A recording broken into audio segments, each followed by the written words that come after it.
She started off observing. She kept to herself her wording. She saw the need for a friend indeed to all those deserving.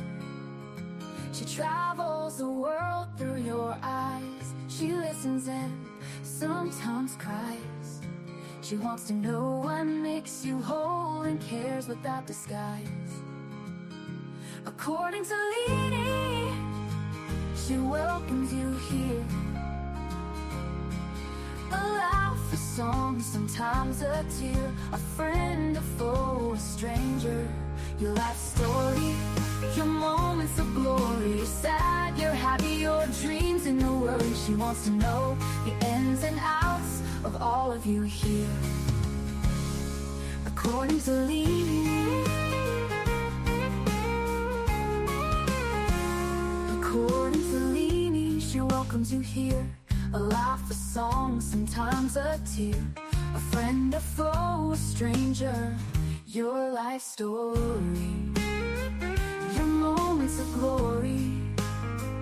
You're sad, you're happy, your dreams and your worry. She wants to know the ins and outs of all of you here.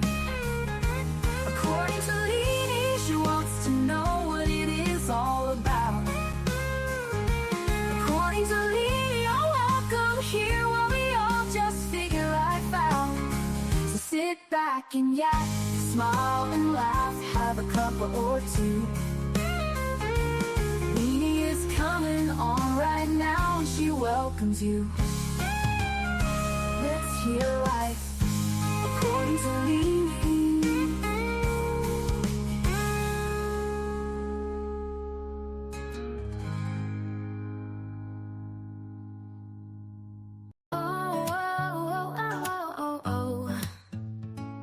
It started with a chat, just a few of us there, talking about life and the stuff we all share. From kids to chaos and the mess we make, we bonded over laughs and every mistake. From bad hair days to a joke or two, no topic was off limits, nothing taboo. We laughed till we cried, had each other's backs. A sisterhood formed in the middle of tracks. Sisterhood of the chat, we're strong and we're loud. From West Virginia, Liverpool, we're proud. From Texas to Australia, we've got the best. Lifting each other up, we pass every test. From the East Coast to the West, we cheer. From Indiana to New York, we're always here. From late night texts to early morning calls, we've been through it all, big and small. From talking fashion to the crazy stuff, we got each other's backs when life gets tough. We send memes and pics of the day gone wrong and the occasional "can you believe this song?" We share everything, no secrets to keep, like a wild dream that we never want to sleep. Sisterhood of the chat, we're strong and we're loud. From West Virginia, Liverpool, we're proud. From Texas to Australia, we've got the best. Lifting each other up, we pass every test. From the East Coast to the West, we cheer. From Indiana to New York, we're always here. From Tennessee, where the music plays, to sweet tea nights and lazy days. From England's hills to the country roads, our sisterhood's a bond that forever grows. Sisterhood of the chat, we're strong and we're loud. From West Virginia, Liverpool, we're proud. From Texas to Australia, we've got the best. Lifting each other up, we pass every test. From the East Coast to the West, we cheer. From Indiana to New York, we're always here. Through the highs and the lows, we've been there. When the world feels heavy, we just don't care. We're loud, we're bold, we're a little bit wild, but always there for each other, with hearts so mild.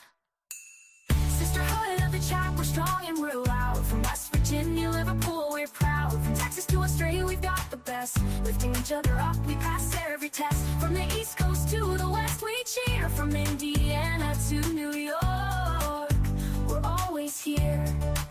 So here's to the sisters who make life so sweet. We've got each other, no defeat. From the chat to the heart, it's all the same. We're a sisterhood forever in the friendship game. Good morning, good morning, good morning, hello. Good morning, good evening, wherever you are at. Thank you so much for being here. I appreciate you guys so much. How's everybody doing? Oh my goodness, MJD, 17 months in holding. April, 6 months in holding. Thank you guys so much for your membership, but mostly for your friendship. Good to see everybody here. Who else is here? MP, hello, sister. How are you? Good to see you. You're up early or you're up late. Not sure which one. Melly Jow is in the house. Hope everybody's doing good. Hello, up in the naked bushes. Y'all make yourself comfortable as well. Turn this off. Listen, I don't know how you guys are feeling about what else going on with this case. I am feeling deflated. I mean, I feel like we were on such a high and I had such great hope. Like this was just gonna be bada bing, bada bang, and we're gonna have it done. Like Miss Nancy's gonna be home and everything's gonna be good, and we're gonna catch these idiots and like you know, and for it to especially it being a celebrity's mom, right? And then each day that goes on and we basically get nothing. Hello, Lauren. Good to see you, love bug. We get nothing. And each day that goes a little bit further, we get nothing. And so I feel like I'm going back over stuff that, of course, we already know. And just trying to dig deeper, like, what am I missing? What are they missing? What are we all missing? And the truth is, if they don't know, we're sure not going to know. Leanie, was your grandma's name? I've never heard the name before. It's my childhood nickname. Wow, I've never heard the name before besides mine. Everybody in my family, everybody in my childhood calls me Leanie. In fact, I could tell how far you go back with me just by what you call me. When you said love bug, that was my mom. Oh, okay. I thought you meant, oh, okay. Yeah, I'm a love bug person. I always call everybody love bugs, and I didn't even realize it until when I had started my channel, and then it didn't take long for everybody to say, you call everybody love bug, and I don't know, it's a thing. Hello there, Jamie. Good to see you. Tashi woke up and couldn't go back to sleep at 2:05. All right, Miss Ann, we'll see if we can keep you entertained a little bit. But y'all, I'm so discouraged with this because, I go back over stuff. I'm watching the video over and freaking over it. I'm watching the car over it, over it. I'm watching the SWAT over and over, and it's just exhausting. And I just keep thinking, first it was just let's just go back to the beginning. Let's figure this out. Like there's something that's got to be said that I'm missing, or there's something in the background or something. So I'm doing all of that, and you know what? I can't find nothing, and it is exasperating to me. It's completely exasperating. Never, if somebody would have said, Leanie, you're in this for like months, I would have been like, no, we're not. Calm it down. Like, calm it down. How is it that so many people go missing and we don't hear hide nor tell of anybody anymore? Why is that? And then there's some people, I mean, bam, like it's solved, like bam, they've got those guys. They've returned the victim home. Why? What makes everything so different? Maybe April's got it right here where she says we're missing evidence. Sheriff just might have screwed up. I mean, I'm going to blame someone. And welcome to membership. Thank you so much. Ooh, we're going to get us some new emojis, y'all. I'm so excited. The emojis make me excited more than anything because I love having stuff that are like little inside jokes to all of us that only we understand, So thank you, Miss Ann. Welcome. I don't know. I'm blown away. I knew that eventually, like the media was going to go away and it was going to kind of drizzle out and stuff like that. But damn, I didn't think it was going to happen like boom, everybody went at the same time. Just I feel like the wind has been pushed out of my sails. But we're going to keep pushing. I'm going to keep, I mean, I want to go live on it every day. And I'm like, what the hell am I supposed to talk about every day? I mean, the truth is, we all know everything, even the things people are sending me. Believe you me, I've seen them. I'm still grateful that people are interested enough to send me stuff just in case I haven't seen it. But oh man, hi Aussie True Crime, good to see you, Love Bug. Thank you for coming in. I want to give you guys the update. I always look at that. I look at it through Brian or whatever, but I do try to find the live instead of, because like Brian Enton and the true investigators, they get an email every day from the sheriff's office, right? Saying basically the same thing. We're working on it. We got it. All that shit that we don't want to hear. But I also look every day to hear it out of the horse's mouth. Hi, Miss June. Good to see you. Welcome. So we got something yesterday from the horse's mouth again, you guys. And I'm just sitting here, and I don't know about you guys, but I just want to reach through my screen and punch him in the fucking face. How rude is that? But I'm just like, I've had enough. Like, just be honest. So I do have to say, after I saw what he had put out yesterday to NBC News, at least I didn't hear him one time say, I don't know. So maybe he got the message from the world. I don't think I'm the only one that is so frustrated with the I don't know thing. I didn't hear him once say that. So maybe his PR team said, dude, like, you're the leader. Do not be saying I don't know. I love everybody here in this group. This is the best group ever. I'm going to have to agree. God has just, I mean, it's so good when you seriously consider people your friends and you end up missing them, because I miss going live like this and just chatting with you guys. And I'm going to agree. I think we may just be a small little corner in the YouTube streets, but I'm going to tell you what, there's nowhere else I'd rather be. And that's the truth. And not because this is my channel. It has nothing to do with that. If one of you guys had a channel and you guys had the same people, I'd be in there causing havoc in a chat. It'd be so much fun. I'd cause all kind of trouble. But anyway, so let's listen to the horse's mouth. I'm just going to jump right into it. You guys, I got a couple things pulled up for us to listen to that maybe a new perspective, maybe something you haven't heard yet. So let me do this. Let's listen to this dumbass, as Liza would say. Before we do that, no, not that dumbass yet. Not that, y'all, listen, I found the guy. I found the next person, you guys, that's going to go missing. I did. Actually, I didn't find him. Lizzo found him. The next guy that's good. Hello, Pink. Buenos noches to you. More like family. I agree.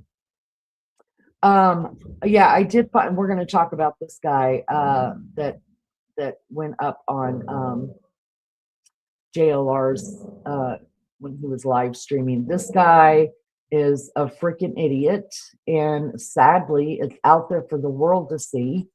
And he named names, and he lives right there, and he actually told him where he lives. But I'm going to play it because people need to be aware. He's a lot wacko. Yeah, people need to be aware of Good Morning Ann's Place, of what not to say. And hopefully whenever this guy got sober, because I totally believe that he's on some kind of substance, whether it be alcohol or something. I hope when he gets sober, he looks at this and says, oh shit. Hi Lolly, good to see you. But before that, let's hear from the horse's mouth. And this is just a small little interview he gave. And of course, you guys, most everything is going to come out of the Today Show or out of NBC. That's where Savannah works. So they're going to get the first of the first always. It's just the way it's going to go down. I guess if I work for somebody, I'd always give them the first of the first as well. I mean, it's good PR. It's a good way to keep your job and help your own company out.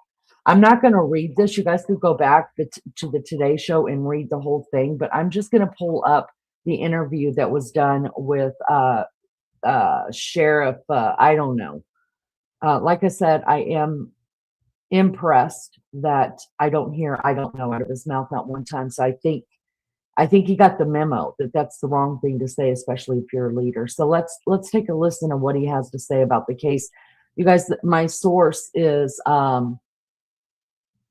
the Today Show, and this was put out yesterday.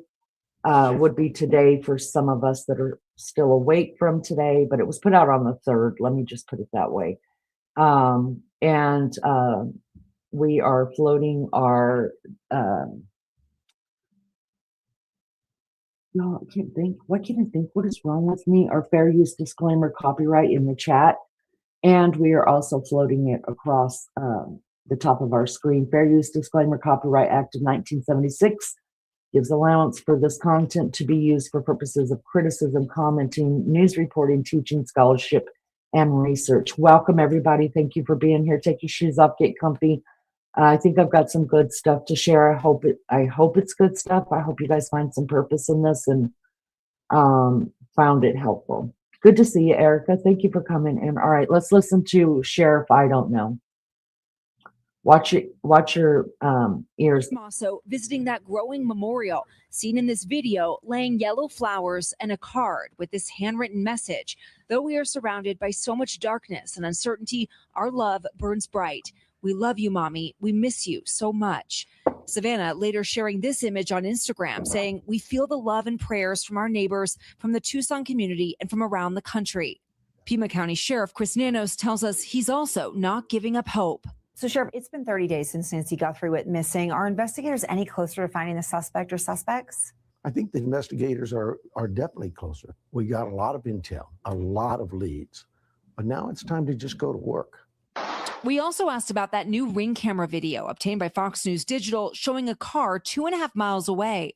Yeah. Is this really something we should be looking at? Look, what I would tell you is this. We're aware of it and we're looking into it, just like any other piece of evidence. Have you been able to identify the car that drove past at 2:36 a.m.? No. No. But you are looking to identify it. We're looking at that vehicle as well as hundreds of thousands of other vehicles that were Hundreds and thousands that of time of day. Yeah, okay. Nanos says they still haven't identified the other clothes the suspect was wearing and told us this about the backpack. This is good. We've now learned that maybe it wasn't purchased out of Walmart. That backpack as new is exclusive to Walmart. But who's to say I didn't buy it and put it on eBay? That's what we're looking at. With so many questions, he told us there is a lot they're just not sharing. There's so much that everybody wants to know, right? But I would be very neglectful, irresponsible as a police law enforcement leader to share that with everybody. We have information on this case that we think is going to hopefully lead us to solving this case. But it takes time. And you'll get there? Absolutely. Absolutely. All right. Well, that's good to hear, Liz. And by the way, you asked a lot of questions that have been top of mind for a lot of folks who've been following this case very closely. What did the sheriff say, if anything, about the DNA that was found at the house? Yeah, Craig, that's a big question. I did ask him about that. He said that they are still having some challenges processing that DNA. He suggested that it may be a mixture from several people, not just two people, which we know from experts can make it really hard to extract an individual profile from. He says they have put some of the DNA they found into CODIS, the FBI's national data bank. No hits yet. But despite all this, he says he still does believe that the unknown DNA may be the suspects and that he still very much sees DNA as a viable lead for them, but that it's just going to take some time. Craig. All right. Liz Kreutz. Liz, thank you. And as always, if you have any information that could be helpful in this case, there's the phone number right there. Call the FBI's tip line, 1-800-CALL-FBI. All right. What? Oh.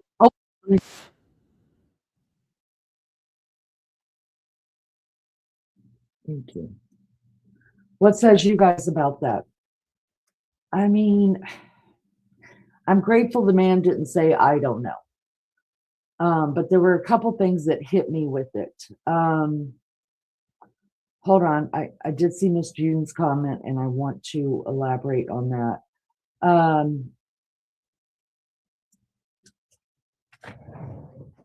Let me see.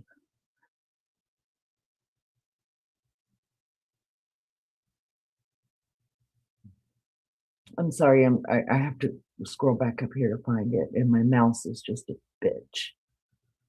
I'm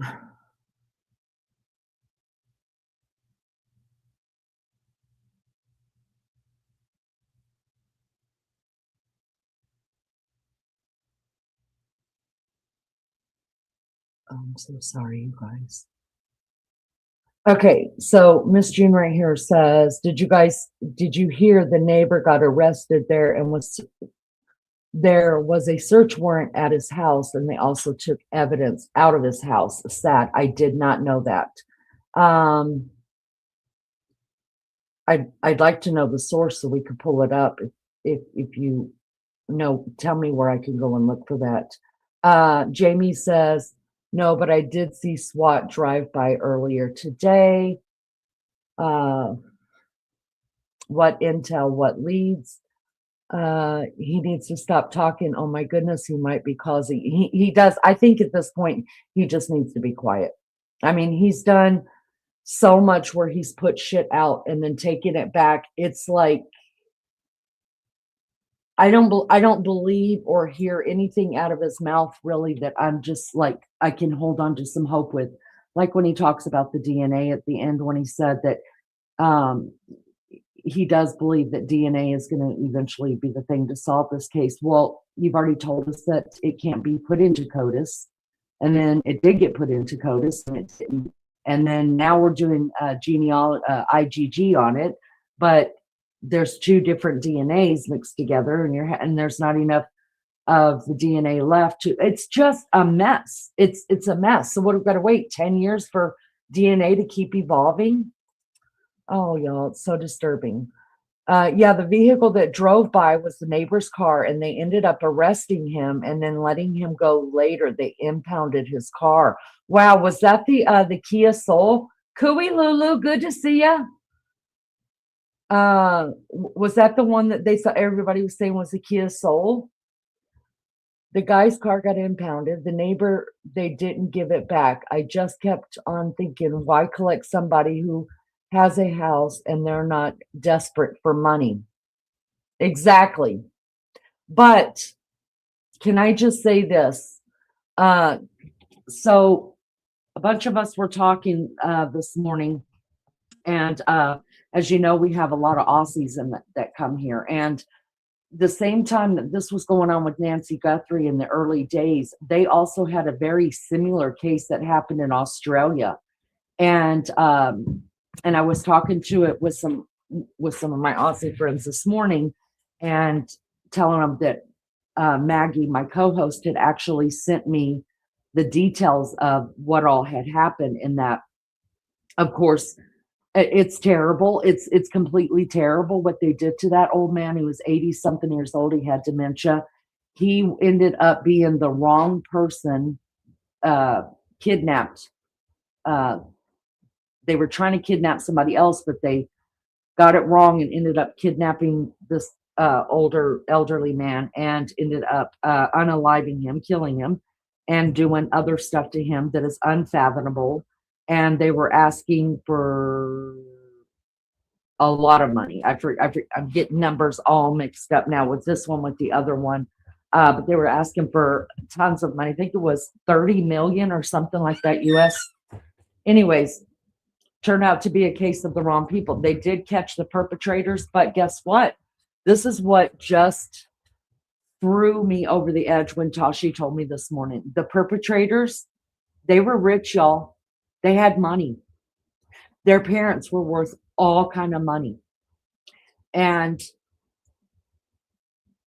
if that's exactly what you would think, right? If they've got money, what would be the motive for kidnapping and harming? I mean, people just in their heads, they're so screwed up in their heads that I guess it doesn't matter what your own lifestyle is about. Is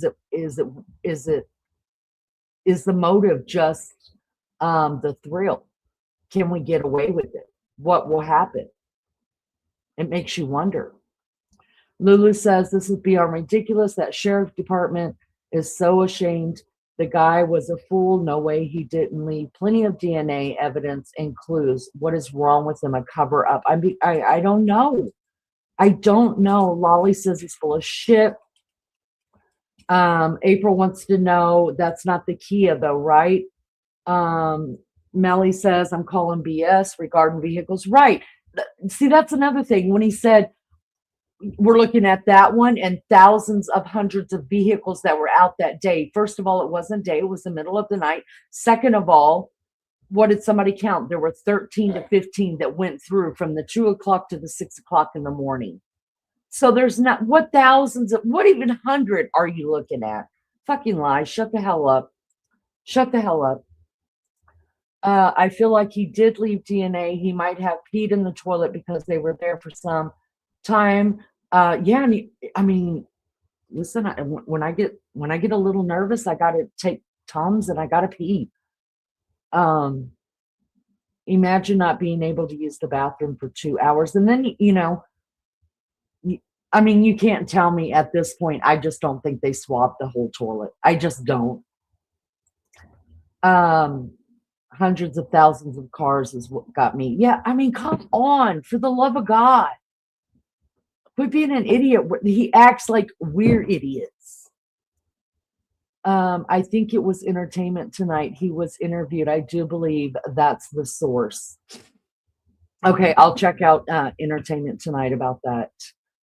Pink Peony says, hope y'all decorating your homes with bunnies for this. Okay, let me just say this real quick. I know that's not what this is about, but y'all know I have to get off on different subjects from time to time, but everything completely is out of my living room besides furniture. Everything is completely out of the kitchen besides a stove and a sink.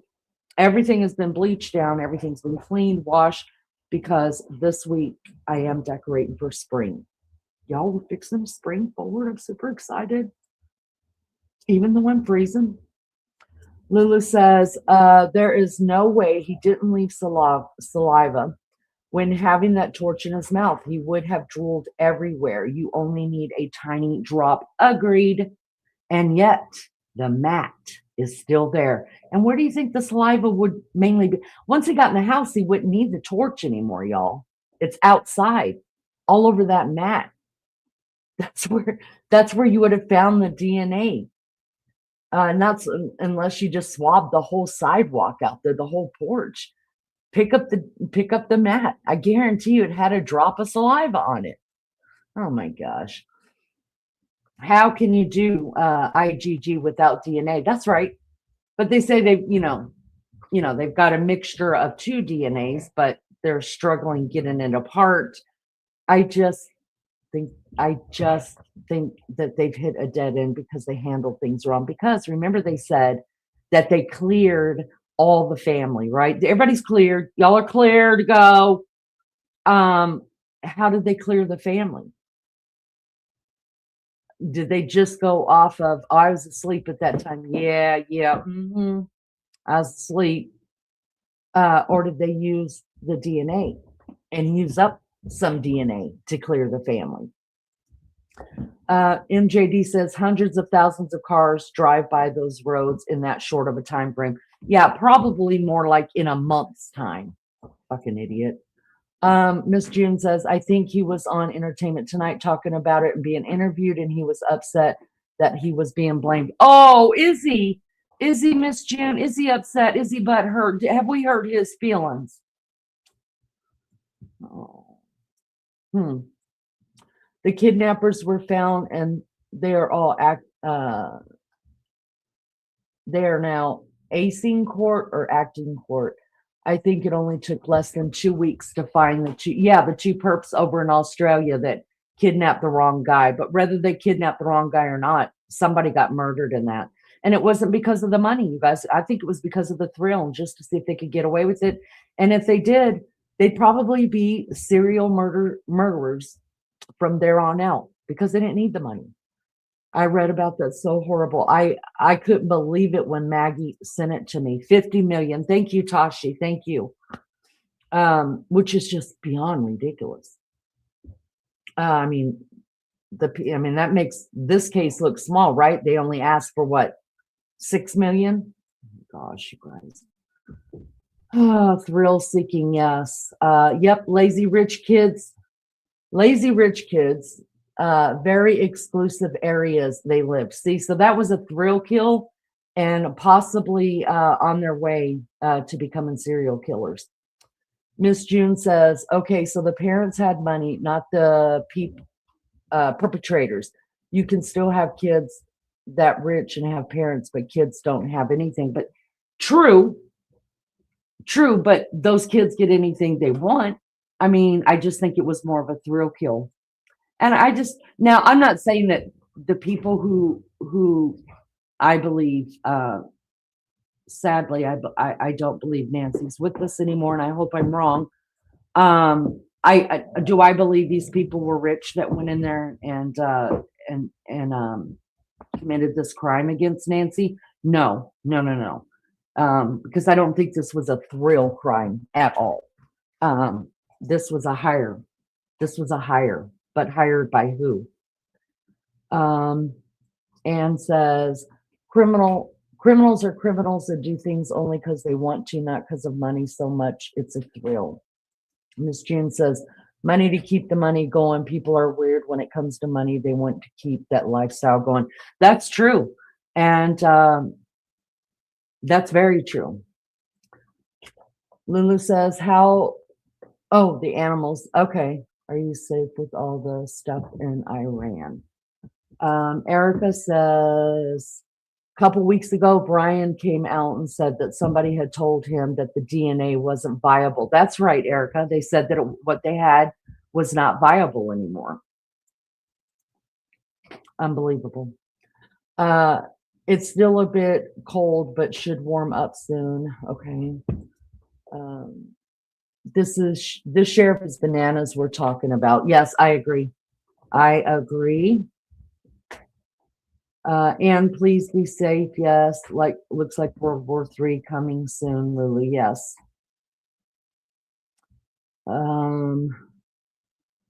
You love standing bunnies. I'm hoping, because I went thrifting the other day and I passed up a bunny that had like all the green moss over it, and it was really heavy. It was a nice bunny, but they wanted, I think it was like $18 for it, and it was just like six inches, and I was like, I'm not paying that much. And then I got you know how you get that feeling like I have one of these, so I'm hoping I still do. I do love the bunnies too. Miss June says, I don't think that's true. I do believe they're still under investigation because I have a knot in my stomach when it comes to the family pretending. Listen, I'm not letting tomato hot sauce off. Just not letting them off. Everybody's the suspect until we're in a court of law and it's proved. That's just what I'm saying. Or until we get some kind, they've got someone behind bars and shit's being released, right? Hold on a minute. I'm sorry. Didn't they clear the family? Then 2 days later said, no one's cleared. Weirdest case ever. Oh, I think they said no one's cleared because they got a lot of shit for it. I did read somewhere, and I can't remember where, it was probably on the Find Nancy Facebook group, that somebody had posted where the sheriff's county Pima Sheriff's released a statement saying that they were processing Annie Guthrie's car to release to her. Now, I couldn't verify that, so that's why I'm not showing it to you guys, but that is going around. So who knows, maybe this week they'll give the car back, but that's what I read, but I couldn't verify it. There you go. Also, we know that the other cars that were impounded, the Range Rover, I'm going to pull all that up, that has been released as well. Miss June says, it's crazy what people would do for money, and it's crazy when they're only getting gifts and drugs and not money to do stupid things. That's right. Anne says, how do people get away with it in today's age? With all the cameras everyone has, especially the rich ones, with all the technology available. Bad, useless cops. That's what I think it boils down to. Because I am blown away with today's technology, just like you, that anybody could get away with anything. Y'all, I'd be caught in a heartbeat. I couldn't get away with crap. First of all, I'd leave my hair sheds like a freaking dog. I'd be leaving my hair behind. It's terrible. Miss June says, I do believe she's hanging on to life from your mouth to God's ears, because I pray that I am wrong about that. I really do. I don't get it. There's something really strange about this case. There's got to be a cop. It's got to be a cop out trying to light the public about the DNA. Maybe. So basically, we have no leads, no idea who did this and why. I don't think we do. Pink Peony says, green moss bunnies are adorbs. I agree, girlfriend. I hope that my spring tote is out there, and I pray I bought one. If not, I'm probably going to go back for the doggone thing. Wait, where did I go? Oh yeah, that's just the town over. Had to remember, because I've been all over Indianapolis the other day when I went thrift shopping, and I had to remember what store I walked into. I had a will dream about the mother and her daughter, and the daughter was standing near a cast iron bust of her mom, and she was accepted an award. Then something bad happened, and they were being questioned. Miss June, didn't you say that you have some kind of clairvoyance or something like that? Lulu says, April, I'm sure there are leads, but sheriff just won't share it. Why not? The public helps in cases they need to share. People care about this lady and want help. I think it would have to come from somewhere else than the sheriff, just because people don't have trust in him anymore. I don't. Hey, Damage, good to see you, love bug. My sheep hear my voice. Pleasant words are as honeycomb, sweet to the soul and health to the bones. Proverbs 16:2-4. Thank you so much for that. Yolanda, good to see you, love bug.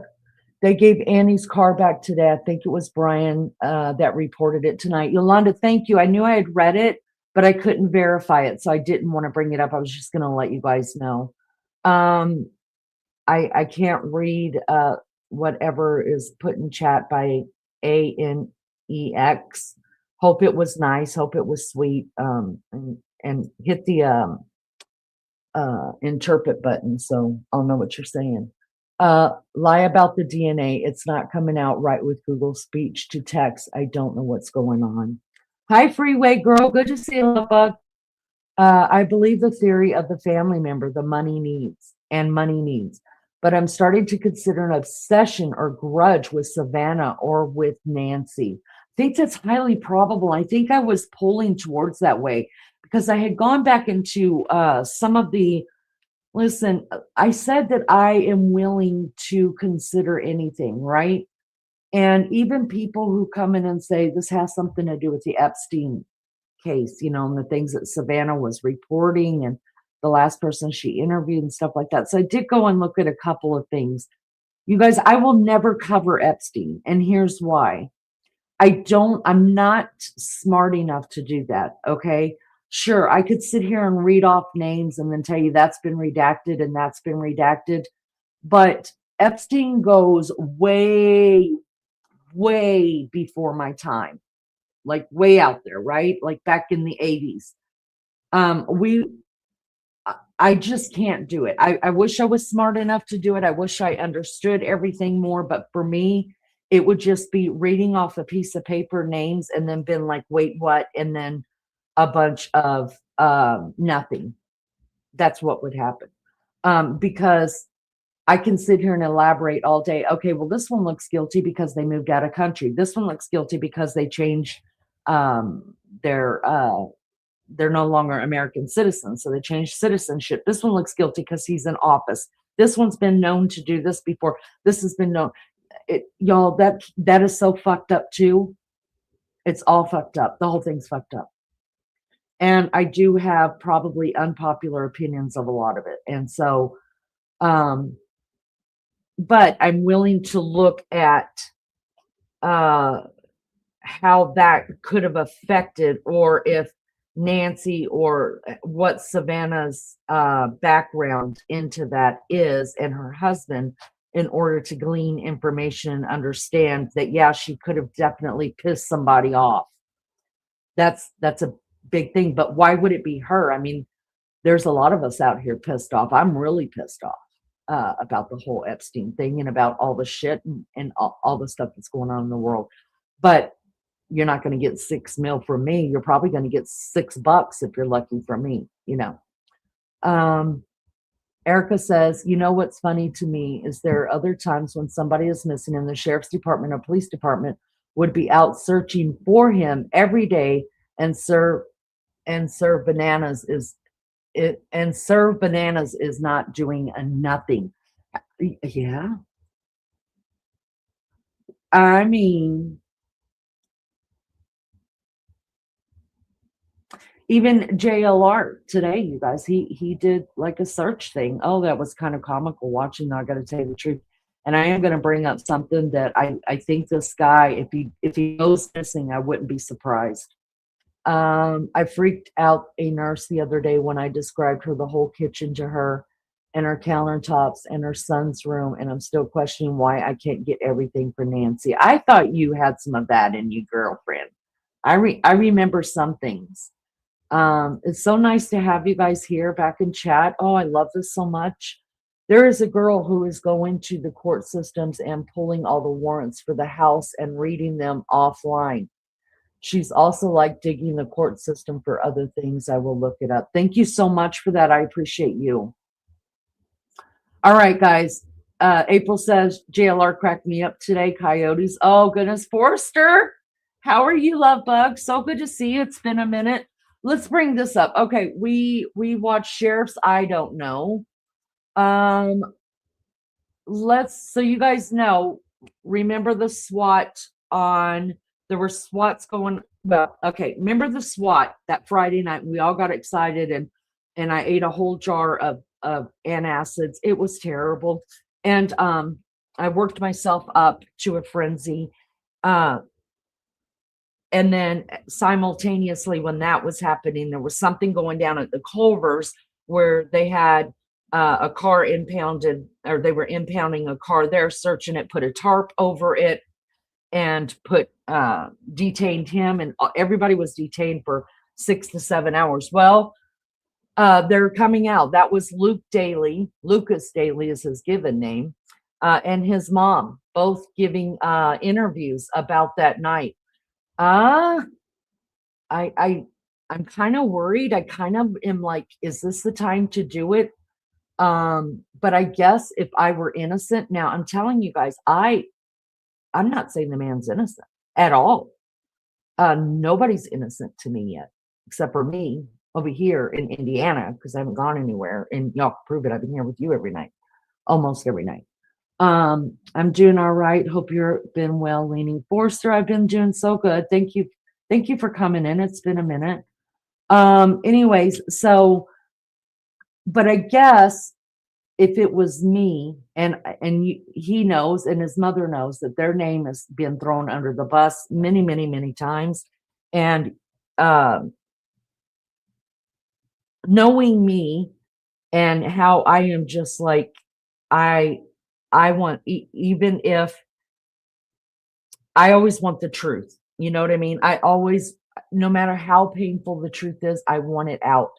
And if somebody is saying something that's not true about me, like, it just gets it puts, everything stands up on me. I get goosebumps and stuff. And I'm like, I got to correct that wrong. That's just who I am, correcting that damn wrong. And I wish I wasn't like that. Hello. Hi, Div. Good to see you from Singapore. Nice. Welcome. So maybe they're doing that because they know their name's out there and it's just eating them up. And they're like, look, I'm tired of you guys talking shit about me. Let me just put this out there.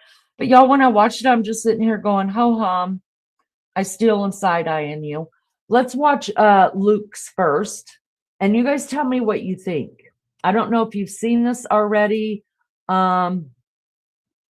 All right. I don't know if you guys have seen this already or not, but this is the guy they had pulled over at the Culver's parking lot. They impounded. He's the driver of the Range Rover. I'm thinking Luke because he mentioned an interaction with his mom and Nancy. That's what I'm talking about. So yes, ma'am, Yolanda, everybody's lawyered up. So is Carlos. Y'all, I'm still over there side-eyeing Carlos too. I think it's going to come out that everybody knew everybody in this. All these people.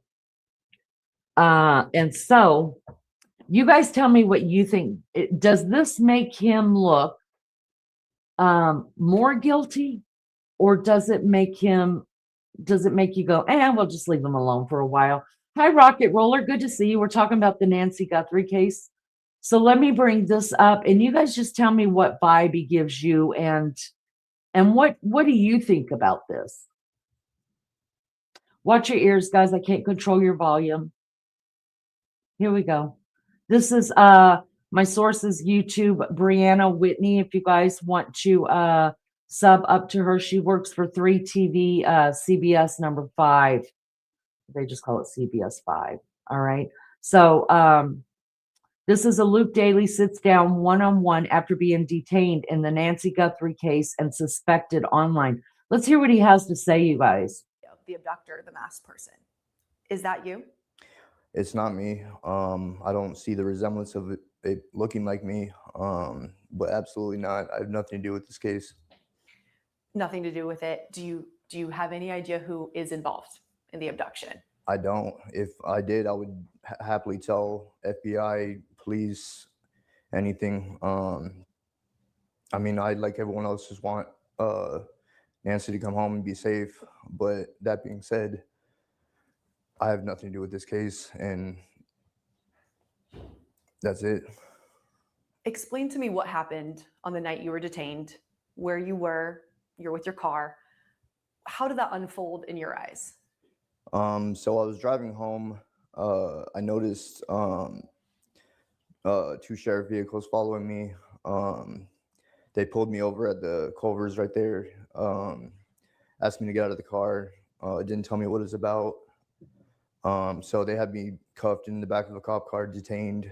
I was asking, like, what am I being detained for? And they wouldn't tell me anything. They just said that the detectives would be there to talk to me. And once I saw, like, FBI and all the other cars start pulling in, I'm like, oh, this is probably about the Guthrie case. I'm like, this should be easy. Like, I have nothing to do with this, so it should be not a big deal to clear my name and move on. But the whole time during the questioning, didn't really seem like more of like a fishing expedition for them to try to get me to say. All right, y'all, listen, I have to stop it every now and then because I've worked really hard on this channel and I've got to keep it. So I'm sorry. I know some people are just like, just play it through, don't talk. I wish I could, but I don't want to get, I don't want to strike. Anonymous says, I doubt she's alive. Was there any proof of live video sent to the family? Sadly, no, Anonymous. And thank you for coming in and asking. I appreciate you. Yeah, she's gone. How sad. Pink Peony says, you can get dragged into a crime just by simply giving someone a ride. That's true. Hi, Diamond. Why is he dressed heavy, clothes as warm as in Arizona? Why did he shave? Why does he look different? Here's my thing. So for me, this is just me. I have never thought when I've gotten pulled over by the police, and it hasn't been very many times. But let's just say I was living in Arizona right now, and I'm driving around, even in a car that I think they may be looking for or whatever. They haven't put out a make and a model that they're looking for at all, you guys. The last thing I would think is, oh, this must be it. What? This is about the Nancy Guthrie case. Oh, I can clear that. Who's going to think that right away? I would never think that right away. Why would you think right away, oh, this is about the Nancy Guthrie case? I'll be cleared right away. That was my first thing, was like, wait, what? Wait, what? Because Arizona right now is cold, all this snow. Miss Barbara said it was 80 degrees out there today, y'all. I didn't see him before, non-shaven in the past. No, he had facial hair before. Let me see. What does he look like in infrared, like the doorbell camera? Yeah, good question. Now, I know a lot of people say he looks, look, Lizzo, who's been covering this case during the daytime whenever it was really on fire, my co-host Maggie and her co-host Lizzo were covering this, and she did a really deep dive into this guy's background, you guys. It was really interesting. He's got a rap sheet from here to Arizona, and she swears that this guy right here is her man. This one's her man. Tashi says a caller into JLR asked what a lot of people aren't asking is, could he be a serial killer? Apparently there's a lot of elderly missing persons in the area. That's something I'd be really, really interested in looking into as well. Hello, listening from Oxfordshire. See, I would say Oxfordshire, but my co-host is England. She's from Liverpool, and she taught me how to say sure. She said, just say sure. But like my community's called Parkshire, but if you guys were saying it, you'd be saying it's Poksha. So welcome from England. Hi, Johnny. Good to see you. Poor old Nancy. I already knew why they stopped him. How guilty. We are so much snow coming in and rain. Yeah, we're at the rain part. I absolutely hate it. Hi, Rio. Rio says, I thought the same thing. Why did he automatically think they were pulling him over because of Nancy's case? Hello. I mean, come on.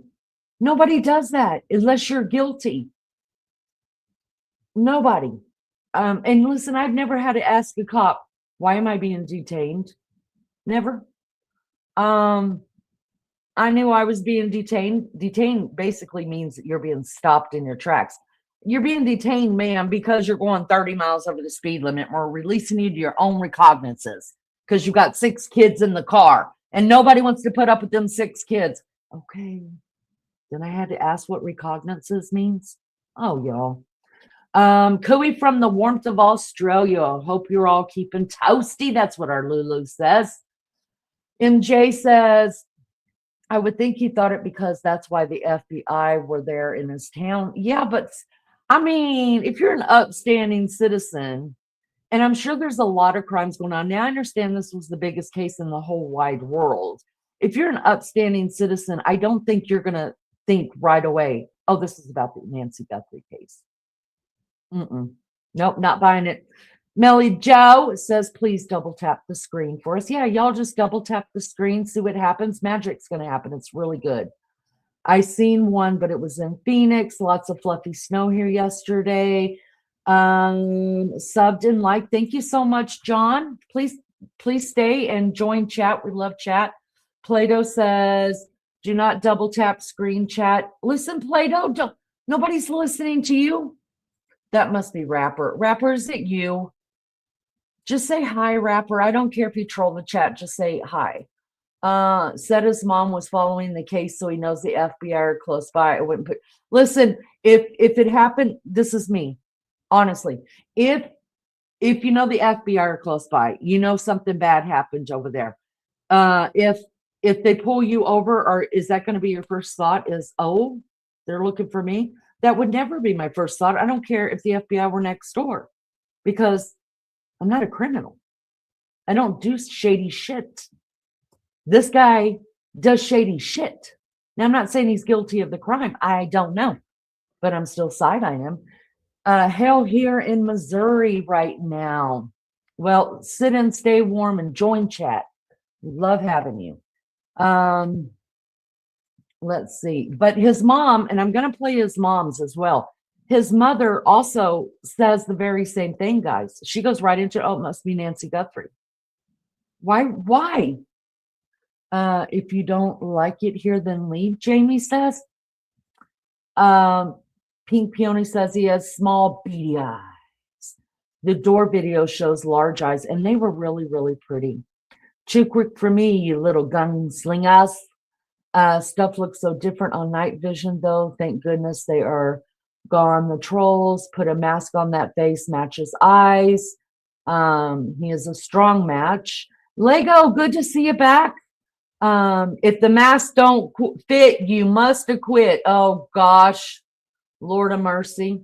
Freeway Girl says the interview with this guy was uncomfortably suspect, but the interview with his mom, bad vibes. Yes, and let's get back to it.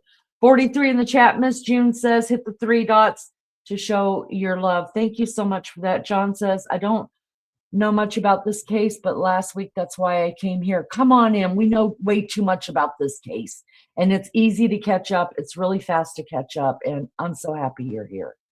Yolanda says his attorney was on today and they have not ever seen the warrant or from the law or searching, tearing up the house. That's right. So they do not have, they can't see the warrant, and they don't have probable cause.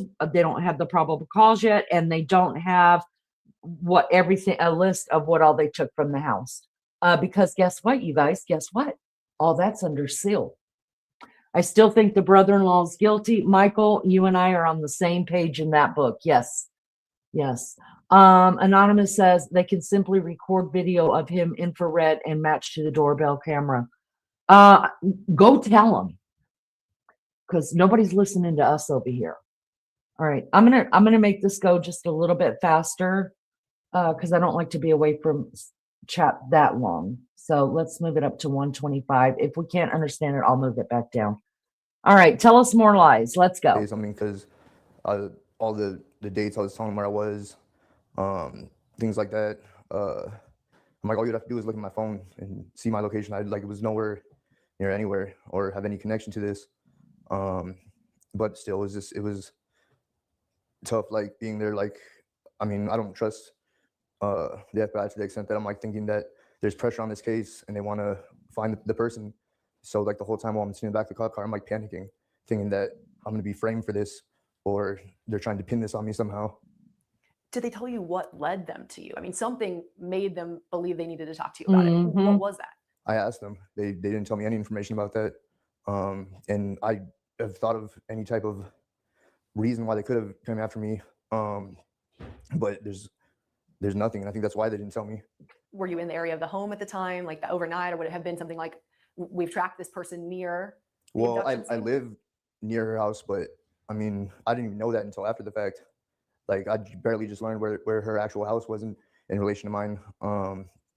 Y'all, all I'm going to say about so far what I'm seeing with this guy is he is breathing and talking like he is fucking nervous. That's just me. I'm not a body language expert. So I didn't even know. Had you ever met her? No. Did you know who she was? I knew who she was because my mother was following the case. But in terms of other than that, I would just go off what my mother was telling me. And so how long were you detained for? Probably maybe 4 or 5 hours. In the back of that car the whole time? And they searched your Range Rover extensively? Yeah, they searched Range Rover. They towed my Range Rover, did all DNA testing or whatever, and then gave it back to me. Took my cell phone. I've had no way to get a hold of anyone, which is probably a good thing because everyone's looking at me like I'm this person that I'm not. So it's been rough. You got your car back? Yes. In rough condition, or was it okay? Well, when I went to pick it up, like it wouldn't start. I guess they drained the battery down, and it was just covered in the whatever white substance that they use for testing. But yeah, then I got it started up, and it wasn't. Luckily, it wasn't damaged in terms of like repairs or anything. But so when they released you, what did they say? They say you're free? Did they say never mind? I mean, what was the verbiage there from them?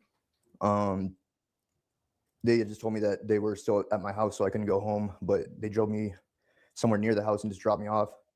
I was like, well, I don't have a phone. How am I supposed to figure out when I can go back to the house? And they basically said, you're just gonna have to figure that out. So, I mean, I waited just where they dropped me off at for maybe an hour or so. I had a friend that lived near the area, and I walked over there. They weren't home, so I was just waiting, like basically just on their patio. And then it got to the point where I'm like, well, they should be done by now. I walked back to my house, and this was like the worst part for me, is getting there and seeing the house torn up.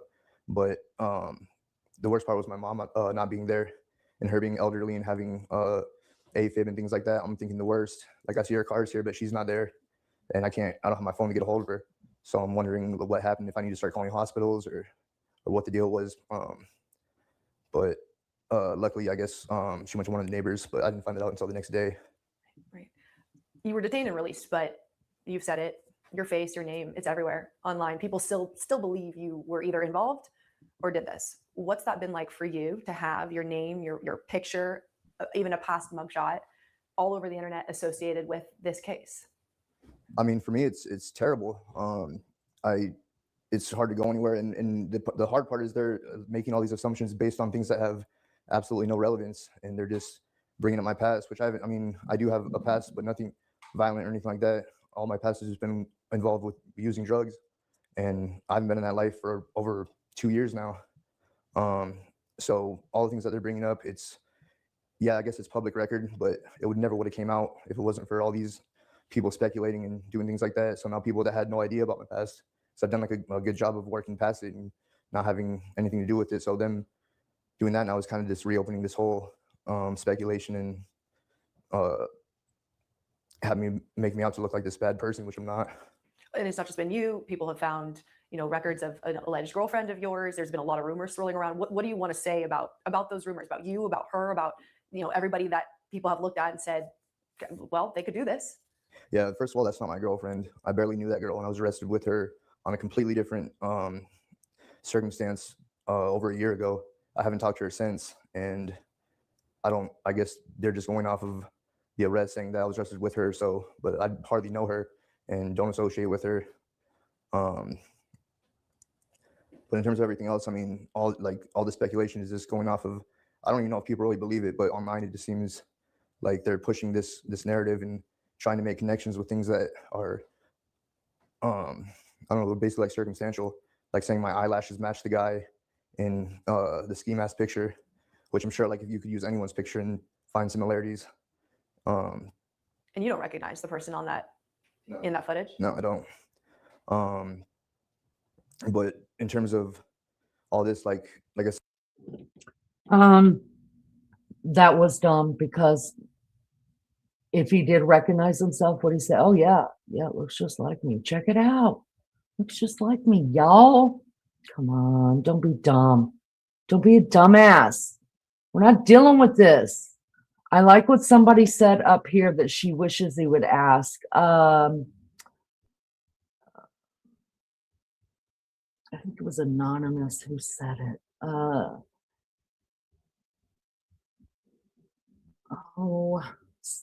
His voice is all jittery and sounds guilty to me. He's going to claim for a payout. He's nervous. Yes.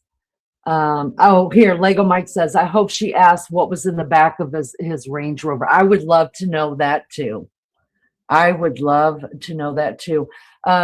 thing Lizzo showed on Discord, he lies in this and says he hasn't been on drug for 2 years, yet he had a charge from last year on file. That's correct, in May.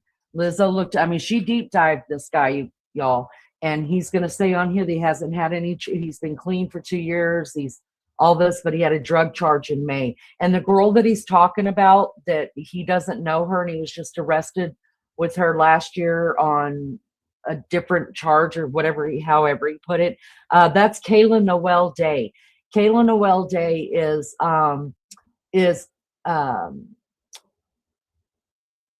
Savannah Guthrie's niece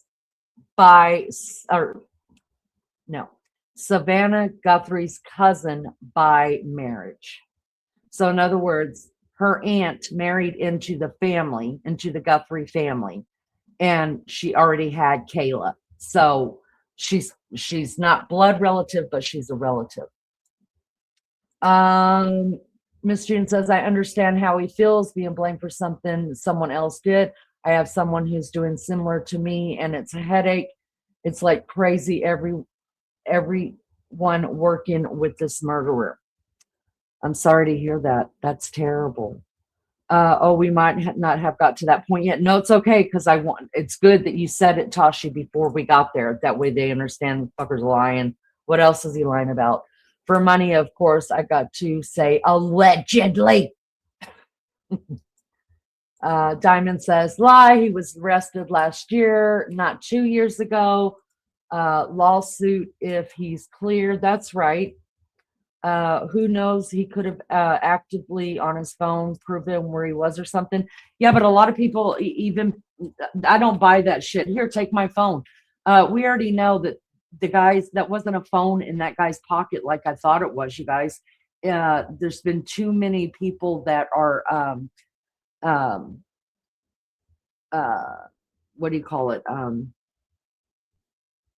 Experts about that, and they say it is clearly a walkie-talkie, a whatever, a radio. Some people call it walkie. I call it walkie-talkie. I'm old school, but they call them radios. He said that's clearly that, and I've always said that. I've always said he's talking to somebody, but I thought maybe there was something in his ear, and they were talking back and forth. Just by the way he was looking for something to cover the Ring camera up with. He does not want to get locked up again. Nervous as fuck. Probably knows the perp. I think he has something to do with it. I do, and I'm still thinking Carlos too. Oh, sorry you're going through all that, June. Most of us here have been accused of some insane shit too on YouTube. You just have to try to ignore it. I remember everyone is saying he's the first guy that got detained. She's going to get $1 million for ratting him out. Miss June says, hacking the hell out of your phone, stalking you at your house because they saw online. People are so susceptible of this BS. I had this weirdo touching himself on the bus because of the lies. Oh my God. Oh, that's terrible. Online about me, and gets to a point where you go absolutely nuts because you don't want to do. So you had someone in real life see you online, and oh, that's weird. I'm sorry, but I would have gotten my butt beat bad if I lied this much. So many nervous tics in his body language. Agreed, John. That's why we're upstanding citizens, John, because we did get our asses whipped. Not enough of that going on in the world. His eyebrows are a lot lower in the interview than the suspect video. I'd have to relook at it again. Yolanda said, if he knew the Guthrie's tomato, he got arrested with Kayla. And now he's saying, no, I don't even know her. Like, never seen her again. That was just through a separate event that we got arrested together. Oh gosh, you guys, come on. I think so too, but they're so similar in shape. Miss June says, the phone, you can see manipulated it by doing some swapping. We've been dealing with these people, allegedly some swapping my phone, hacking, stalking. Oh my God. God bless you. I don't know what to even say to that. Same fat shaved face, Domin says, as the man in the mask. Walkie-talkie or a cop scanner. Yeah, I think that it was definitely for them to talk to. So anytime anybody says, check my phone, fuck you and your phone, because you left your phone at home. All right, we get it. You're not the first criminal that's ever done that before. No.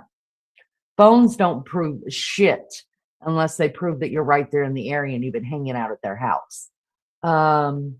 Good thinking, Lou. Diamond, I noticed that too. He has hooded eyes. The perp didn't look like... Oh, to me, the perp absolutely looked like he had hooded eyes.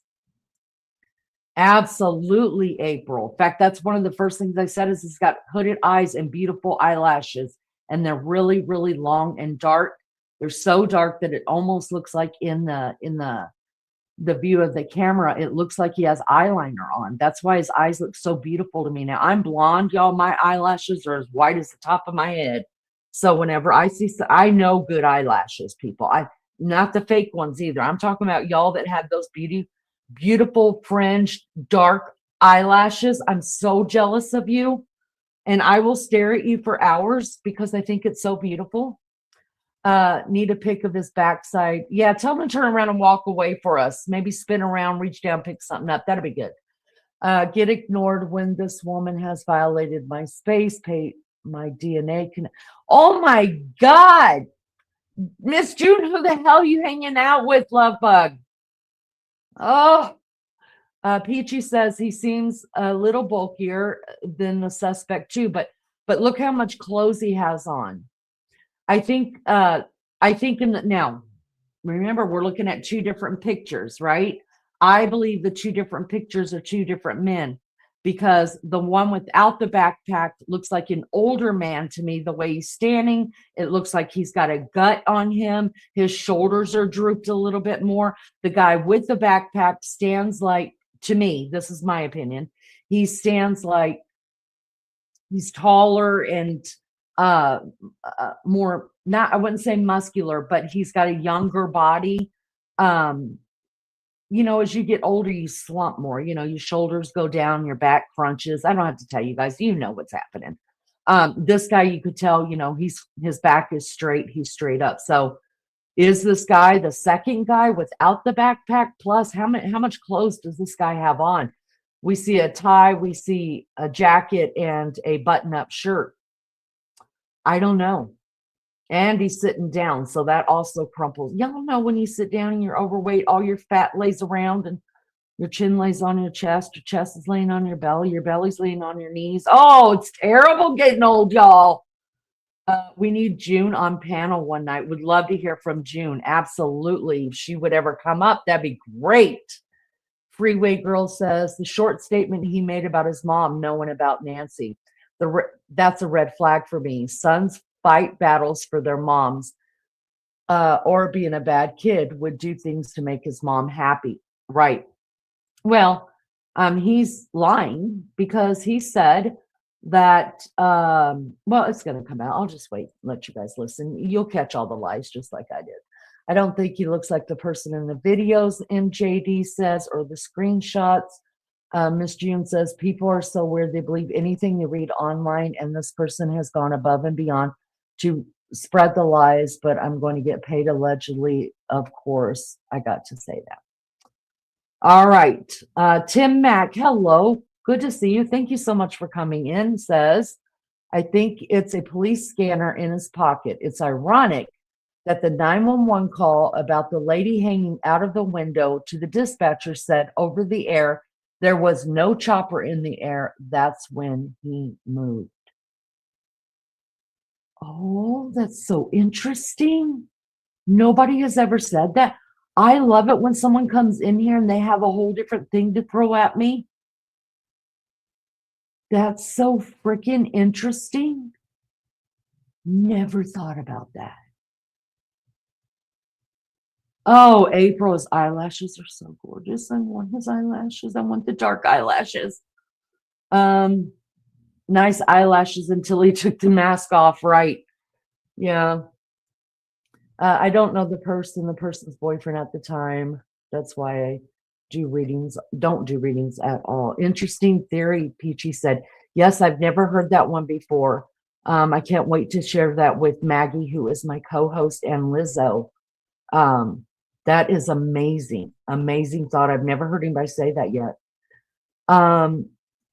I don't hang out with bad people. This is just his, at the time, girlfriend, now wife.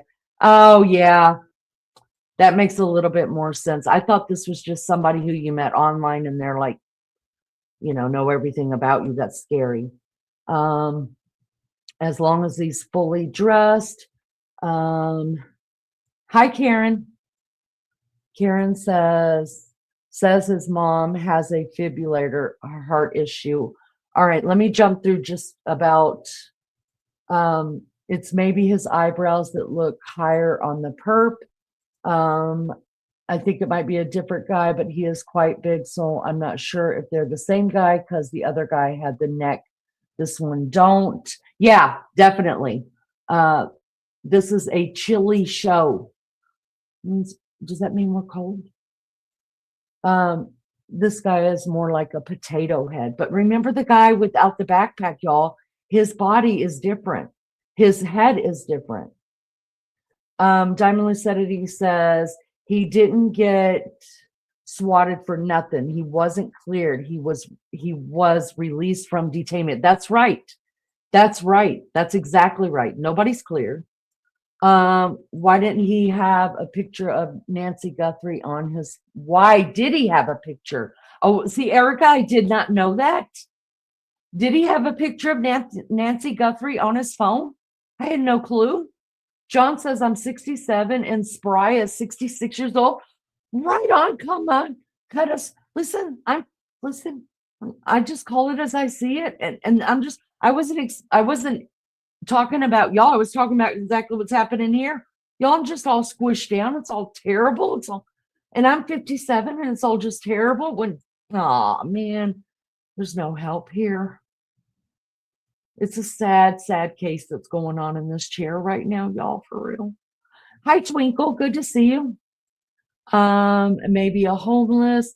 That was the drunk guy. Source Erica, really? No, that's not the same guy. There is our matriarch, Miss Barbara. Good to see you.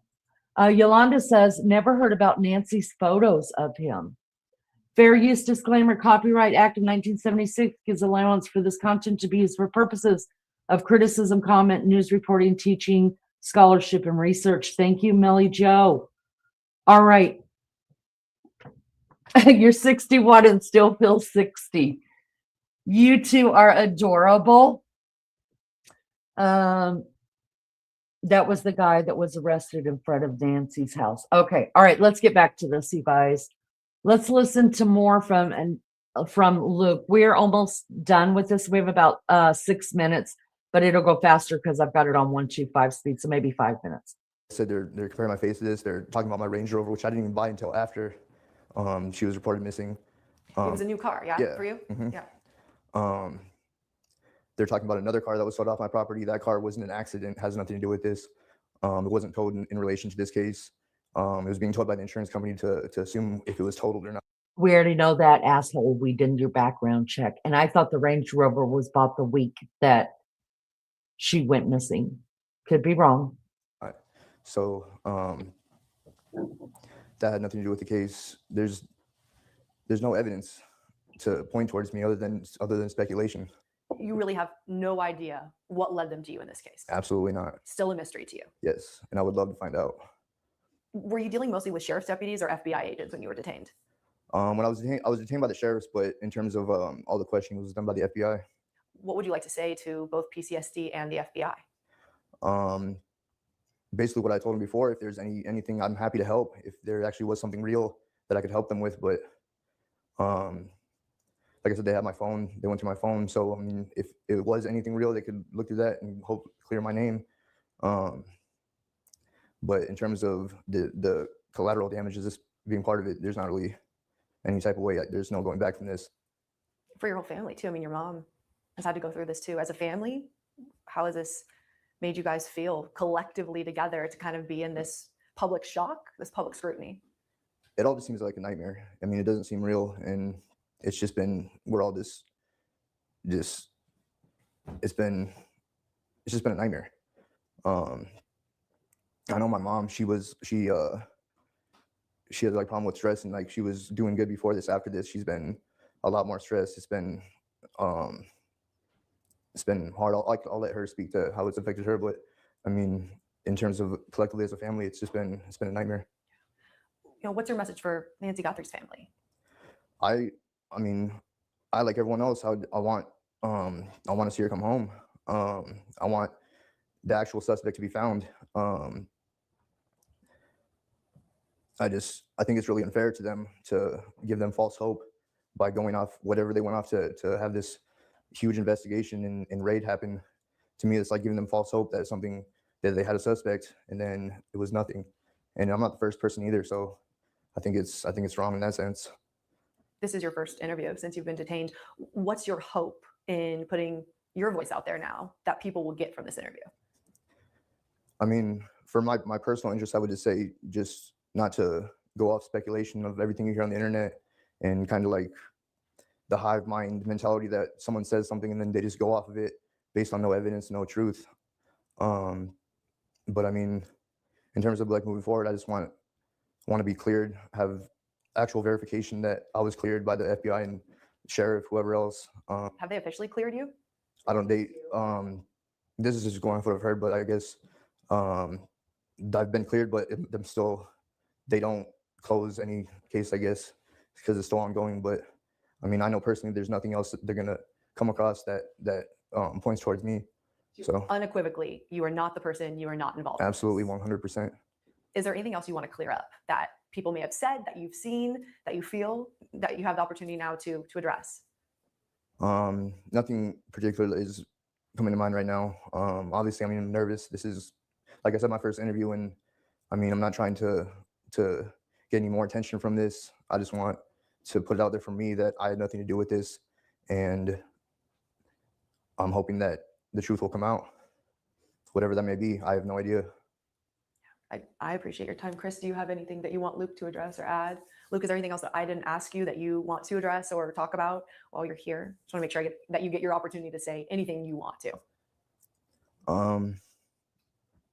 I just want to say again that I hope that she's safe. I hope they find her, and I just want to move on with my life and not have any. I mean, it's been hard. Like, I can't go anywhere. Everyone gives me dirty looks, and they see me in my car. Like, I would assume that like, I don't know, people are just think I'm like this person, and it's been hard, like leaving, going anywhere, doing anything. So I'd like to be able to go about my life and not have this shadow of doubt casted over me. Is traditional foundation making you?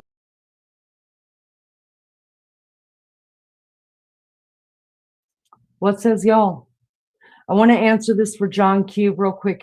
He says it's a shame what this poor woman is going through. Does she even have any medication? Not that we know of. And believe me, she took a lot.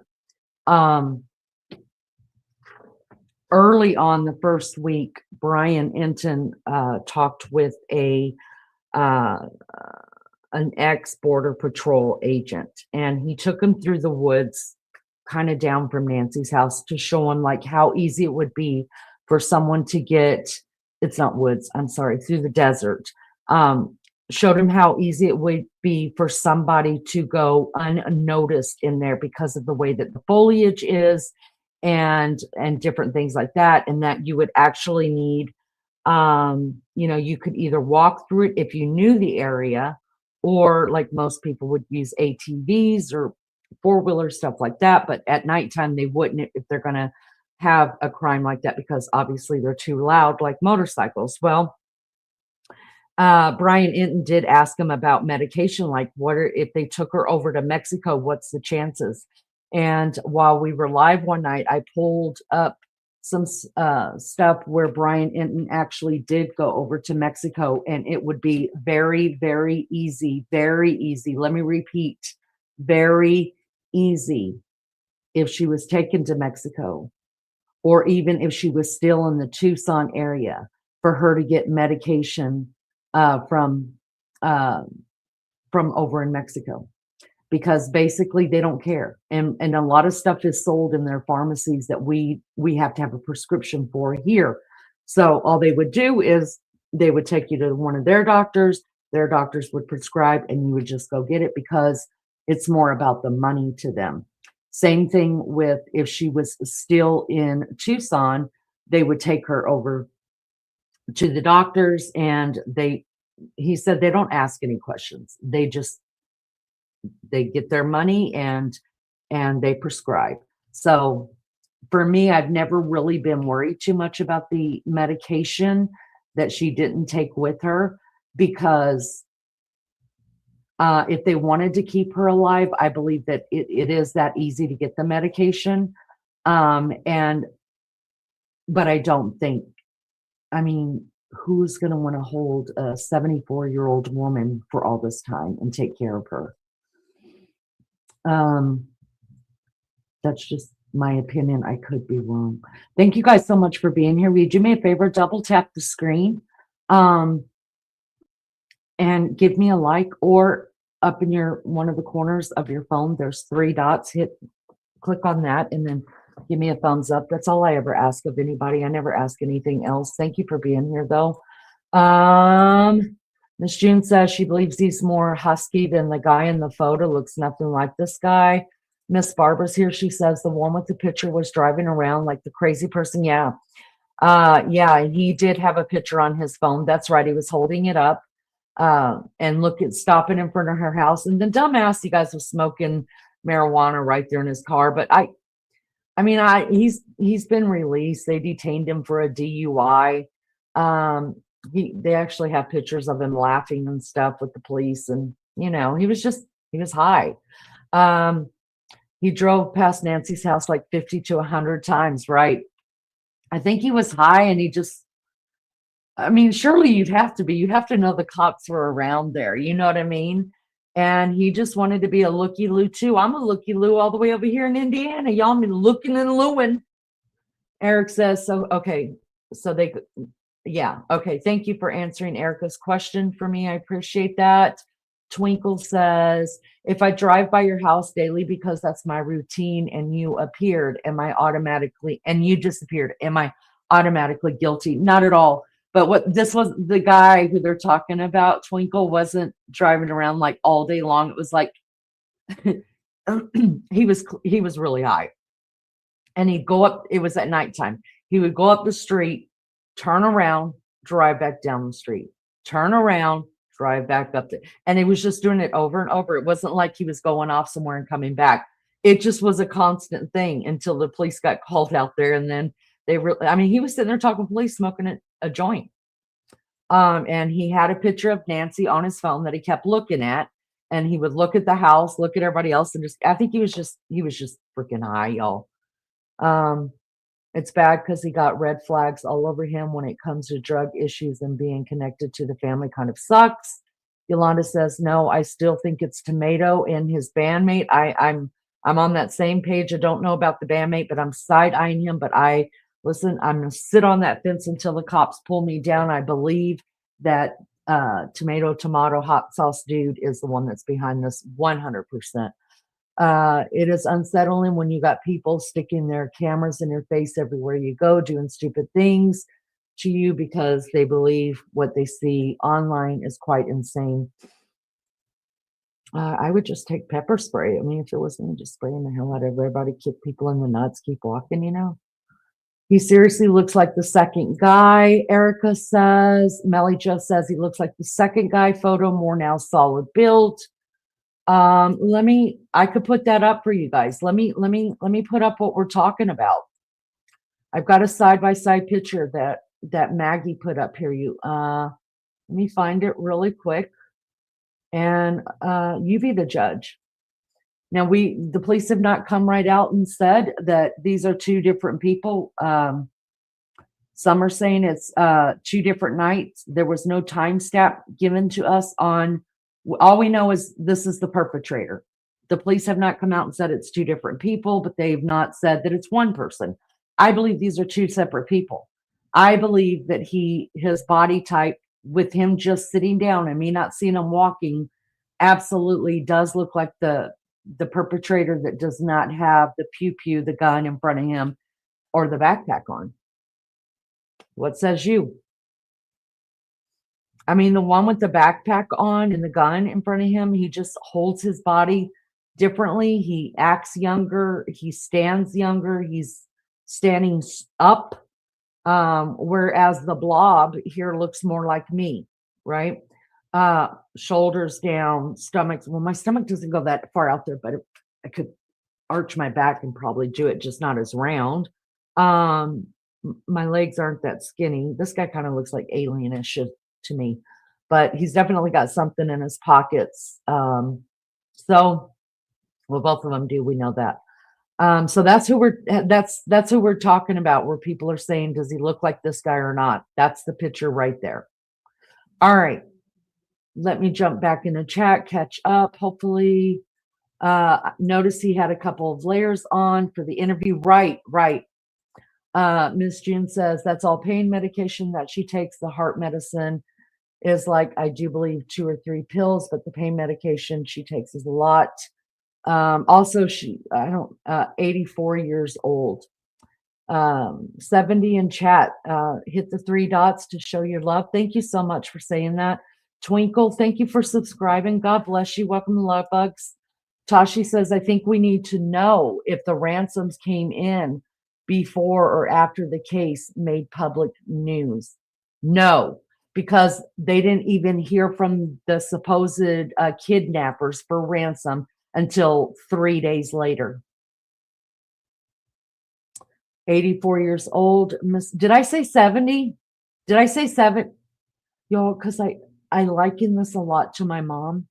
It's kind of like I think it bothers me so much because it just makes me think, what if this was my mom? You know, my mom passed away when she was 72. So I think that's probably why I said it. So I don't know.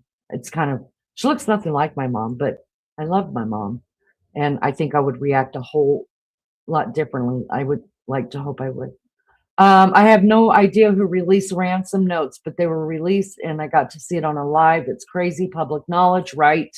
Well, who released them was TMZ reported first. And then come to find out there were 2 ransom notes also sent to the news station there as well. So yeah, we've covered that on here as well. I never got to see what the whole thing says. It doesn't matter to me. Then I don't believe they're even part of this case. I suspect it's more premeditated murder, just my opinion.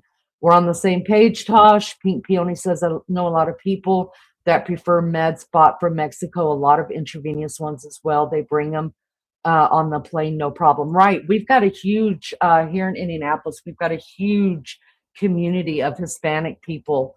And I'm friends with a lot of them, and a lot of my friends have married some of them. And there have been times that I've been sick, and they're like, "Don't go get the antibiotics from your doctor. Just go over here to this place, and they'll give you a shot of penicillin. You'll be well immediately, and it's a lot cheaper." So yeah, it does help a lot. I didn't go do it because I don't trust other people's medicine. I wouldn't even.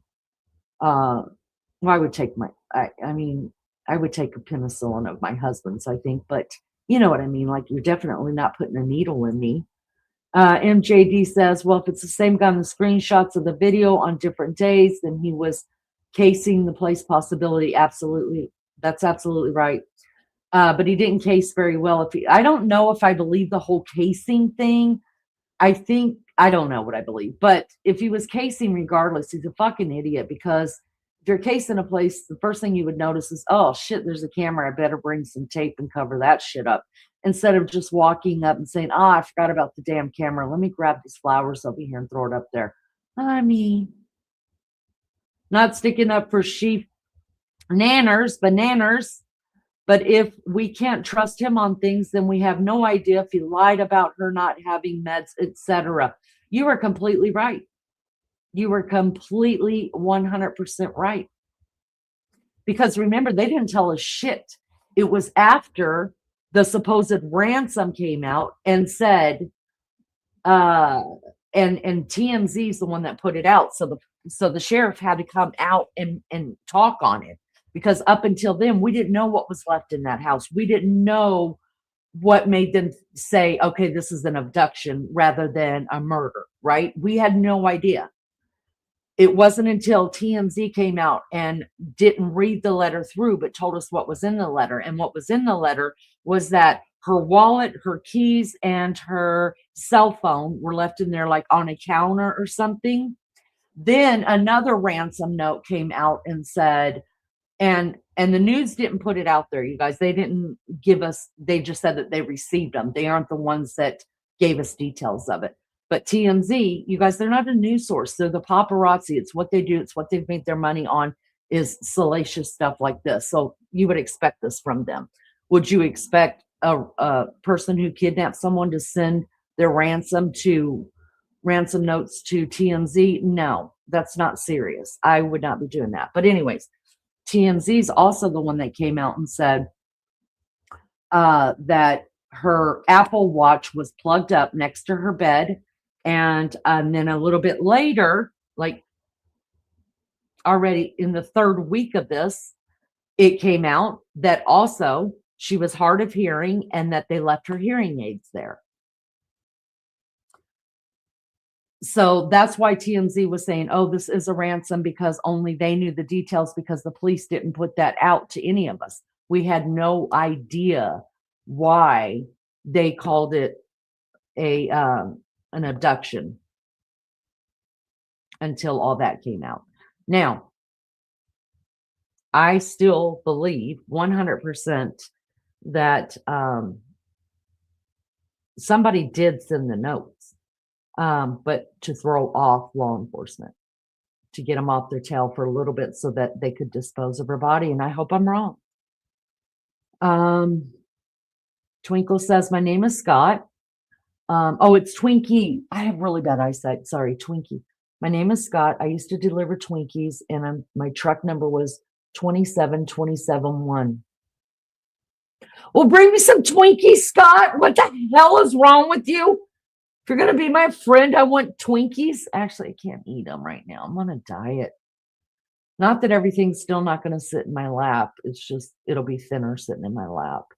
June says it's two different people, not the same people. I agree. Erica says he also said that he had a package for Nancy. Y'all, they just intercepted another fucking package. What was it, Friday night? Oh my gosh, this is ridiculous. It almost looks like the one without the backpack could have the backpack under the sweatshirt or something. Yeah, now I'm not saying that I don't believe that he couldn't have some. He's either got a belly on him, or there's definitely some stuff underneath his jacket. Absolutely, 100%. I love my family, but if I thought I did anything nefarious, I'm turning them in. Yes, no rewards needed. Savannah would turn on her sister and husband if they did this. It would break my heart. It would completely break my heart. But yes, I would have to do it too. I would have to do it. I mean, what's right is right. You can't go around taking people's lives. I mean, listen, if I can control myself, everybody else should be able to control themselves too. Because there have been people that have just been like, I'm going to choke the life out of you. John says he's much thinner on the left. The guy on the left has a beer belly. Thank you very much. That's what I thought. I meant beer belly on the right guy. I know who you're talking about. You said 74. Yep. It's because I'm thinking when I do this, I think of my mom and what I would do and how I would feel if it was my mom. Sorry, guys. Twinkie says they could do a handwriting exam on him. Well, that's good. I wonder if surely they have. Come on. Surely they have. Erica says, it's okay because I've been thinking about mine too, and she's home with my grandparents. God bless her. I can't help it. I just can't imagine my mom being somewhere I didn't know where she was at, like even for an hour. I always knew where my mom was. Miss June says she has a lot more miniature table by the door. And when you walk in, I do believe there might be a white tile floor. This is where the blood was found and on the couch allegedly. So yeah, I have noticed, and I've said it before, why are they not using the front door or the very, very back door? All they've been going in through is the garage. They've been going through the garage where they park the car, and also the garage that leads out to the backyard, the blue door. But yet they're not using any other doors. So I too believe that there's something there. It has to be. Well, I always said, if she bled on the outside, there's blood on the inside. Oh, Twinkie says, I'll never buy another Twinkie after the way they treated us. I'm so sorry about that. Hearing aids have GPS connected to it, right? Tashi says, feel free to join the chat. Everyone's opinions here are appreciated on this case. Don't be shy. That's right. You won't get bashed for your opinion at all. You don't even have to agree with the same thing I'm saying. I don't mind. Just want to have adult conversations and not be ugly to each other for having a different opinion. Jamie says, how is she getting so many packages? She's been missing a month, and who's ordering them? Good question. Very good question. Jean says, amen, me too. You have to understand no one cares if your family's blood or friend. They're going to do this for money and gifts of food. People do stupid things because they're insane. Diamond says, I thought the ransom note was in the email. There would not. No, there was. So they said some were in email and some were a note. Actually, a note. But who knows what that means? Does it mean that it was the note typed out? Was the note letters from a newspaper or words from a newspaper put on a piece of paper? Who knows? Nobody is being fully transparent with anything. Look, she probably was like any of us hooked on Temu by I am not hooked on Temu. There's very little things that I get, but my girls are, my friends are. Within the box for life. Hello, welcome. She says, I find it strange that this woman had serious health issues and she lives alone. Yes, ma'am. Well, if you're a ma'am. If not, yes, sir. Why did the church have to contact the family that their mother didn't attend church? Well, what happened was since COVID, she would always go over to a friend's house and they would watch church together on TV, and she didn't show up. So I don't know, but we're all asking the same question that won't be answered until I guess Savannah Guthrie covers this case on her show, why her mom was living alone, why there was not enough way for her to get in touch with her children, or if it was all disabled or what happened. Thank you, Miss June, for saying that. Y'all, please hit the like. Wang says, P. Wang says, I don't know what you're saying though.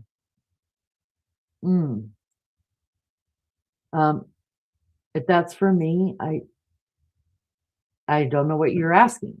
John says, I would think with the money that family has, they would have had 24 hours caregiver. They sure could afford it. Right, but why wasn't it there that night? I think somebody, whether it was a caregiver or whatever, lived in that guest house.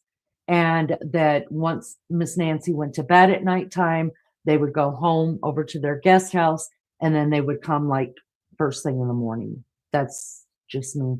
Twinkie says opinions are like assholes. Everyone has one. That's right. And everybody's welcome to it.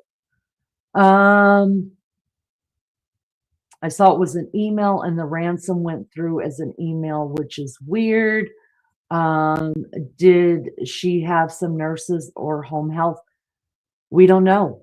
They haven't come out and said, but I would think that we would know if somebody was actually there during the time that she was taken out of the home. I think we would. Don't you think we would know that? I mean, like say they were asleep, maybe surely, because if they had, unless the caregiver always got Sundays off. Let's just say the caregiver knows that she goes over to her friend's house to watch church on Sunday, so she may not that may be her day off, right? Or did tomato hot sauce dude, this is all just me speculating, did he give the evening off to a caregiver saying, look, mom's coming over to our house for dinner. We're going to all have dinner together. I'll bring her home late. I'll make sure she gets in bed. Just be there early Sunday morning or whatever. Who knows what had happened? But I would think if somebody was there that night, whether they were in the guest house or actually lived in the home, I think that would have come out. But I don't know. Because this whole thing feels like a setup allegedly, and a woman went right back to work as if nothing had happened. What made me really look at this whole thing side, I was her repeating her same words from a movie. Right. And I didn't know, because I never seen that movie. And so Lizzo's the one that brought it up. I still haven't seen the damn movie. So I was floored when you guys said that. Twinkie says there are certain things during investigation they can't disclose. Agreed. June says, I feel like she had a caregiver. I do believe it was her family who was the caregiver. I am not feeling well. There was other nurse, but she was more independent than anyone thinks. Well, and that's true too, because you can actually get paid. Like if my mother-in-law moved in here and lived with me, I could be paid by the state for being her caregiver. Now it would come out of her money, but I could get paid for that. You know what I mean? Erica says, I would have thought they would have put a security system on the house before she was taken. Apparently there was, but remember there were some workers out there, like electricians or something, that week. So she was supposedly taken out of the house Saturday night, early Sunday morning. I'm going to say it that way, so we know what nighttime it is. Prior to that weekend, the week prior, there was supposedly electricians out at the house. Was that all a setup to cut some of the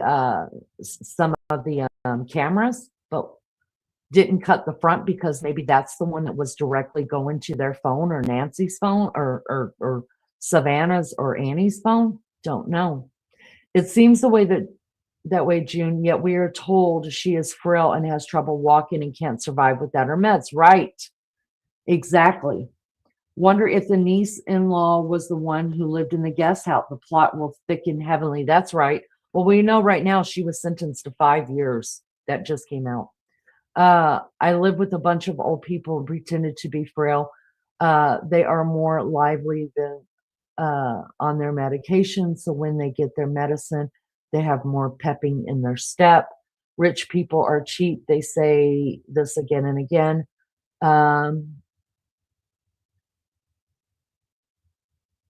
Kayla got sentenced to 5 years. She was arrested, on a drug charge again.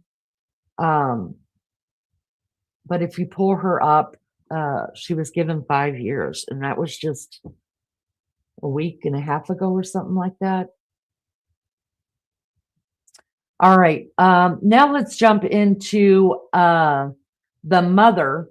Now, let me just remind you guys what we're watching again. So what we just watched was Luke Daly's interview, the first interview that he's given since his car, which was the Range Rover, was towed from the Culver's parking lot, which is just 2 blocks from the house that was raided that Friday night when we were all excited and we just thought this was it. They found Nancy. So his mom was in that house, and there was a brother, I think, that was in that house too. They were detained. And then she'll go on to tell us what happened. So this is the mother that was in the house when they came and swatted the house that Friday night. All right, here we go. Let's pull this up.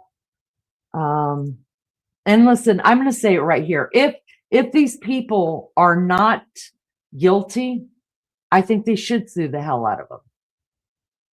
Defamation. Listen, I don't think they could be sued for being detained, because let's just face it. If the police if your house comes up as a tip in an investigation, there's nothing you can do about that. Now, could they sue them for defamation or missing work because, or that it's causing, I don't know how that works, but I know they've all lawyered up. Everybody's lawyered up, y'all. Everybody. Lulu says, can you do an address search according to Leanie? See who is registered to which address? Which one? Because I've already pulled up all of them.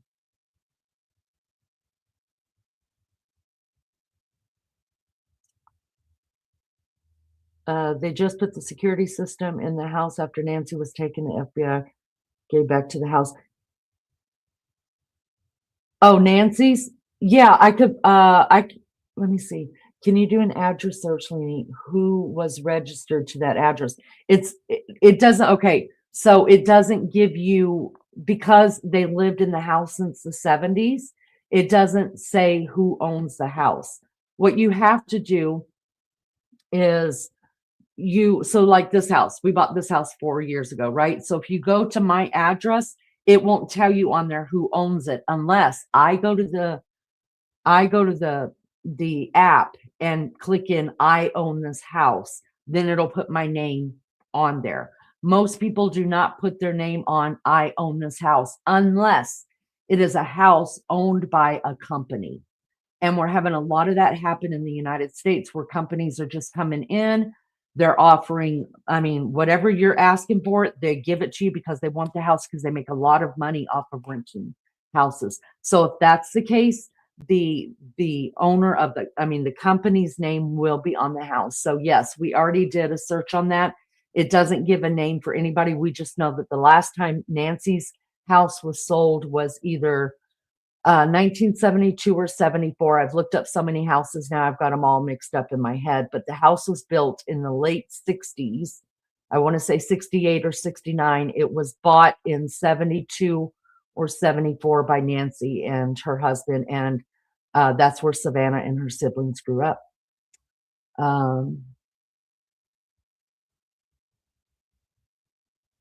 All right, so let me pull this up. Let's share the screen. Let's find out.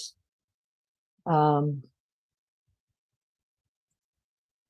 right, so this, my source, you guys, again, is Brianna Whitney, and Arizona's family. She works for CBS 5-3 TV. And this says Mary Chapin Daly talks detainment, suspicious surrounding her, and suspicions surrounding her son Luke Daly in Nancy's case. So the guy we just saw, this is his mama. She was home with her other son when the house was swatted. They took them out, they detained them, and then I guess they were released to go to the neighbor's house while they finished swatting the house. So that's what we're about to watch right now. And I'm sorry, y'all, I am going to have to stop it every now and then and talk because I don't want my channel to be taken down. All right, here we go, y'all. Watch your ears. I can't control your volume. Close by. I didn't realize that. You didn't know that. First, I have to tell you guys, this woman is 77, and I think she looks freaking fabulous for 77. I just have to say that. I'm sorry. No. So did you not know? I knew it after everything happened. But otherwise, who'd heard of her? You hadn't met her? No. Okay. No. Okay. So you hear that she is abducted. She goes missing. And I assume your first thought when you hear this is, oh my gosh, somebody, I mean, this is crazy and it's nearby. Were you following the story, following the case? Totally. At that point, to see if they could ever find her, you know. And, you know, Savannah grew up in Arizona and, you know, her family. And we watch her on TV. So it's sort of like, you know, she comes into our living room and tells us what's going on. So it's, you know, it's very emotional for me. I mean, I'm old and I'm not used to this kind of stuff at all, but I have a lot of empathy and pray. I don't have a lot of hope but that the family continues on and it's, you know, huge loss for all of us, actually. Oh, it completely affects the community, a community you're part of. So when you first start hearing about it, I imagine there's a lot of upset and fear, concern. Yes. And they were searching, you know, I live on this street, and then they were searching a street a little closer and a little farther out, excuse me. And, you know, it's just weird to have these people and people standing in front of my house wanting to talk, mostly news people wanting to. Yeah, I mean, the media don't. I didn't talk to those people at all. We just. So tell me what happened when this all ends up at your home. Your home ends up becoming part of this story. Yeah, well, people were coming to the door and I wasn't necessarily answering it. They might not have even had a camera or anything. And then this one late afternoon when they came, and they came in the big SWAT vehicles, pulled into my driveway, and said they wanted to, they wanted to see anything that could link anything. I said, well, yeah, go ahead. I mean, so they were there for about 6 hours, and I was in the SWAT vehicle, and they went through my house and went through everything and tore everything, broke my, if a door was locked, they would break it open to go see what was in there. There really wasn't anything in there, but it was pretty upsetting. Well, and it's one thing to come to you and say, do you have any video or anything like that? It's another to detain you and search your house with a search warrant. Did they tell you why? I guess I assumed, because I live close by or something, but I just said I'd do anything if we could find some clues that might help, but I don't think there's going to be anything in here, but go ahead and look. I mean, I didn't say you can't look. I didn't even think. It was kind of, late in the day. I'm so sorry. I'll turn that off. I get a lot of phone calls now, a lot of messages from people. How are you doing, Mary? So, yeah, and then I just decided I was much better off going to Phoenix to be with Matt and the grandkids and his wife and everything. So when they detained you, did you know that this was related to also them investigating Luke? No. You had no idea? No, I wasn't thinking this was about Luke. I found out it was also about Luke, but initially, no, I was thinking it was all about Nancy Guthrie and finding her and whatnot. So, because I was thinking, I don't even think Luke probably ever watched the news and even saw Savannah on the news. I mean, I did. Right. So when did you learn that, your detainment was related to Luke's detainment in this case? When? I'm not exactly sure when, because honestly, during this time, I was really emotional, and there were lots of information coming in, and so I don't remember exactly the time, but I know that in retrospect, I know all this stuff that it did, but initially I didn't think of it being Luke as part of this, because I knew it wasn't something that Luke would be involved in any way, and he wasn't. I'm going to stop right there because I've got to say it. I got to say it. Okay. Everybody that's been around me for the 2 years that I've had the channel, you guys know my backstory of living in Carson, California, when Carson was a huge drug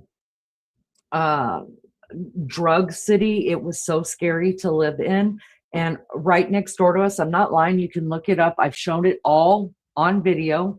I've done a whole live on where my house was, and the people who lived next door to me were the leaders of the gang from my city, which was, you can look them up. They were called the Victoria Park, because that's the area I lived in, I grew up in, Victoria Park Locos. Okay. So let me tell you something about moms and their criminal children that live with them. Okay.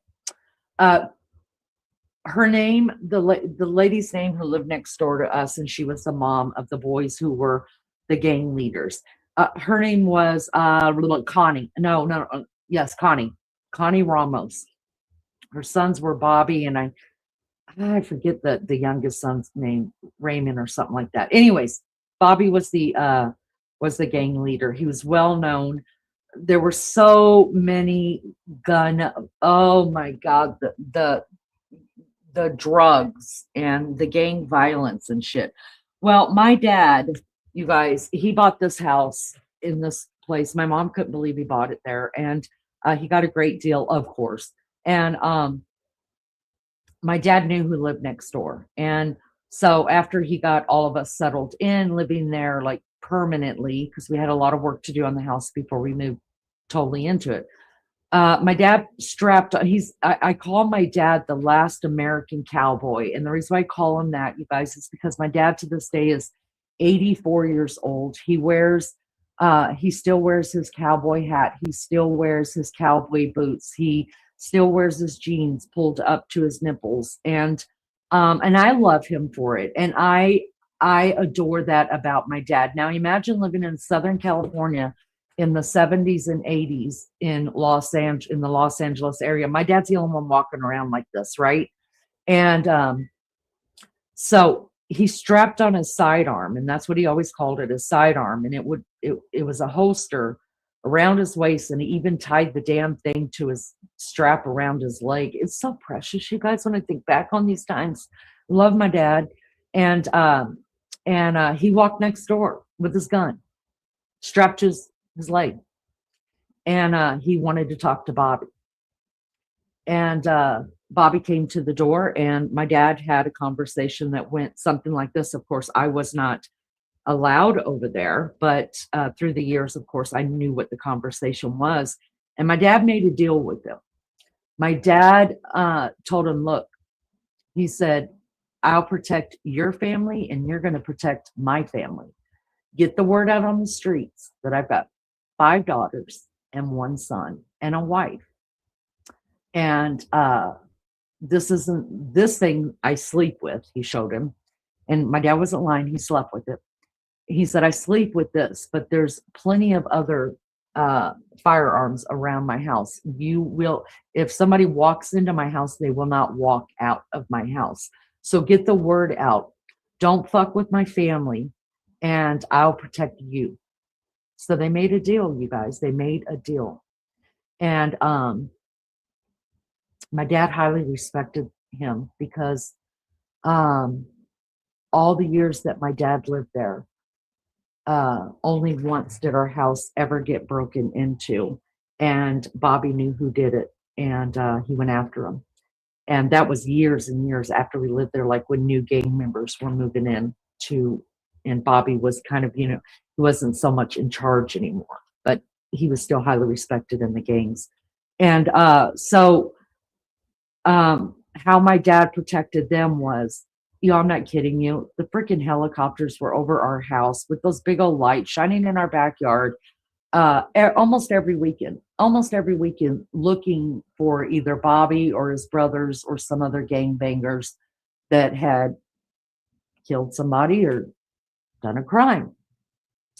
And my dad kept his word. So we had an 8-foot wall. It wasn't a fence. It was a wall, cinder block wall around our backyard.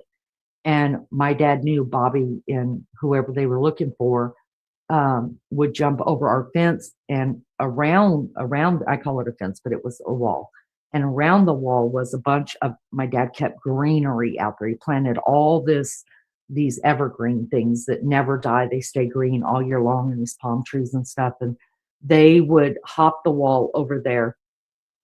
And then there were times my dad hid him in the attic. I'm not lying to you. My dad would bring him in the house, and he would open up the attic, which was in the hallway, and sometimes they would go up there because for some reason they never swatted our house, but the police would walk through our house to get to the backyard and stuff like that. But see, the police also knew my dad because of where we lived, and so they trusted my dad too. But sometimes to keep your family safe in that kind of an area, you got to make a deal with the devil, and my dad did.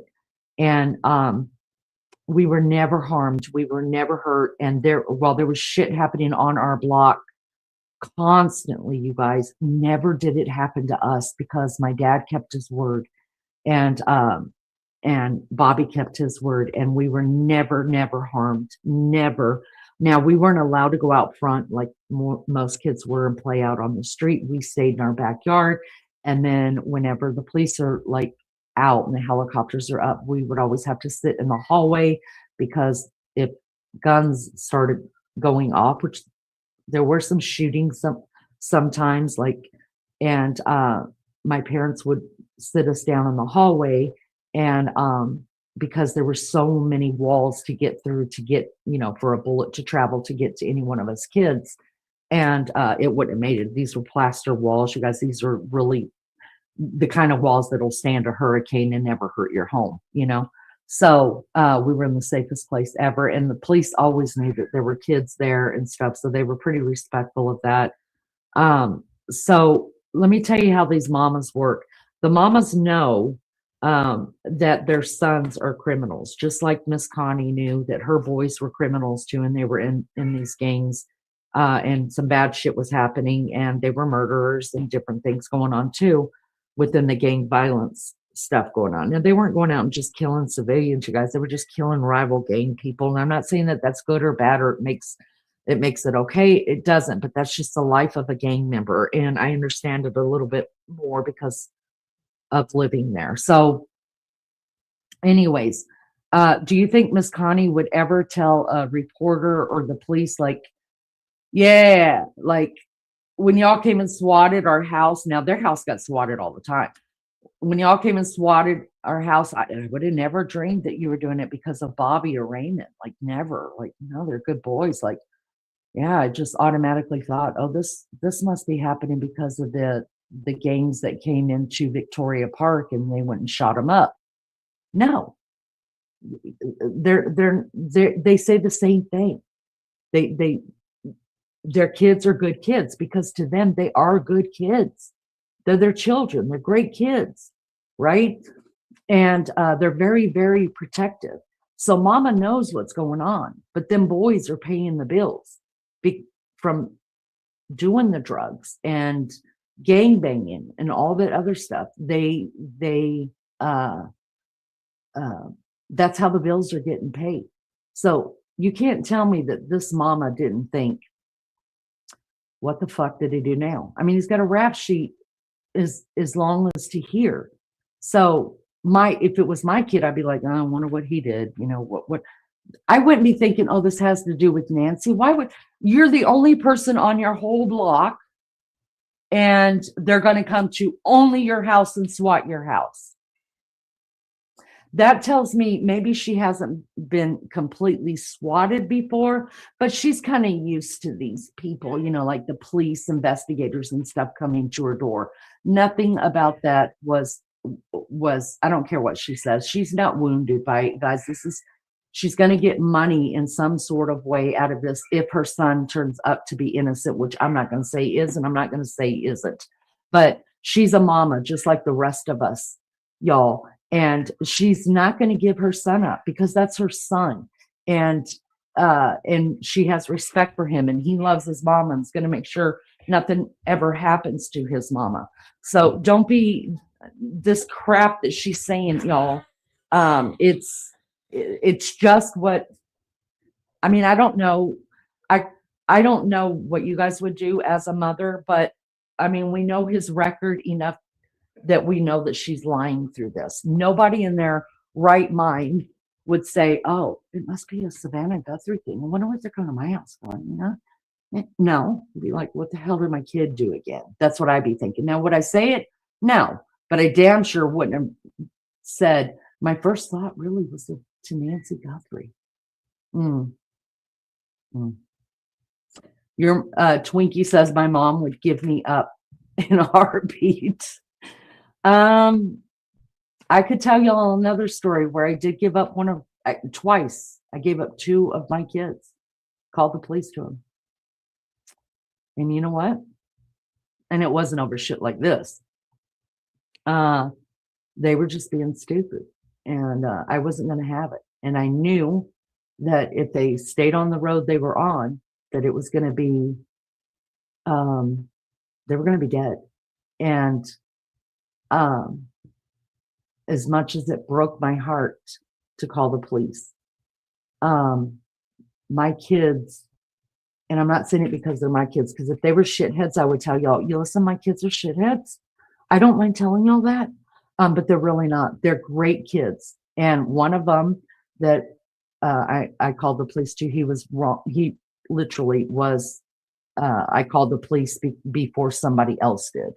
Because some girl was claiming when he was 15 years old that he SA'd her. And I was like, we're not putting up with that. Done, did, let's go. And I called the police.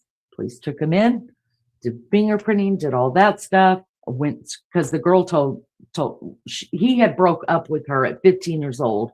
She said, if you're not going to go out with me, I'm going to tell the police that you SA'd me, in different words. And so he comes home all upset and told me about it. He was my oldest son. And I was like, okay, well, then we're going to jump the gun because we'll go ahead and report it to the police. And he's like, what? Wait.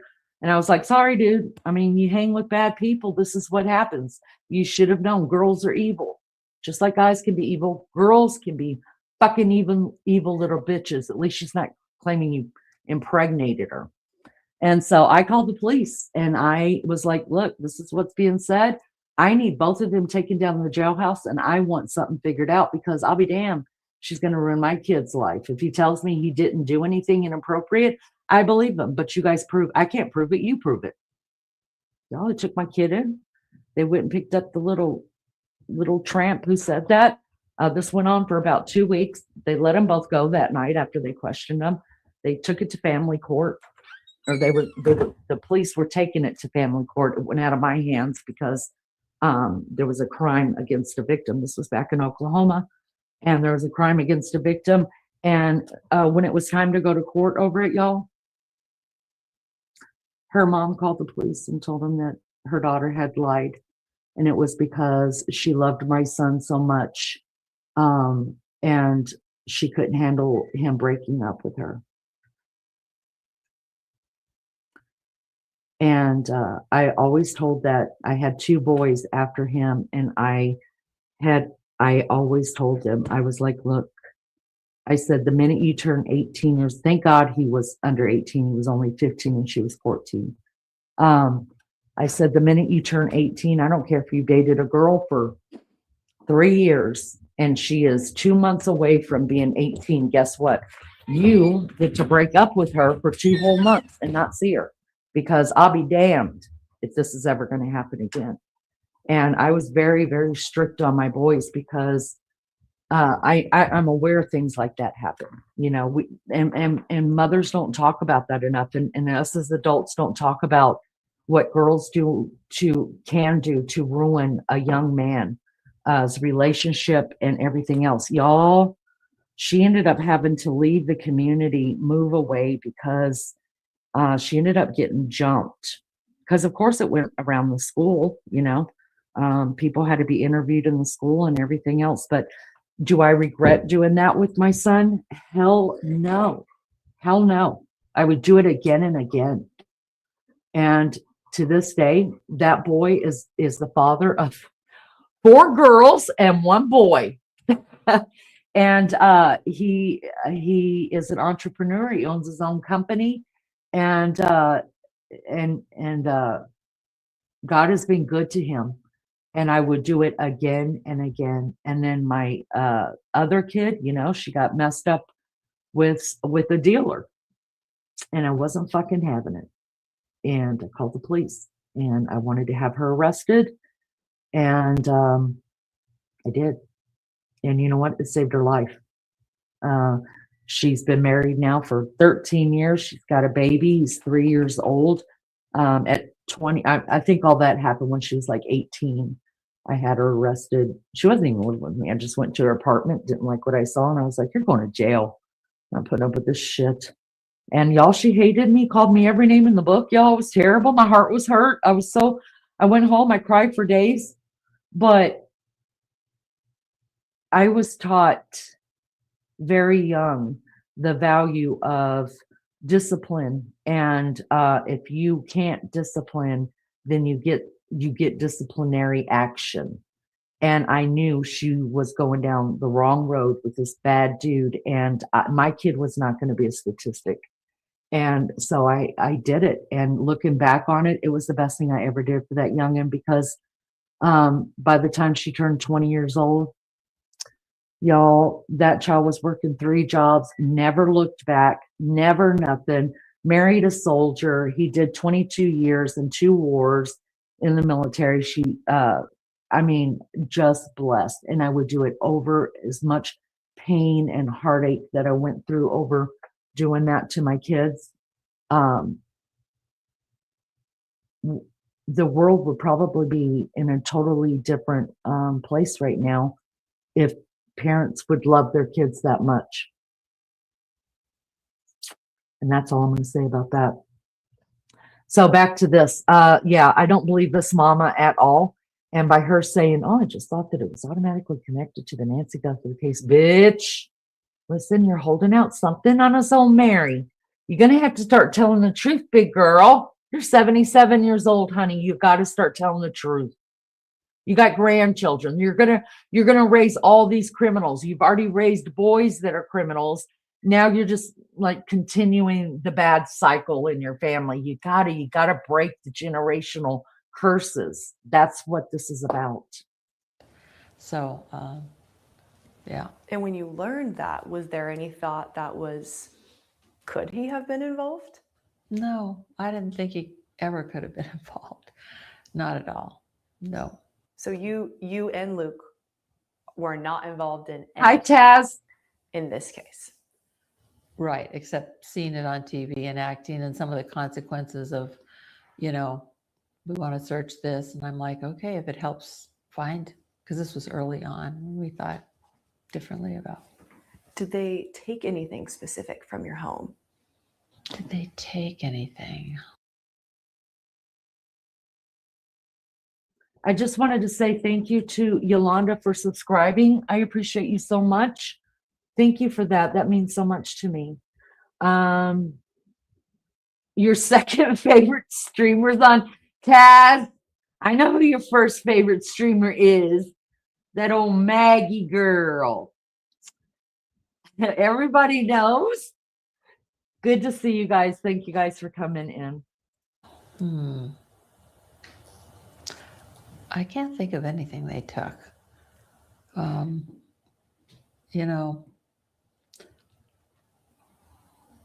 can't think of anything. And did they eventually? I might think of something later. That's I hate fine. to say it, but yeah. Did they eventually tell you that they were searching your home in relation to this case, or did you this whole time think they're just looking to see if I have any surveillance video or anything like that? Like, where did that shift happen? They didn't give me a lot of information, but I just assumed, and I said, well, if it's like I said, if it's something that might help us find her, then go for it. If you think there's anything in here, but I don't think there is. So, yeah. Did you ever suspect that Luke might know who was involved? No. Not at all. No. Mm-mm. So you guys were basically both detained for hours. You were questioned, your property gone through, and then released, but with not a lot of explanation as to why? Well, I guess they just said they could do, I didn't want to stop if it might be helpful, but I had no idea when. I thought they'd maybe come in and look around for an hour or something, poke around, and I'm jumping through chat really quick because I know I missed some stuff. I also wanted to give a shout out to Frosty the Homeman. First of all, I absolutely love your name. Second of all, I absolutely love that you subbed up. Thank you so much. My dad was badass, y'all. He still is. He's still badass. Oh, y'all have some videos. If you guys want to look at my dad, I love him. He's my dad. So, oh God, I could tell you guys so many stories about the last living cowboy on our true American cowboy. But anyways, there's some shorts on my page with my daddy singing, and maybe it means nothing to you guys, but it means, and listen, I know he can't hold a tune in the bucket, but I don't care. I love my dad. And I think watching my dad sing those old songs that I remember him singing when I was a kid, and him still singing them when I'm grown, it is the most precious. I just want to lick his whole face. That's how much I love him. Seriously. He's a complete badass. I'm not kidding you. You would love my dad. You would have loved my mom too. Oh my gosh. Oh, anyways, let me get back to this before I get all teary and shit. So you have not been back at your home since staying there since this? I just got back. What's that like? It's really good to be back here. I was up in Phoenix with my kids and grandkids, which is wonderful. But, we built our home and lived there a long time. And Matt's grown up in it. Luke's grown up in it. They're, so it's, it's home. So I love being there. I'm glad to be back, and it's nice to know that Luke's there and with me. I mean, in the days since you guys were detained, it's not been an easy road for any of you, Luke especially. I mean, people still believe he is the person on the video camera. They still believe he's the person who abducted Nancy Guthrie. His face is out there. His name, your name, has been out there. How, as a family, have you emotionally dealt with that, even though you've been released? Well, things will just pop up and I'll just feel a lot more like even sitting here talking about it. It is very emotional. And part of me just wants to say goodbye to all this chapter. So hopefully this interview will help kind of have some closure for me and for everybody else who's felt the impact, because this has been a huge impact, not just here. I mean, all the family from Rhode Island called right away and said, wow, look what's happening. I mean, I was like, oh my gosh, I don't really do Instagram and TikTok and all that stuff. I'm not the right demographic. I don't spend my time doing that, but Luke's on it. I mean, he is younger, and that is part of him, and he's had to see his face out there. That's really a shame, I think. But I was shocked about all of that. That was an education for me in terms of a way of communicating and things people like to do, like younger people, not older people like me. Yeah. What do you say to people who have also brought up Luke's past and kind of associated, oh, well, he's had a past with criminal activity, therefore this could be a part of this? What do you say to those people? Well, I don't know. They don't really ask me that. My friends, I mean, I have a really good group of friends here in Tucson, and I mean, they never really questioned me about that stuff. And if they thought it, they didn't, come up and say, well, could he have done this? And they didn't, probably out of respect, because they don't know. And I didn't know what all was going on sometimes, but I knew this wasn't, Luke's had other issues, but this is not the kind of thing that he had a problem with. And he's doing well now. And we're all kind of in the recovery mode, if you know what I mean, trying to get our lives back and get back to normal again and all that stuff.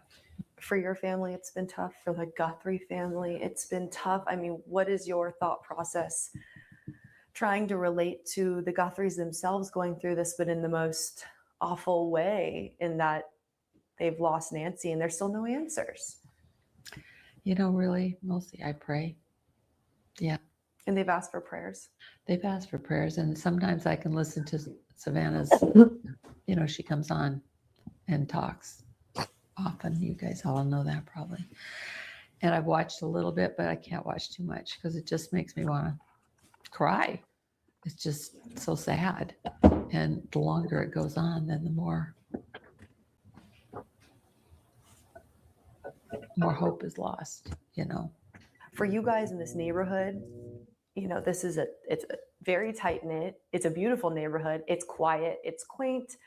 To have this kind of onslaught, the media spectacle, and then to become where you are, does that change your perception of how safe home feels?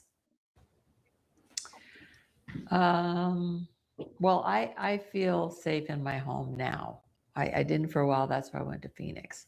I have wonderful neighbors. They live right next door, and we're in this little cul-de-sac together. And that's where the SWAT team came up the cul-de-sac and stuff. But I stayed with them some of the time. A couple nights I stayed over at David and Margaret's house because I was uncomfortable, So, I just never thought in my life who would imagine something like this?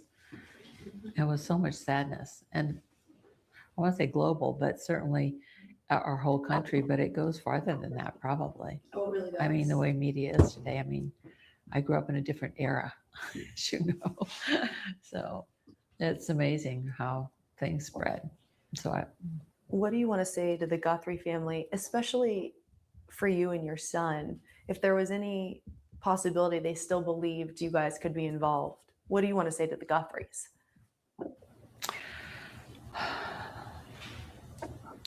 Savannah, I am just very, very sad and sorry about Nancy. And I pray for you and your family that you heal, that you can go back to your normal place of life and resume and build with your family and your children and your husband. And but I know it's going to be a challenge, but I'm going to keep praying.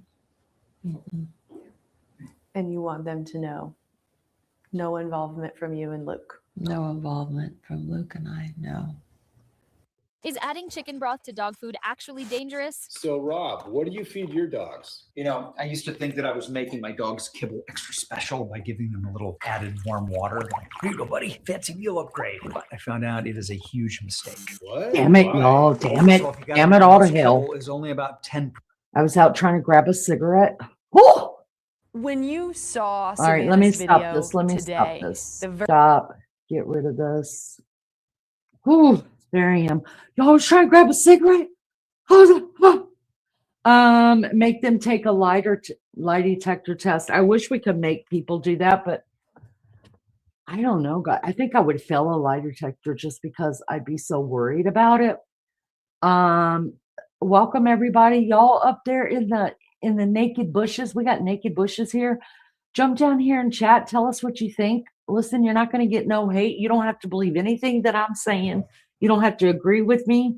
Just tell us what you think about it. Nobody's going to, we're just here having a conversation. That's it. And a lot of it is hearsay, but I do try to bring it from the horse's mouth things. And then I let you know whenever I'm speculating or, whatever. And you're welcome to your opinion too. I love different opinions. A lot of people have come in here and said stuff to me and I'm like, oh crap, I never even thought about that. Now I got to give that some thought. Did they rule him out with nobody's been ruled out with DNA.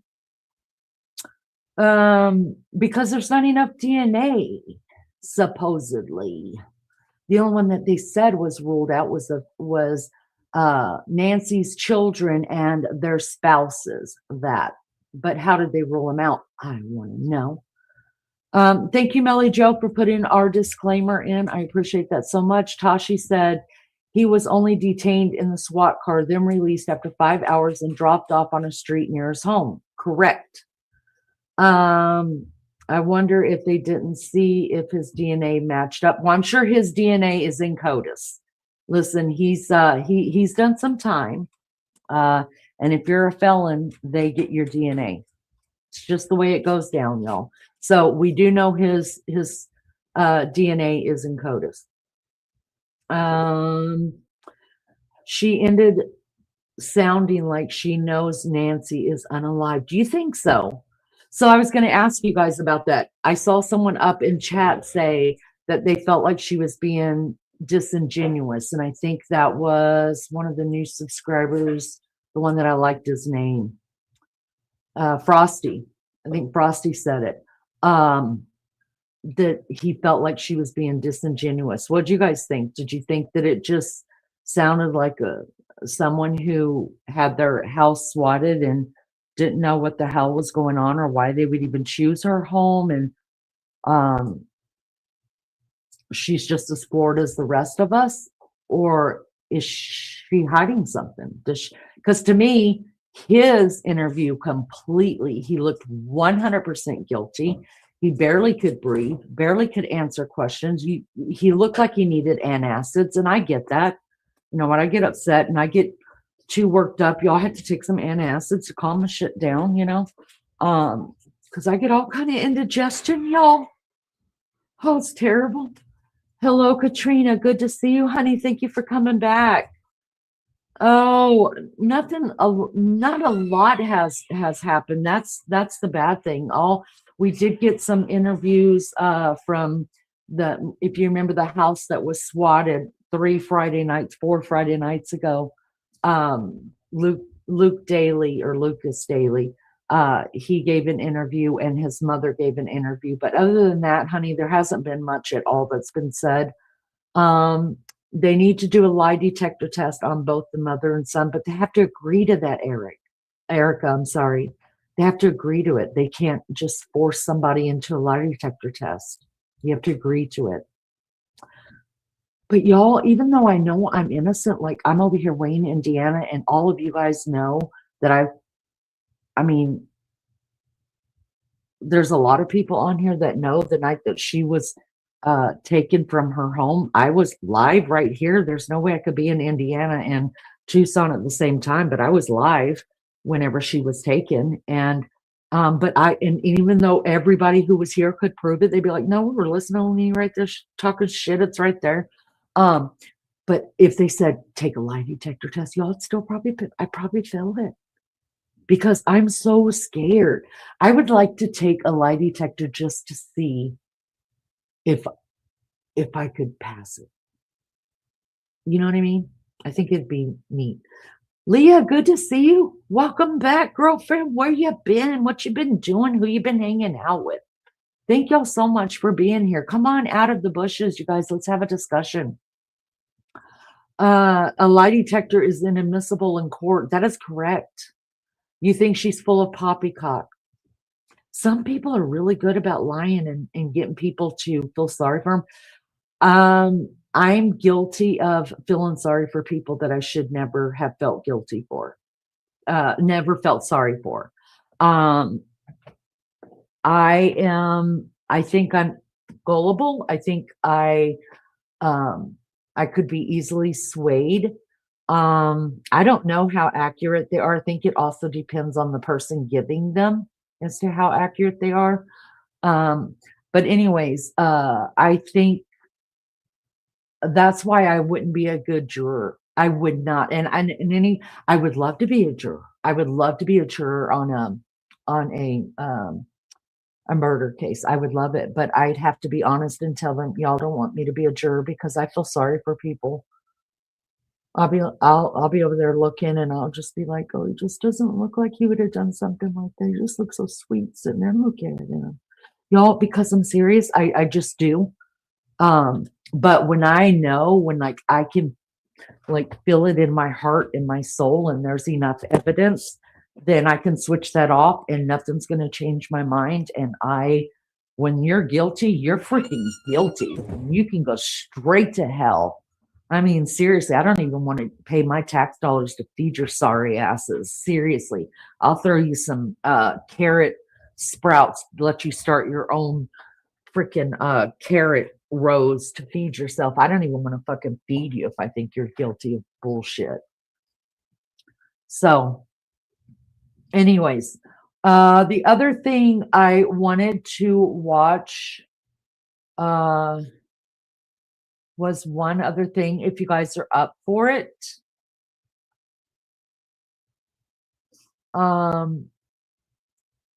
If not, I can close this one out. I know we've been going for a while. We've been going now, you guys, for 2.5 hours.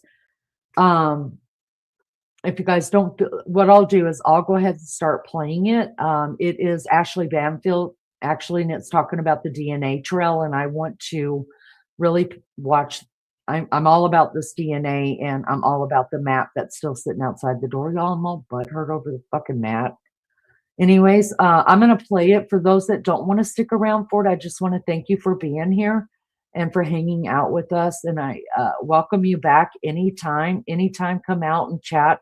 Love to chat with people. If you ever come to my channel and you hear an English lady on panel, and I'm not on panel, that is my co-host Maggie.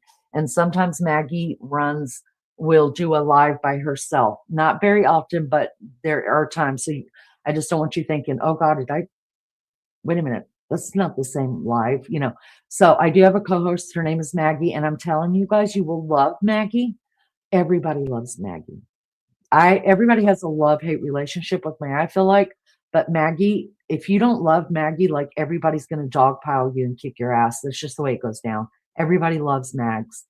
So if you ever come in here and you hear this British scoutyish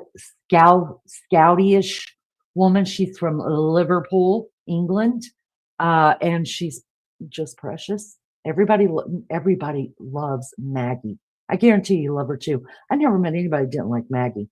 And I think Maggie has been disliked before for her association with me, but Maggie being Maggie, like nobody's disliked Maggie. She's the heart here. She's the heart.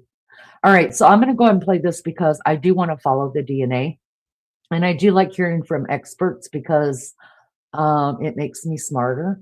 So, and they would know what the hell is going on, I think. So if you don't want to stick around and watch it, thank you so much for coming in. Thank you for being here. I appreciate you so much. The ones that want to hang out here, please hang out. Keep chatting in chat. I'm going to have to stop it every now and then and talk because I want to keep my my channel. And I know people don't like that, but it's just what creators are supposed to do. Melissa says, hi from New Zealand. Welcome, Melissa. Welcome to you. The Great One is back and says, I would be surprised if Luke's adoptive mother is involved. From what I can see, Luke's mother, Mary, has tried to support her son through thick and thin. And you see that so much in, at least I did as a kid, in communities where there's high crime. Listen, mamas just love their kids. It's just the way we are, but there's not enough people can't associate discipline with love. And I think it takes a whole lot more love to discipline somebody than it does just to let them get away with their shit. That's just me. All right, let me pull this up. All right. So my source is Ashley Banfield, you guys. This is her Drop Dead Serious YouTube channel. She doesn't work that much. I think she is actually retiring from News Nation and things like that. She's been just doing this, from what I can understand. And so this one, she titled it Mystery Kidnapper Exposed: The DNA Trail That Could Crack the Nancy Guthrie Case. So I am very interested in that, you guys. And I've already joined. I want to make sure to give her a like. Thank you, Ashley, for letting us play your stuff. I love me some Ashley, you guys. I really do. I think she's gorgeous.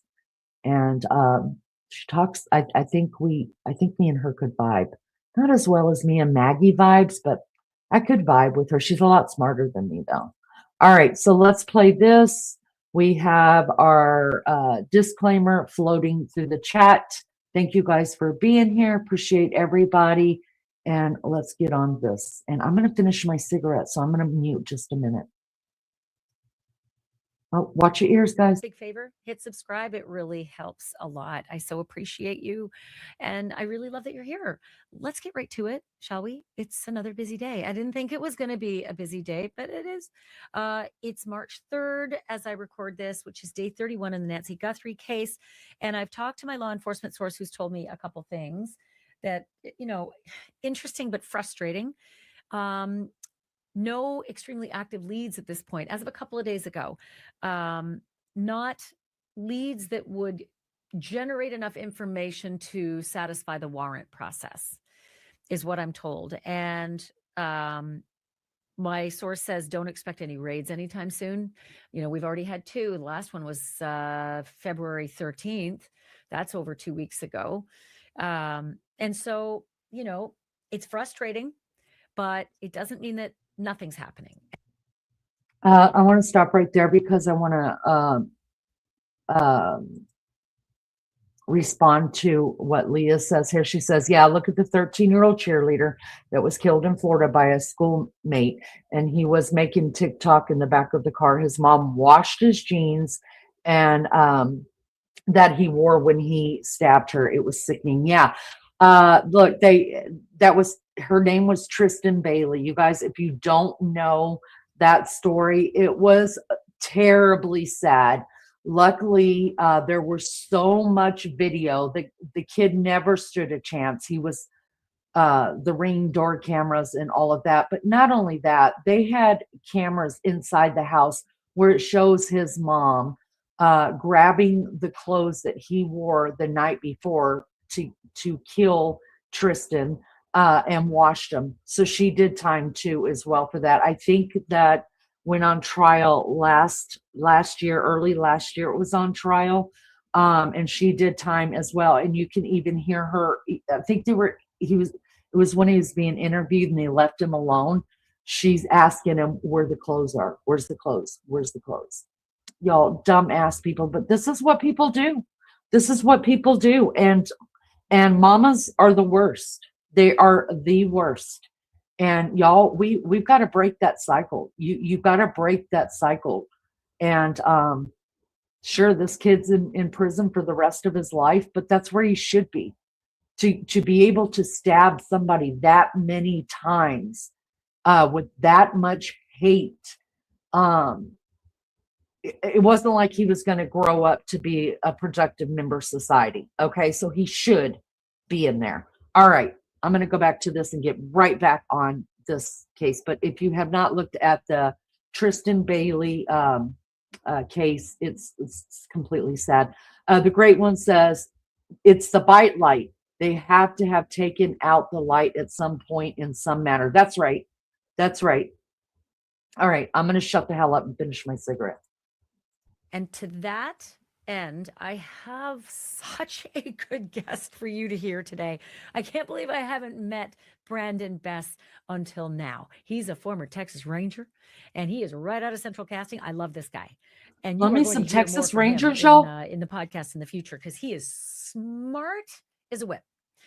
He's an expert in criminal intelligence. He did that with the Rangers. Expert in cold cases. He did that. Expert in all things Othram Labs, because he worked with Othram Labs. In fact, helped solve the Mary Catherine Edwards case in Beaumont, Texas. And here's what I have for you today. It is such a treat, because I know you've heard a lot about DNA in this case. Sheriff said something about DNA to NBC News, and I'm going to tell you that in a second. But I want you to sort of know how it works once it gets out of the computers. That's kind of a talk to me like I'm five way of saying it. But look, we all know that DNA work and Othram Labs and the lab in Florida, DNA International in Deerfield Beach, they're all super smart people with very, very specified careers that, you and I maybe don't understand to the nth degree. We just know the headline. We know generally about what they do. But what happens once the lab kind of says, here are your people? Here are the 40, 60, 80 potential family members of your suspect. And maybe in there somewhere is your suspect. Then what happens?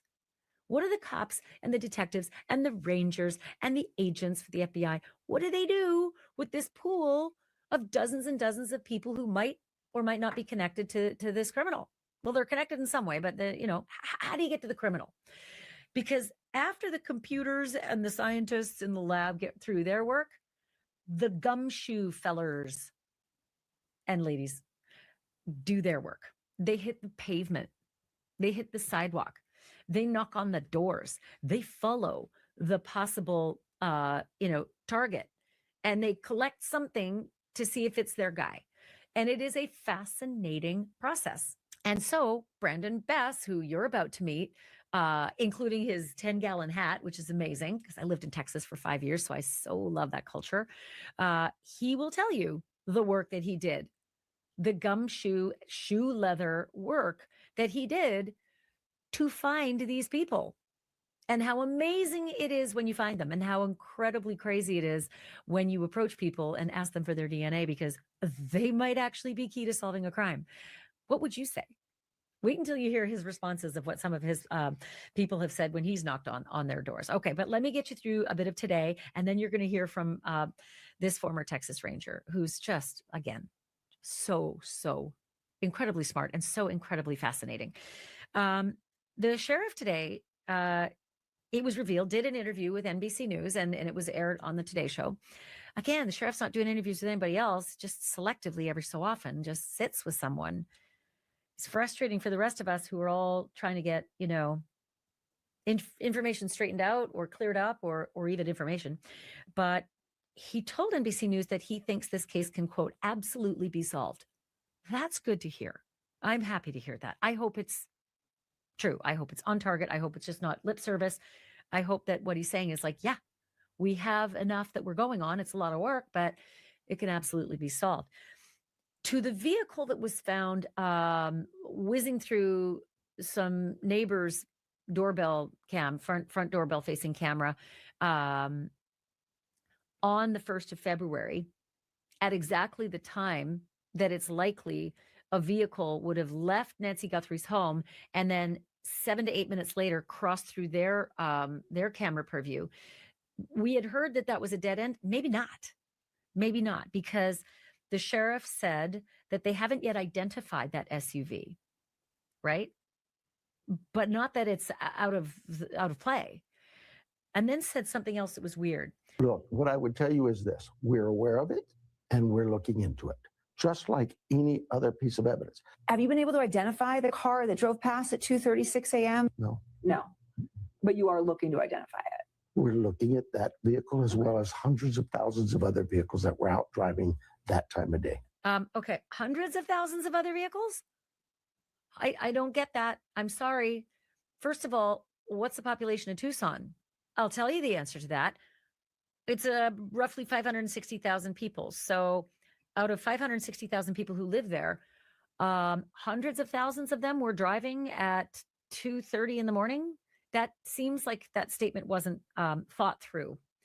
And I say that also because Michael Ruiz from Fox News was very, very clever and smart and went back to his files from Moscow, Idaho, and said that Idaho investigators had a list of more than 20,000 white Hyundai Elantras to sort through.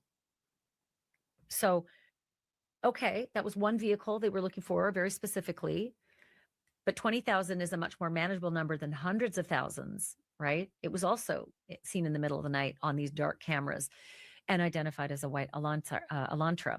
But other people thought that this might be a Kia Soul.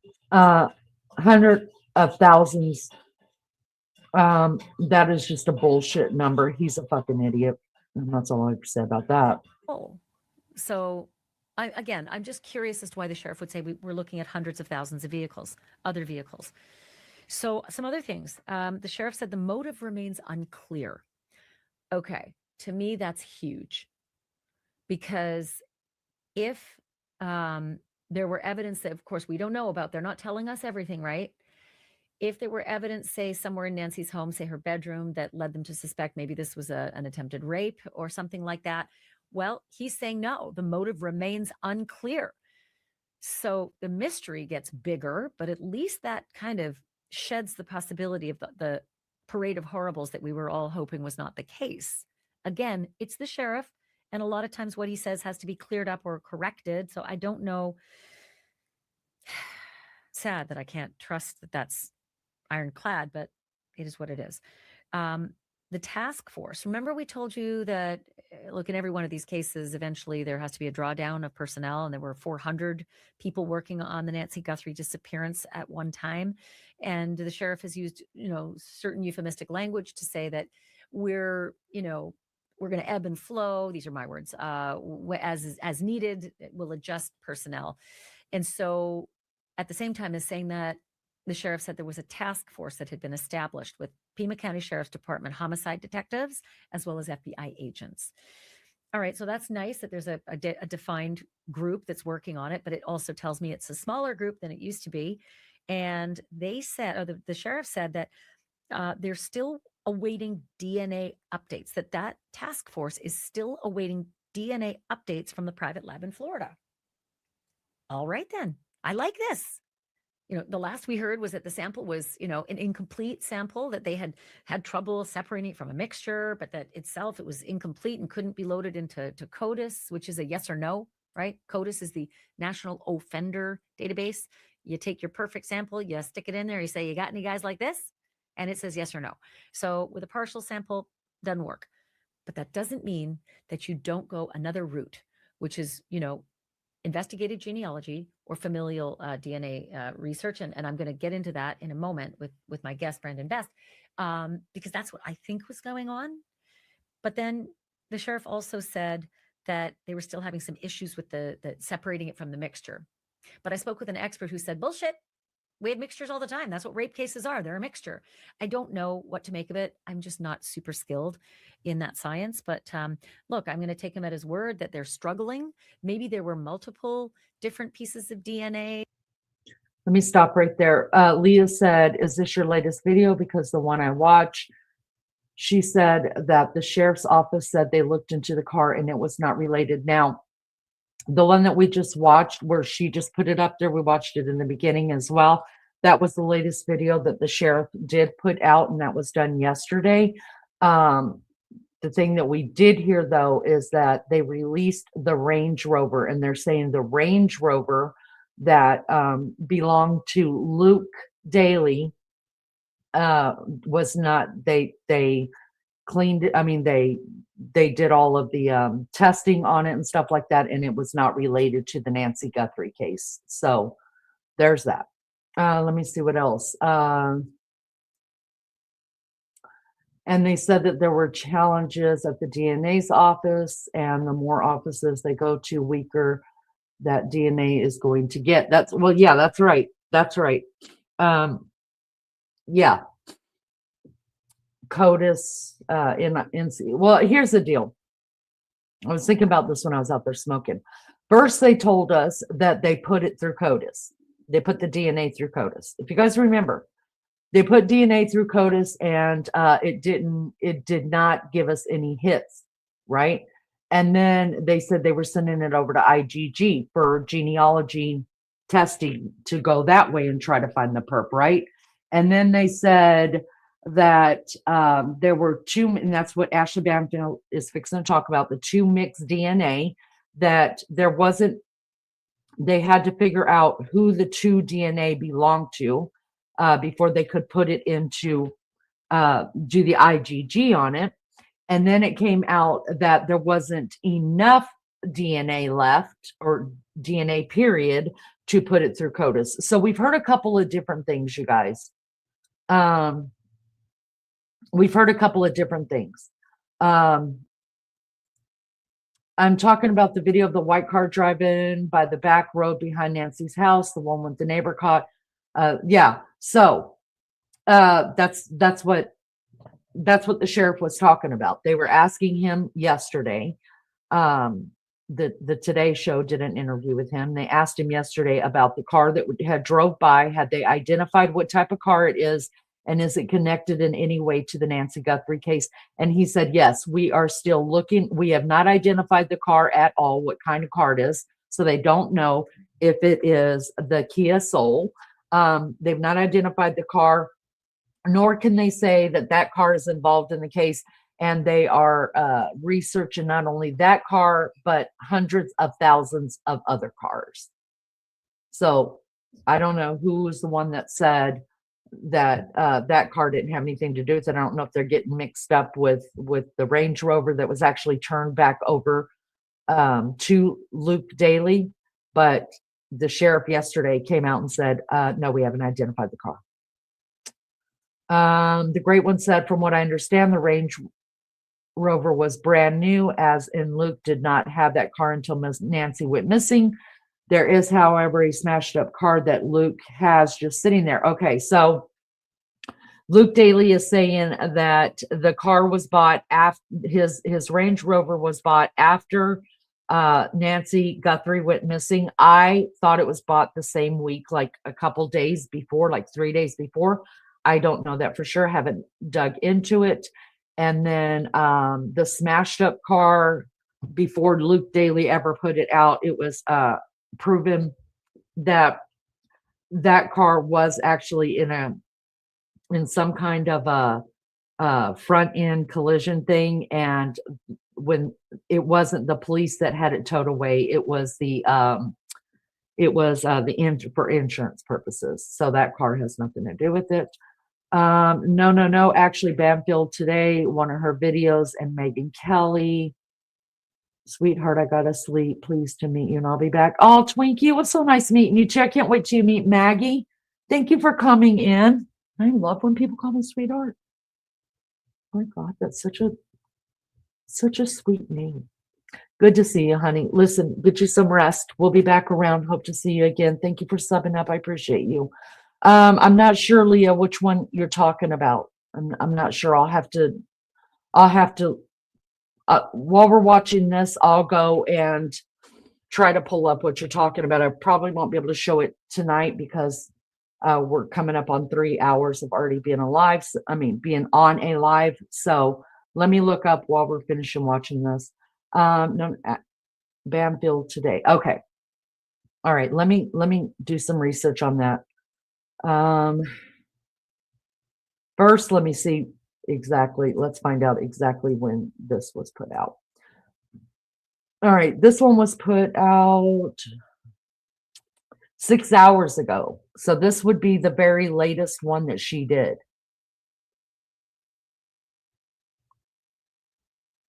This is the very latest one she did. This was, she just dropped this 6 hours ago. So I'm not sure if I'll look on her channel and see if there was one dropped since then, but this is the very latest one that she did that I can see.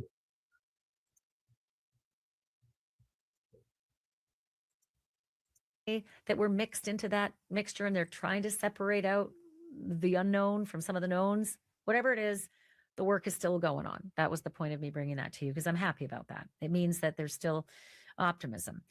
This was less optimistic. The backpack, right? The Walmart backpack. The sheriff said that it might have been secondhand. It might have been a secondhand backpack. Maybe it wasn't purchased. Here's how he said it to NBC, because his words matter. Take a look. We've now learned that maybe it wasn't purchased out of Walmart. That backpack is new, is exclusive to Walmart. But who's to say I didn't buy it and put it on eBay? That's what we're looking at. If you're watching and you know of somebody who I didn't buy it and put it on eBay. A backpack, or maybe you sold a backpack on eBay recently, or you know of an eBay transaction that you saw for that backpack, 1-800-CALL-FBI. 1-800-CALL-FBI. If you know of a secondhand sale of that particular black backpack, it's called the Ozark Trail Backpacker Pack. Okay, black. If you know of anything that may have sold secondhand, maybe in your store or eBay, again, 1-800-CALL-FBI. The authorities, obviously, this is kind of a thanks, Captain Obvious, but the sheriff said, look, there's a lot of information that we haven't shared with the public. Absolutely. And they shouldn't, right? I get it. The way investigations go, they've got to keep a lot of stuff close to their vest, especially for when you catch a guy, because you want to have stuff only the killer will know, but you also don't want to let the killer know you've got this on them, so that they can go underground. But here is what the sheriff said about that. And I want to read this because there's something specific about it. There's so much that everybody wants to know, but I would be very neglectful, irresponsible as a police law enforcement leader to share that with everybody. We have information on this case that we think is going to hopefully lead us to solving this case, but it takes time. That last part, it takes time. So Brian Enton, who, by the way, can we just please all say a prayer for Brian Enton's skin and health? Because, you know, Sheriff Nanos made it really difficult for any reporters to stay out in front of Nancy Guthrie's house. Most of them have left because he made this massive parking restriction, which means you got to walk forever and ever, amen, to get to Nancy Guthrie's front driveway. And you cannot have your vehicle, which means it's all in your backpack. And whatever you got is what you got for the day. Water, sunscreen, shelter, all of it. And the heat is oppressive. It was 87 the other day when I checked. And poor Brian Enton is out there doing the good work to continue to follow this case for us with no shelter, right? It's just miserable. Thanks, Nanos.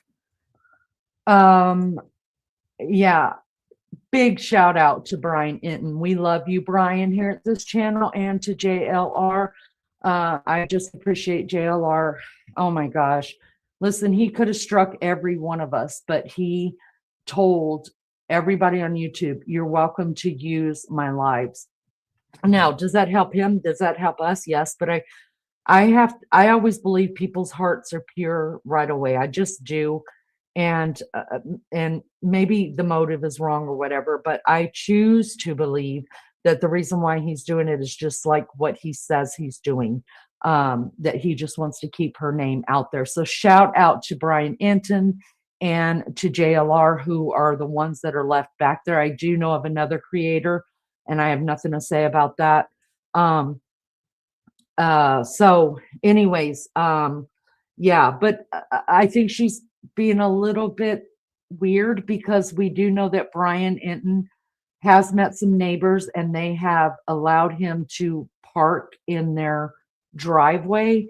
Also, I want to say the same thing has happened for JLR, that he's met some neighbors and they've allowed him to park there. And listen, the police didn't say they couldn't put up a tent. JLR is sitting underneath the tent. So, come on. Listen, I'll be grateful. I'm grateful anyways to these two men for their coverage of this. But I don't think we need to sensationalize things either. Do you know what I mean? Like Brian Enton could put a tent out, and I'm pretty sure if he walked over by JLR would not tell him, dude, get out of my tent. He just wouldn't. He'd be happy that Brian Enton is having a conversation with them. So let's not do that. I don't like that, especially when you're talking about prayer. Prayer to me is a big deal when you ask someone to pray for you. Yeah, don't sensationalize it. So if that's true, they should look for evidence in his blue Charger. I did see that he supposedly wrecked his Charger somehow. I thought that was done days before, but I couldn't be sure. I didn't look into it. I just knew what it was all about.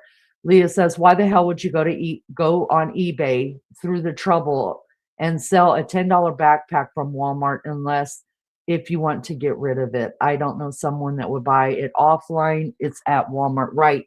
And yeah, then you got to pay shipping and all that. By the time you've done all of that, you would have paid less at Walmart. Now I could see it being put over on Goodwill and maybe gotten it from Goodwill for $2 or $3. Yeah, that's a good deal. Do I think these guys were smart enough to think that way? No. Do I think these guys went out and bought that backpack purely just to do this? No, I think it was just they had it already, and it just is what it is. There is Brian Enton's YouTube channel and JLR's. If you guys do me a favor, sub up to him. I mean, it doesn't cost anything to sub to somebody, you guys. And listen, I have said it all along, and I will continue to say it. To me, JLR has worked more than any person on this case. He doesn't have the resources, and I'm not taking away anything that Brian Enton has done on this case, because I think he's brilliant, and I think he is ethical, and I think I love the man. Oh, he's got the prettiest eyes too. But he's got sources. He was in the perimeter, you guys. He was hear me. He was in the perimeter of when SWAT went into that house, because he was there before SWAT. He already got the 411 from somebody. Hey, this is the house they're going into. JLR doesn't have those professional people that are sitting there watching every little thing and getting. He was still sitting over in the other community that the police, were putting out that that's where they were going to do the SWAT at. And they were very smart about that. Very, very smart. Because they got most of the media and the YouTubers away from the scene so they could go in and do their thing. But Brian Enton, he had the 411, y'all, and he was there before SWAT got there. So he was inside the perimeter. That's why he got the footage that he got. But I'm just going to say that JLR doesn't have the resources that Brian Enton's got and that this lady right here's got, and everybody. I mean, he's having to do his own research and go off his own instinct, which I can appreciate, because that's what I'm doing a lot here. I'm having to do a lot of research to debunk and to try to figure out things. People give stuff away for free and sell it cheap on Facebook Marketplace, right? And let's just face it, if it's been sold on Facebook Marketplace or it was donated, they're not going to find that out, you guys. They're not going to find out. Hi, Mig.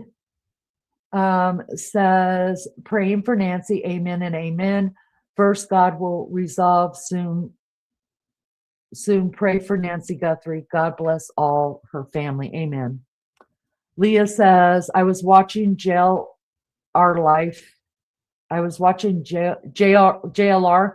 He pulled up literally right after he got the info. He got sent to the wrong address, but it made it there while it was happening. That's what happened to all of them. The police put it out on purpose that they were going to SWAT that neighborhood. So of course everybody went over there. They were brilliant about it. They put it out that that's where the SWAT was going to go down. So all the media went over there, including Brian Inton. Brian Inton was driving around there, but one of his sources got a hold and said negative. It's a red herring. You guys this is the neighborhood. So Brian Inton drove over there, and before they put the perimeter up and did the SWAT, Brian Inton was already in it. So after that, then it was put out to all of the media. Hey, we've set you guys up a staging for the media over here in this neighborhood because this is where the police are at. So that's one thing they did do right, y'all. They got rid of everything and they were able to go in there and do a clean sweep. Good on them for that. Brenda, hello. Good to see you. Thank you for coming in. It's so nice to meet you. All right, let's get back into here. Yeah, it's not going to happen. You're not going to get everybody to leave. The dogged among them are going to be there. And Michael Ruiz is one of them, and Brian Inton is one of them. And he saw a lot of activity at Nancy Guthrie's house today. Multiple vehicles arrived and drove into her driveway. People went into the home. It was hard. Brian Inton said they look like they might be locksmiths. At one point, looks like they might be contractors, dressed nicely though. And it's even possible when I looked at them, maybe they were detectives of some kind. Hard to tell. But separately, 2 other people showed up and they were doing something very odd. And so when asked, they said they were there to search for jewelry and, smaller items that might have been dropped and that went, missing, perhaps during the crime. And so they had a metal detector with them and they were searching the easement, which is right off the pavement of the front road. But before your actual property line starts, there's, usually public property, band of it. It's called an easement. And they were searching and digging in the easement out in front of Nancy Guthrie's front lawn. Brenda says, oh, can I say who I think did it? Absolutely. Of course you can. Listen, for anybody who's here up in the naked bushes, that's what we have here. Come on down. You guys come and chat with us. You don't have to agree with anything I say. You will not be blasted for that. Everybody's welcome to their opinion because none of us really know. We're just following the case and coming up with our own theories. And I don't think anybody should be attacked for what they think. I just don't, and I won't do it. As long as we're respectful that everybody has the right to have their own opinion, then, I mean, who am I to tell you can't do that? You know what I mean? I just want us to be respectful of each other's opinion. But I will say this real quick to Brenda. You and I are reading the same book. Not only are we reading the same book, we're on the same page because I believe the son-in-law to be the mastermind behind it. Yes. But I love hearing people's theories and what they think. I just want to have conversations. Hi, Skylarksky. Good to see you. Thank you for coming in. Thank you, everybody, for being here. I appreciate it. If you do me a favor, hit the thumbs up. That's all I ever ask of anybody to do anything. Hit the thumbs up, and that helps my channel so much. Kelly says, okay, so who? Hi, Kelly. Good to see you. Brenda believes it's the son-in-law. I also believe the son-in-law is the mastermind. Now, do I believe that the son-in-law is one of the guys that we've seen on the pictures? No, I don't believe that. But I believe those were hired help, if you will. I have never done this before. Oh, girlfriend, then you're in the right spot. Hang out here. We're a nice chat. We're silly. I promise you, and not just because it's my channel, I promise you, you will love this chat and your voice matters. Scarlett said, did they check the cameras at the pharmacy? Tomato Tomasco, hot sauce dude was supposed to take her from pharmacy no, I don't know. That's a great question. Oh my God, I got to write that down. I've been writing down stuff that I've heard people say that I haven't heard of to run it by, because a bunch of us not a bunch of us, there's a handful of us that are in my Discord, and we talk this case every day, you guys. And then a lot of people digging deep. So thank you for that, Sky. I've not heard that. That's awesome. Son-in-law, the mastermind. Yes. Yep. Agreed. All right, let's keep going. So not on her property, but just where her property meets the road and where it's public. And they said, look, this is what happens sometimes. These things are shed during crimes, an earring or a necklace or something. Okay, so that's kind of the update about what happened, at the house today and where the investigation is, at least for my law enforcement source, which I said it's slow. Like there's just not a lot of good heavy meat there, not enough to get warrants to get raids going. So don't expect that, according to my source. But I wanted you to hear from retired Texas Ranger Brandon Bess. Bring on the Guy worked in Texas criminal Rangers. intelligence. Guy worked in cold cases. He worked with Othram Labs, as I mentioned before, and helped to solve this incredible case in Beaumont, Texas. And as it turns out, he's really well known. Y'all love me some Texas Rangers. I'm not going to lie, y'all. My favorite Western movie is Lonesome Dove. If you haven't watched it, get on my level. It was an epic back in the 80s, I think. And Robert Duvall just passed away. God rest his soul. Last month, you guys, he's one of my favorite actors ever, but I'm old school. I can't help that. The great one, Julio, welcome. Listen, somebody will listen. To tell you the truth, here's the truth. Here's the truth of the matter. I don't understand computers. I don't understand Discord. I don't understand. I don't understand really anything. I know how to sign on this. I'm on my computer. I know how to look up things and leave the tabs open and bring them and show them to you guys. This morning was the very first time I ever started a Discord live in my Discord where everybody got on and talked. Usually my co-host Maggie does it because I don't know what I'm doing. So if somebody knows the Discord, if you could just drop it in the chat, because I wouldn't even know. All I know is it's according to Leanie. That's all I know. But how to get there, I don't know. It's a button on my phone. I push it and bada bing, I'm there. It's amazing. Sally says, but you're welcome to. Sally says, the guy on the doorbell camera looks a lot like Tomato Tomasco band member, but the band guy said he was cleared. Nobody's been cleared. Now they may say that. Maybe a cop told him that. Sally, good to see you. Thank you for coming in.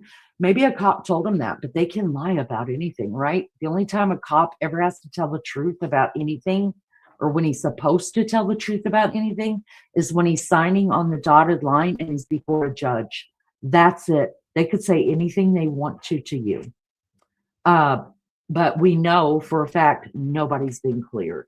Even though they've come out and said the family's been cleared. I'm like, yeah, how'd you do that? If there's not enough DNA, I mean, how'd you get that done? Can anyone tell me why the son-in-law is being looked at? I suppose I'm not up to all the details. Oh, no problem. So the reason why I think he did it, he was the very last person supposedly to see Nancy Guthrie, but now that's being walked back. Now it's being that the family dropped her off, but at first the sheriff came out and said that he was the one that dropped her off. And just, I think by the way things are for me, it's the way that things are coming out of the case slowly but surely. It's like, and just viewing the video and what we know of the case already, it just makes sense with, I call him tomato Tabasco hot sauce dude. That's what I call him. And knowing his lifestyle and money problems supposedly and gambling problems supposedly, it's just makes sense to me. Brenda wants to know, does everyone agree that she is deceased? I think she was deceased when she left the house. That's just me. Double tap your screens, please. A lot of people do think she's deceased. A lot of people are really good about holding out hope that, oh God, I almost started crying, you guys, because I saw what Skylark said. Oh, hold on. I got it. It's coming out of my chest now. Okay. You know how when you like something grabs you and then you feel that well up into your chest where you're going to start crying and you have to swallow that shit down? but I just saw what Skylark says. And I know that's not your real name. It's like Skylarky, but Skylark is just easier for me. Loved Robert Duvall and Ramblin' Rose. Oh my God, y'all, I bawled when my husband told me he died. Seriously, I love the man so much. Oh, okay, I'm done. I'm good. The great one says, I have things to add. Too hard to discuss here. Well, I got to get you up on panel too, but you're welcome to join our Discord. I would love it. Hi, Wild Angel. Good to see you. A big thing with the son-in-law was him leaving for holidays soon after his mother-in-law was reported missing, Kelly. Yes, he is the last person to have seen her too, allegedly. That's right. That's right. I mean, they say that the reason why he went overseas is because the trip was already paid for and it was a vacation with his family. Listen, if it was your mother-in-law missing, wouldn't you just say, well, I mean, okay, I can't go. I can't leave. My mother-in-law's missing. Fucking crazy. Like, that's just a loss.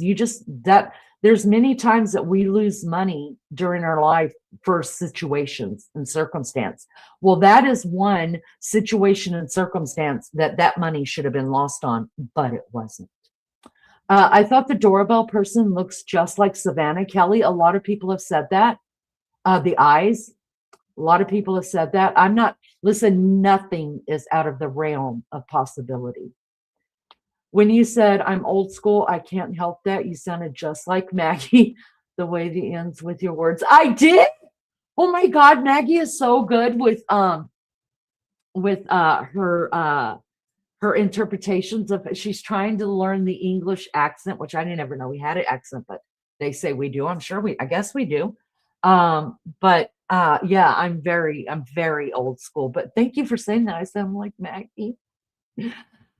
Call you crazy? I would never call you. Listen, I don't even hide my crazy. Join in, Kelly. We don't hide our crazy around here. No. We sing it loud and proud that we're fucking crazy, and we're quite all right with it. Half of us have lost our mind and aren't even looking for it anymore. Nobody cares. Nobody cares. I realize they wouldn't tell the family they are suspects. Right. Skylark. I just have to call. Okay, maybe I'll try Skylar. This whole case is freaking crazy, but she was targeted, no doubt. Who takes an 84-year-old? I believe it was targeted as well. The video of somebody comparing the person of the door to the son-in-law when he is bent over and walking and looking at the memorial thing. Yeah. Midge says, I believe her, so son-in-law did it. Yeah. Nancy was set to get her pain pills that day. See, I didn't know that. I'll look it up. I'll have Lizzo probably knows about that. Why was she targeted? I think for money. I really do. I think it's for money. And not anything to do with the ransom. That was just a red herring, if you ask me. That's why I think her son-in-law is behind it. I think, we know that, we don't know for sure, but it has been said that he is, okay, y'all, sorry, my dogs are in here with me. It has been said that he is over her trust. He's named in the trust to, hey, oh boy, what are you barking about? You need a treat, buddy. Oh, okay, I'll get you a treat. It's been said that Nancy scheduled an emergency meeting or something, moved up her date with her lawyer to change her will and to change her trust. We don't know if that's true. Nobody's going to tell us. But supposedly, Tabasco hot sauce dude, the son-in-law, is over all that. So that's another reason why some of us are side-eyeing him and believing him to be a part of it. Now, like I said, that's just what we've heard. We don't know for sure. Those are private. That's private paperwork. There's no way we could get into it to find out, but that's just what was said. Brenda, it was probably money and something went wrong unless his wife was going to get an inheritance. Yes, absolutely. Hi, Pink Unicorn. Nice name. Man, I hope she's not deceased. I've got hope. Girlfriend, I do have hope, but it's, to tell you the truth now, I think my hope is, I mean, if I had to be honest about it, y'all, I hope I'm completely wrong, but my hope is just that her body is brought back, that you know what I mean, like that she's found alive. But for those that can still hold on to hope that she is still alive, I mean, I think it's great. I mean, because I just struggle with it so much, and I do pray and ask God to forgive me because I don't have the right to judge, but I'm like, I can't help it that the good Lord put all this into my head and made me interested in this stuff. I wouldn't dream of leaving my wife and kids to deal with this alone for a pre-planned holiday. Hell no. You got that right. Listen, if my husband ever decided to do shit like that, I would be like, don't worry about packing for a vacation, Big Daddy. Go ahead and pack all your shit and don't come back, because whatever you leave here is being sold. Yeah, that wouldn't happen in this house. But my husband wouldn't even think about that, y'all. I'm telling you, if I could find the video I watched earlier, Tomato Tomasco, literally walking out in front of Nancy, looking at the flowers, and put the card down. They compared him to the guy at the door. Yeah, if you could bring that to me, that'd be great. I believe her son-in-law is the master. Absolutely, me too. Summer Wells, yeah. Leah says, yeah, not the whole accent. It was the ending of the words. Oh, I'm so excited. I'm so excited because I can't do an English accent. I was learning the Australian accent and then I lost it. It really does look exactly like the same stance in the walk, same shuffle of the feet. Sally says, my golden retriever. Maggie says, hello to your dog. I've got 3. See, I knew we were kindred spirits, Sally. I have 3 golden retrievers. Aren't they the best dogs ever?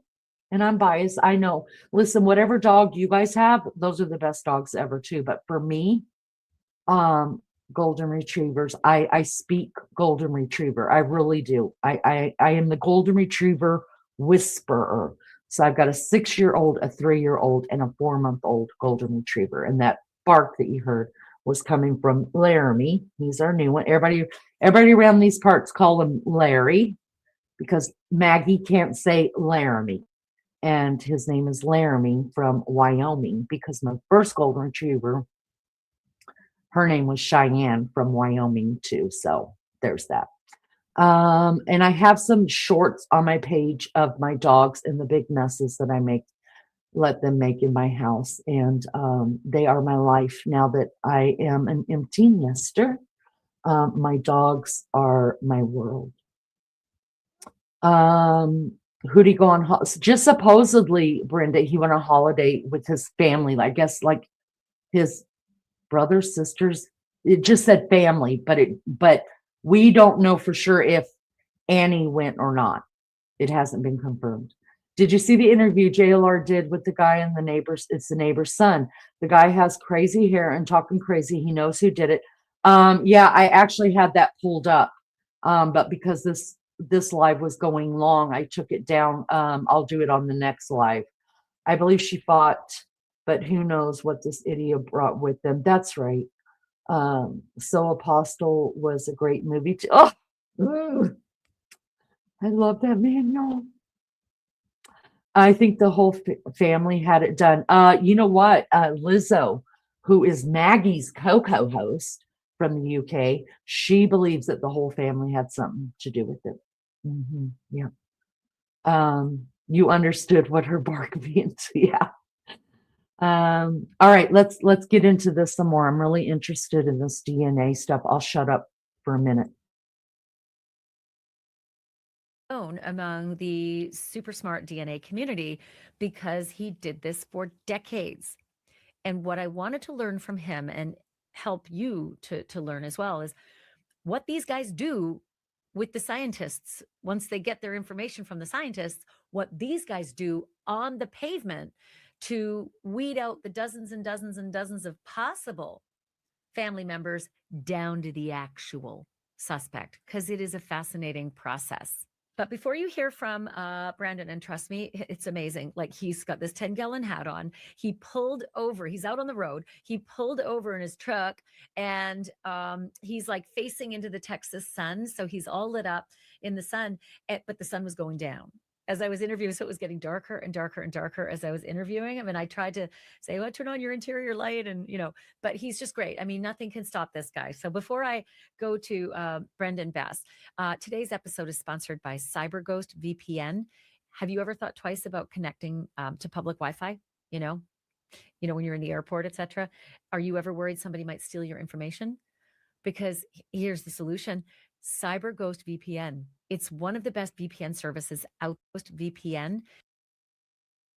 CyberGhost is also genealogy. So as a new cold case ranger, I'll tell you that your question hits home. Woo! I want to be a cowboy. Come on, y'all. Gonna ride you with my spurs on. Right, Laramie? Right? I'm sorry. Every time I see a cowboy, I sing that, even when I see my dad with his 10-gallon hat on. Very hard, because we thought when this forensic genetic genealogy came out that it was going to be, we're going to get a set of names. We go out, we collect a couple of DNA samples, and boom, we've got our suspect. Turns out that though we could not do what we do without the FGG technology, I mean, these cases wouldn't get solved at all. Obviously, they hadn't been solved. But the amount of work that sometimes goes into these cases after we receive that initial, I hate to say confirmation, but that initial hit, for lack of a better term, on, hey, you're looking for the Jones family or you're looking for the Smith family, that becomes a nationwide search. And every investigation that I ever did involving forensic genetic genealogy, it became a nationwide search. Sometimes it was limited nationwide to the South, but oftentimes we would have, I want to say on the worst case scenario, we had 80 different familial tests that we had to go collect. That is a lot of people, and that's a lot of work by law enforcement that still has to be done on it. So it's an extreme amount of work that goes into it after getting that initial hit. So that initial hit, and when you say worst case scenario is 80, that means you basically get 80 potential people who could be associated to this subject you're looking for, or could be the subject, correct? That is correct. Most of the time, the folks at Othram, especially working with them, they would tell you, hey, this is not going to be your suspect. We think we're at a second cousin level. They were really good about telling you how far away you were, which was really important when we would go collect these samples, because as you can imagine, people are somewhat skeptical of, this Texas Ranger coming to Louisiana or coming to Ohio or coming to, New York, and having to ask them for a sample of their DNA and telling them that someone they're kin to is a murder suspect, but that they're not going to know who that person is. And to date, I have yet to have one that the target test, the familial test that I had to do, they never knew who the person was. They were too distantly related. But I can't imagine getting that request. How many people say yes, sure, and how many say slam the door? Believe it or not, in my 5 years of doing that, of working with Othram as an active law enforcement officer, Texas Ranger, I only had one person, and it was a little old lady who had, she thought we were some kind of scammer. She didn't believe that we were really law enforcement. That was the only person that turned us down. But my partners and I had a pretty good story when we would go meet them. And most of the time that was picking on law enforcement. And what we would say is, if it was a woman that we were collecting from, or whether it was a man, we would always ask a woman, hey, who do you want to play you in the movie? And the same would be with a man. And we would have, hey, you look a lot like Julia Roberts. Would you like to have her? Or if it was a man, you look a lot like Brad Pitt.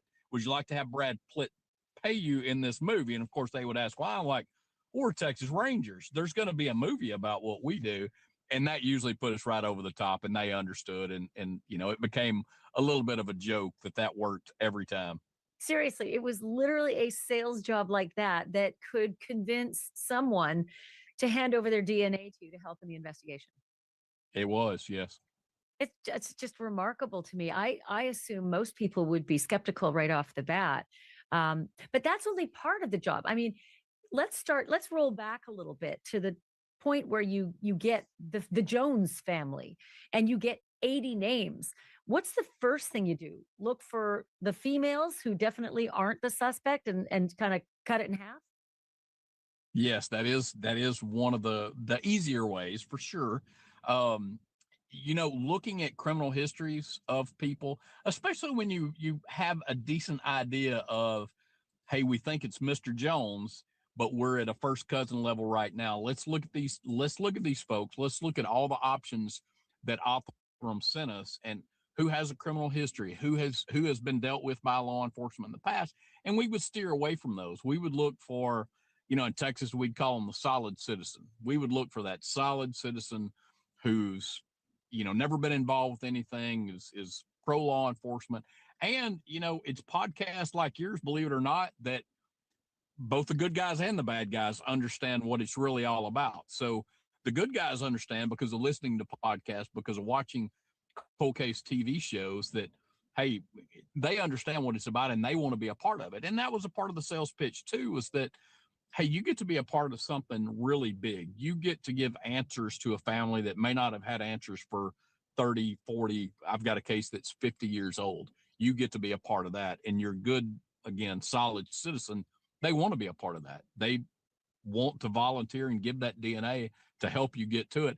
And then they won't leave you alone after until you give them the answers of who you got and when you got them. Of course, some of these cases take years to solve, years and years to solve, even with that genealogy. Yeah. It's got to feel good to let them know that you caught the bad guy and that they were a part of it. It is. Absolutely. So you start with the law-abiding folks, the good citizenry who want to help. And then eventually you got to get to the ones who might have some criminal background. How do you get them on board? How do you I kind of know, but I want to hear it from you.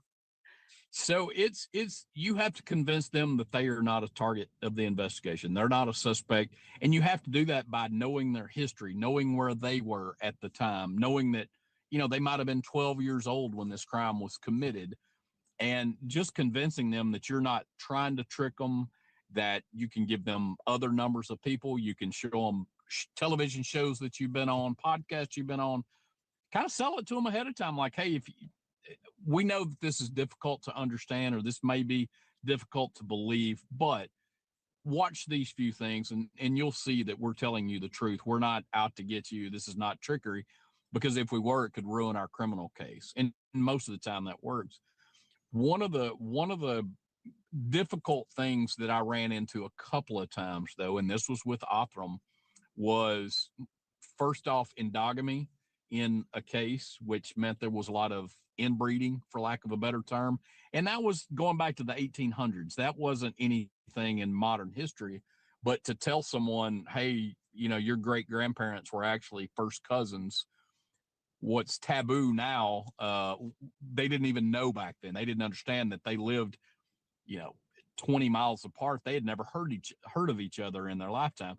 The second part is when you discover that one of your target test subjects was not fathered by the person he or she thought they were fathered by, that they were not out of wedlock. What's the word I'm looking for here? That their mom and dad was not who their mom and dad. And I'm not talking about adoption cases. I'm talking about, the mother may have been having an affair, and folks who strayed. I know you can edit this down good, but so we actually had one where a case where the grandfather was the father of the person that we took DNA from.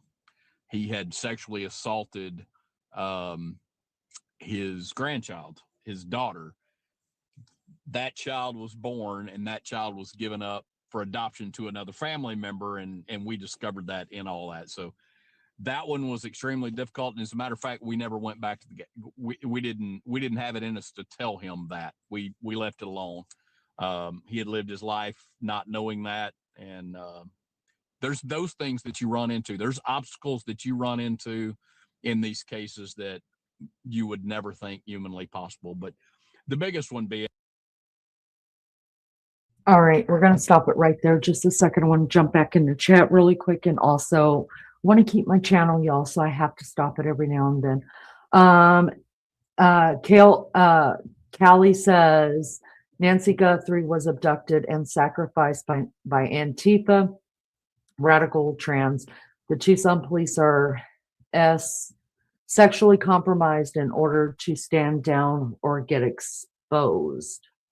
Wow. Now I will say that is probably the biggest, I don't know other word to call it than stretch, that I've heard in this case. Now, I will say this. I don't believe anything at this point is out of the realm of possibility, but that one is close. I mean, it's sitting like right to me. It's sitting like right on the fence of bullshit and truth. I mean, that's the closest that I've gotten to anybody telling me their theory on this case, that I'm just like, yeah, nope, taking that one out. Because I at this point I'm taking everybody's thoughts and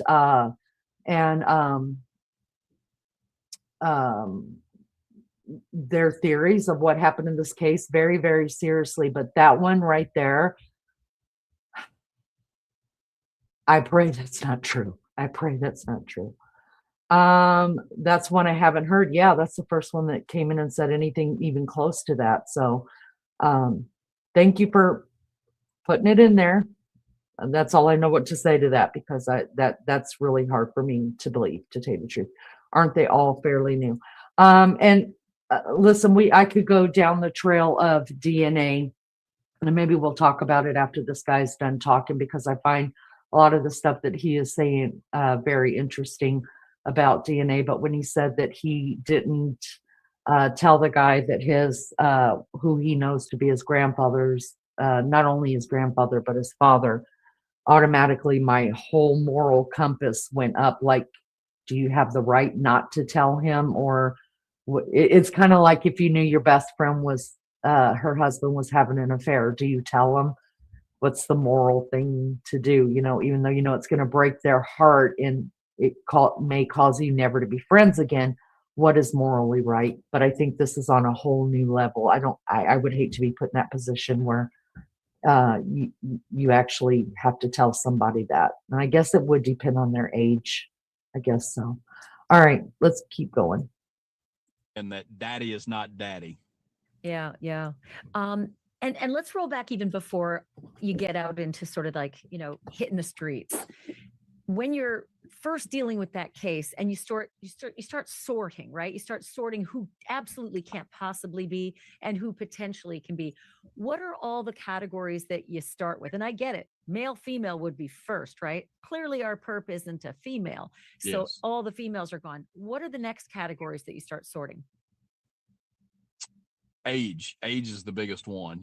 Could this person, and can an 18-year-old do a certain type of crime? Sure. But in serial cases, especially serial sexual assaults, serial murders, we do not anticipate, and to my knowledge, I don't know that we have an 18-year-old serial killer that's ever been captured. That said, there could be, but not to my knowledge.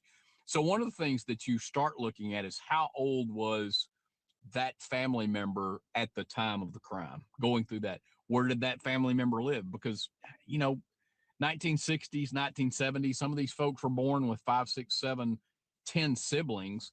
Figuring out where those siblings were at the time, if there's a 5-year date range that we're looking at, hey, where were these people in that 5-year date range? So male, female, of course, first, then age, and then location, physical location of the folks. Is it even possible?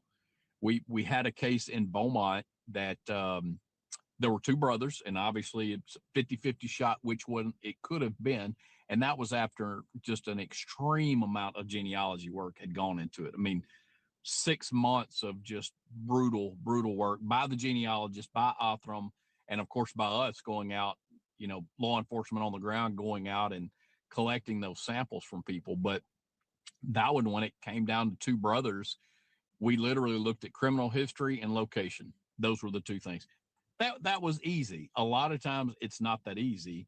But when you start really getting down to the very end, it comes to that. It comes to age, criminal history, involvement with law enforcement, some background, the typical stuff that you would do on anyone on one of the cold cases before we knew about this. You kick all that stuff back in that we used to do.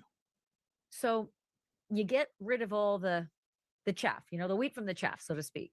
When you end up with, say, and maybe this is a moderate guess, 20 possible suspects, what's next?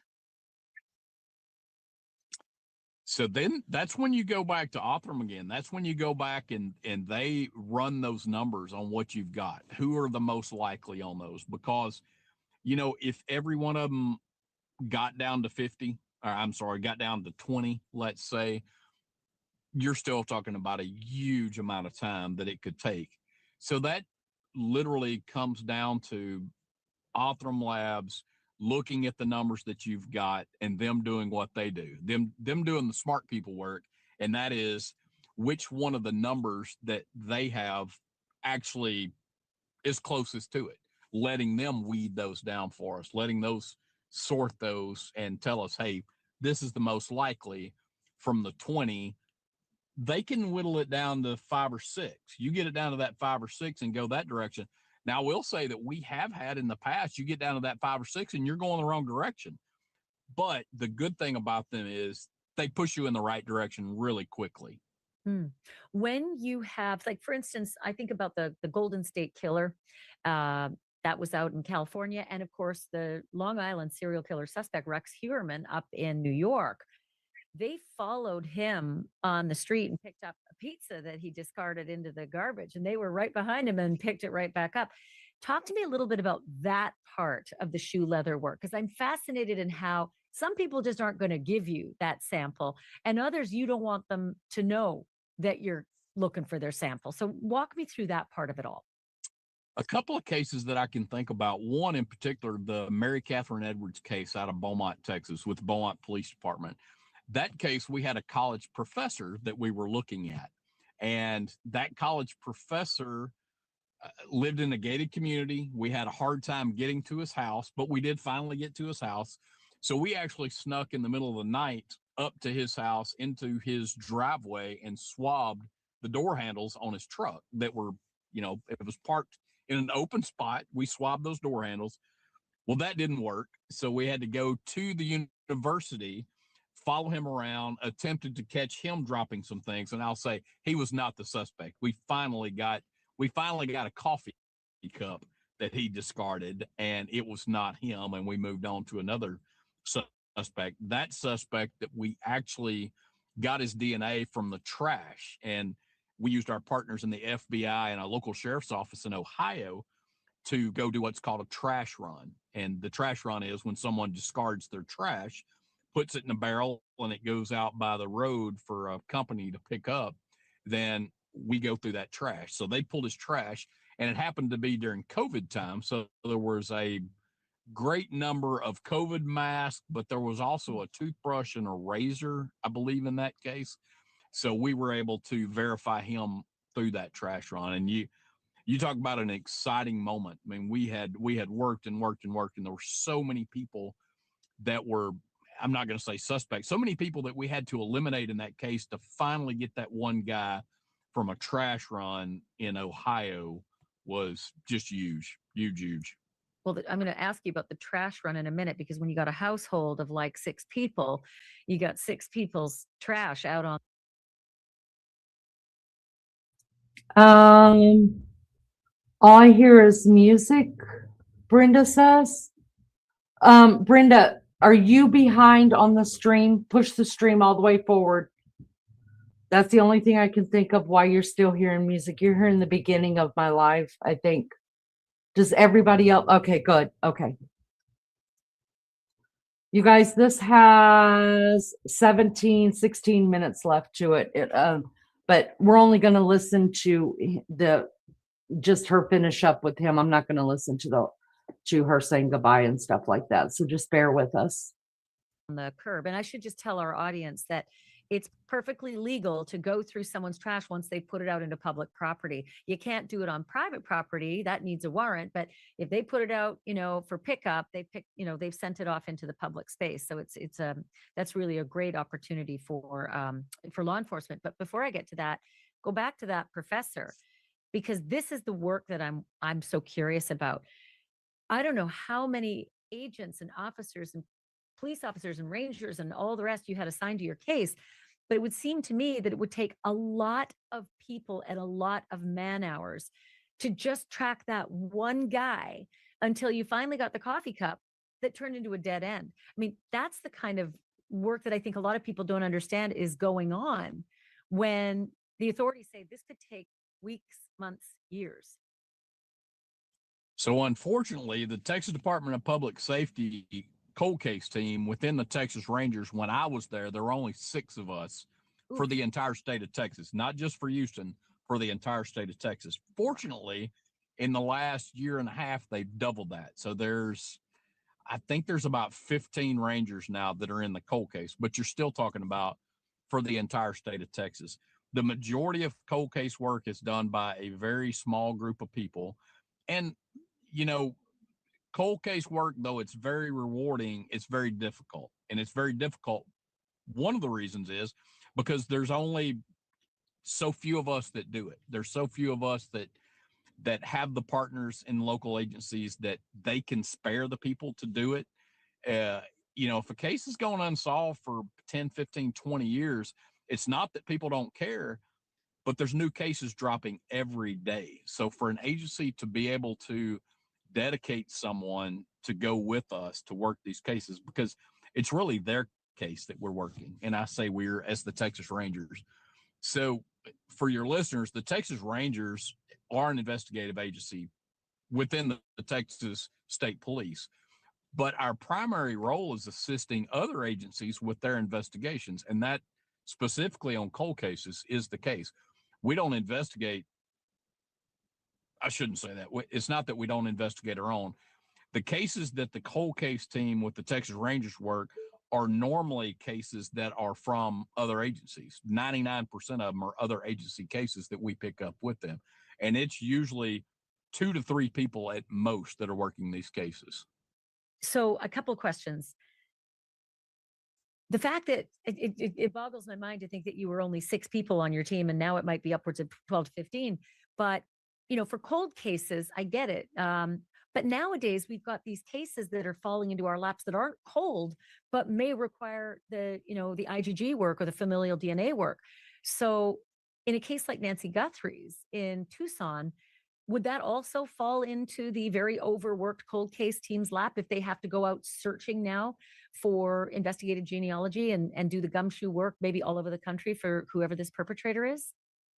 I think the expertise that a cold case investigator would bring to the Guthrie case, for example, knowing how to collect these samples, what it's going to take to collect these samples from people, I certainly think that is going to be very beneficial to that case. Absolutely. Yeah. What other techniques do you use when literally you have followed someone and you're walking however many paces behind? What other techniques, what other anecdotes do you have for things that you've been able to pick up that an unsuspecting person left behind that was, beneficial to you? Well, a lot of it is the doorknob swabs, watching a person that goes into a door. I'll tell you that touch DNA is very difficult to work with. I've had a couple of cold cases where a purse was snatched from my murder victim. I know that purse was handled by the suspect in that case, got ran with for a couple of blocks and thrown down, and we didn't get any DNA off that. So touch DNA is very, very iffy at best. I'll tell you that another case that we worked, we got the suspect's wristwatch from the 1980s. And, those old school watches that had the stretchy bands that are on them, for lack of a better term. I don't know what you call that, but the kind of bands that pinch you and would pull hair and that sort of thing, we got no DNA from that. We got a cigarette lighter one time, old school Bic metal lighter where, the person has to run their finger across that rough surface. didn't get any DNA from that. So DNA doesn't, I mean, it sheds, and we understand that, and we understand that you can get lucky at times, but we've had success with glasses before, getting DNA off glasses. We, of course, have had great Wait, hold on. success with Glasses like you wear or glasses that you drink from? yes, glasses like you wear because of the rims being on the noses. People put their glasses in their mouths, that sort of thing. We've had success with that. But the biggest majority of it is trash runs, getting lucky that there's not 7 people living in a house, and going through enough of that, having our labs and having Othram labs, the state police lab, as well as Othram lab, just process and figure out what's male and what's female in that stuff. It's a lot more work and it's a lot more money, of course, but that is one of the things that, or that I should say, that's the best thing is the trash run. Right. And I'm thinking about like Brian Koberger, the killer who murdered the 4 kids in Idaho, University of Idaho. That was a trash pull, but there were 3 people living in that home. And I think they may have done the trash pull before Brian Koberger got home. I'm not sure now, but if you have multiple people in the house, is it still effective? It is. You're going to have to identify who those 3 people are, get DNA from each of those 3 people. And I guess what you've got to say is it's one of these 3 people. Who is the most likely person that it could be? Is it mama? Is it daddy? Or is it son? And eliminate them the same way we eliminate everybody else. Who was in town? Who has an alibi? Who's picked up on video? Who's, all those things that we look at to be able to tell where and when a person was where they were, to be able to get down to which one of those 3 that it is. One of those other aspects before you maybe get on a plane or start driving, to hit the road and track down these potential suspects, is the natural alibi, right? This so-and-so lives in Scotland and has lived there forever and hasn't been on a plane. I mean, you can probably get that information pretty quickly from Homeland Security as well, right? If they're even in the country.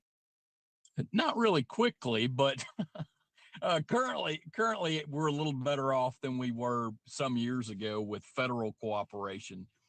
There was a time that a lot of information that you tried to get from federal authorities was very slow. But in cold case investigation, the relationships that you develop with your partners in the FBI and the ATF, Homeland Security, all those folks, absolutely is critical to that. So those took some time. Those took some trust building time, but those things were built, and you're absolutely right. Who was where and when. So, Brendan, how often do you have to get on a plane? Because as you mentioned, this is a nationwide search. Even when you're dealing with a locale, you don't know if somebody was visiting and did this crime. How often do you and your guys would you have had to get on a plane to start looking at people 6 states away? Well, budgetary issues are always a concern. You hate to say that in homicide investigations, but for us to convince our bosses that we needed to hop on a plane and fly to another state, we needed to know that we were getting pretty close to the target. Otherwise, for budgetary concerns and issues, again, what we relied upon was our partners in other states. And I'll tell you that one of the greatest aspects of being a Texas Ranger is that people from other states called us for things, and it didn't matter what it was. The rule in the Rangers was, if you got a call from someone in another state, unless you were standing in the middle of blood in a crime scene, you dropped what you were doing and you went and took care of that. As a result of those relationships that we developed over the last 50 years, let's say, whenever we call someone, we got that kind of return favor done, because it was known that, hey, if you call the Rangers, they're going to drop what they're doing to get things done. So we in turn relied on that. Now, when we started getting really close, we would either take one of our own aircraft, we would take, local agency aircraft. Rarely did we fly commercially to go do these things, because we would normally need to take things with us, take tools with us, take evidence with it, not evidence, take tools with us, and take other things with us that we didn't want to get on a commercial plane with. So, and our hope was that when we captured the person, we were going to put them on the plane and fly them back home with us also. Which, so it's I'll good confess, to hear that. it's never happened. Sorry, repeat that. I said, which I'll confess they never came home with me. They always wanted to stay and fight extradition. Interesting. But it's great to hear that your partner agencies, you're all playing in the sandbox real well together. Very much so. Very much so. And especially with, I hate to use the word popularity of cold cases, but people understand now because they have been able to see in the media, they've been able to listen to these podcasts, watch things and see, hey, these things really work. And the popularity of that, just because that's the only word I have to use for it, in the chains of commands of these police agencies, they know it's a good deal. They know that when they cooperate, that it's a good deal for them, that their council members, their governors, their legislatures, their all those things are going to be supportive of them and their budgetary needs, the money that they need to do these things, because they see the end result as a very positive end result. And of course, that goes for everything, not just in cold case. You build that relationship with those other state agencies or local agencies or the federal authorities, then it's a mutual respect. It's just what you said. You're playing in the sandbox well together. So a lot of people wonder when they hear, hey, this could take a while, to find Nancy Guthrie's suspect, if the DNA sample that they're having, worked on right now in a Florida lab is viable. The reason that it could take a long time is because it's not just putting samples into a computer and seeing what pops up. It's because guys like you hit the streets. That is correct. Yes. The odd chance that, hey, this is a convicted felon, I say the odd chance. We never had that kind of luck in cold cases. We never had the luck where we plugged something in and boom, we got the answer the next day. It's exactly as you described. It is that, if not lone wolf, it's the person who hasn't been captured. In the Guthrie case, I'm going to make the assumption that they do have DNA at this point, or they've got DNA, they've ran it through the CODIS systems and the INDUS systems and all those, and they haven't got that hit that we talked about. So yeah, it can be extremely, extremely slow. And when you say slow, how slow? I never had a case, and granted, I've been retired for 2 years now. I still work in the industry and I still follow cases, and cases that I worked on, I still get calls about and updates on. But 6 months back, 2.5 years ago, 6 months was pretty fast to be able to wrap one of these cases up, unless you just got really lucky.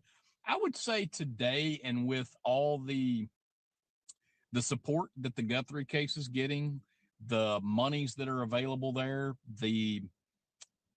just the amount of cooperation and work. And I know that those sheriff's officials out there, I'm sure the state police are involved there. The FBI, I know, is involved.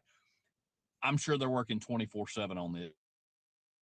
Yep, they sure are. So let's cross our fingers it's not 6 months. Brendan Best, this has been so fascinating. I know I've got you as the sun has come down completely. So thank you for pulling over and giving us your time. I really appreciate this. Absolutely. It's great talking with y'all. And I hope it's not our last conversation. In fact, I'm going to make a bet it isn't. Sounds great. Look forward to it. So there you have it. Day 31.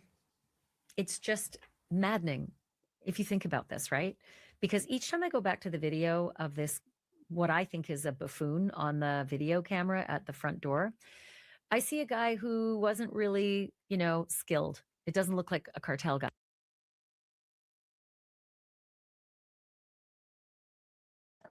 All right, guys, I'm not going to finish. She's only got a few minutes left. She's given us her take on it. And if you guys want to sub up, you could see the same things that I find on Ashley Bamfield's Drop Dead series.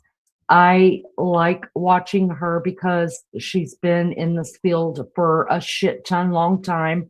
She has got great resources that I will never have, with people, like him, who I thought was phenomenal, will come on and give her interviews and help us understand certain things. Like, I had no idea that guy made it sound like touch DNA is it's difficult to figure out. It's not one of the things that is easier, as in if you have blood or semen or sweat or spit.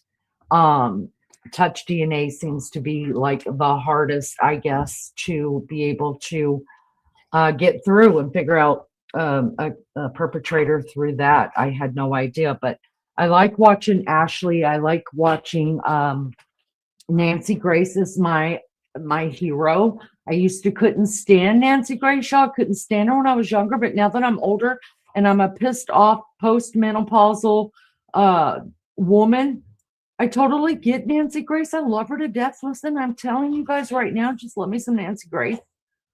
One day she's going to come for me and I'm going to take over her spot. I can't wait for that day.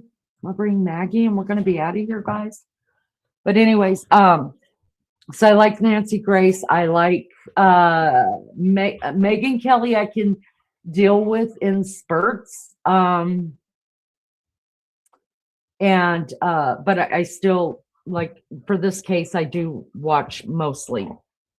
If I've only got time for a few, I'm going to hit Nancy Grace first, and then I'm going to hit Ashley Banfield, but always keeping up with Brian Enton and always keeping up with JLR, because they are the boots on the ground over there, you guys. And so they're a big deal to me. Let's see.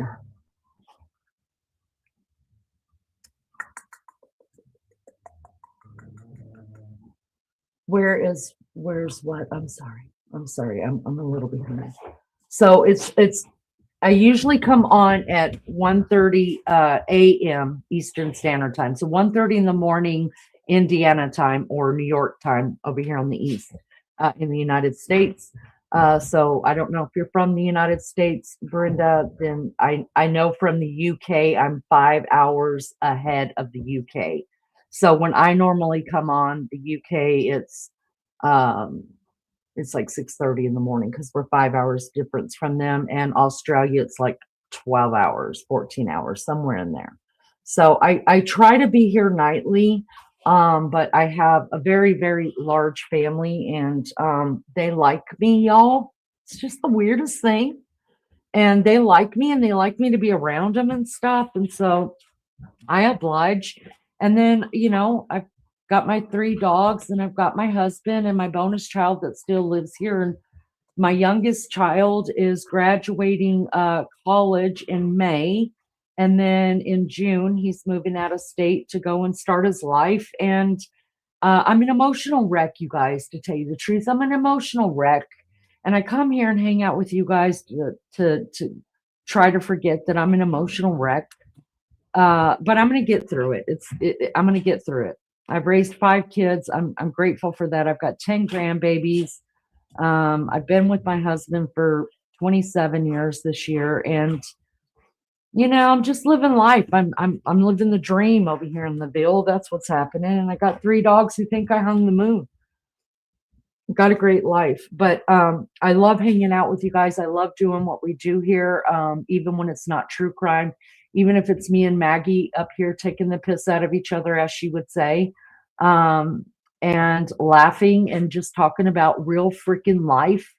That's my thing. I love interviewing people and learning about their lives, talking to new people, talking to people that have been around forever. I'm a very curious person by nature. So I'm a people watcher in real life. I don't talk this much in real life. I watch people. I listen to them, even when they don't think I'm listening, because I want to know every little thing that there is about life. I haven't always been that way, but the older I get, the worse I'm getting. Like, if you'll tell me your story, I just can't get enough of it. So I hope that answered your question. We're all just a wreck. That's right, we're a wreck. But we ain't trying to hide it, y'all. We'll tell you the truth about it. You lost the sound again. Can you guys hear me? Can you guys hear me? We'll get through all this together, Leanie. Hello, Lunchy. Can somebody just let me know if you guys can still hear me? Check the line on the bottom. Oh, you can. Okay, good.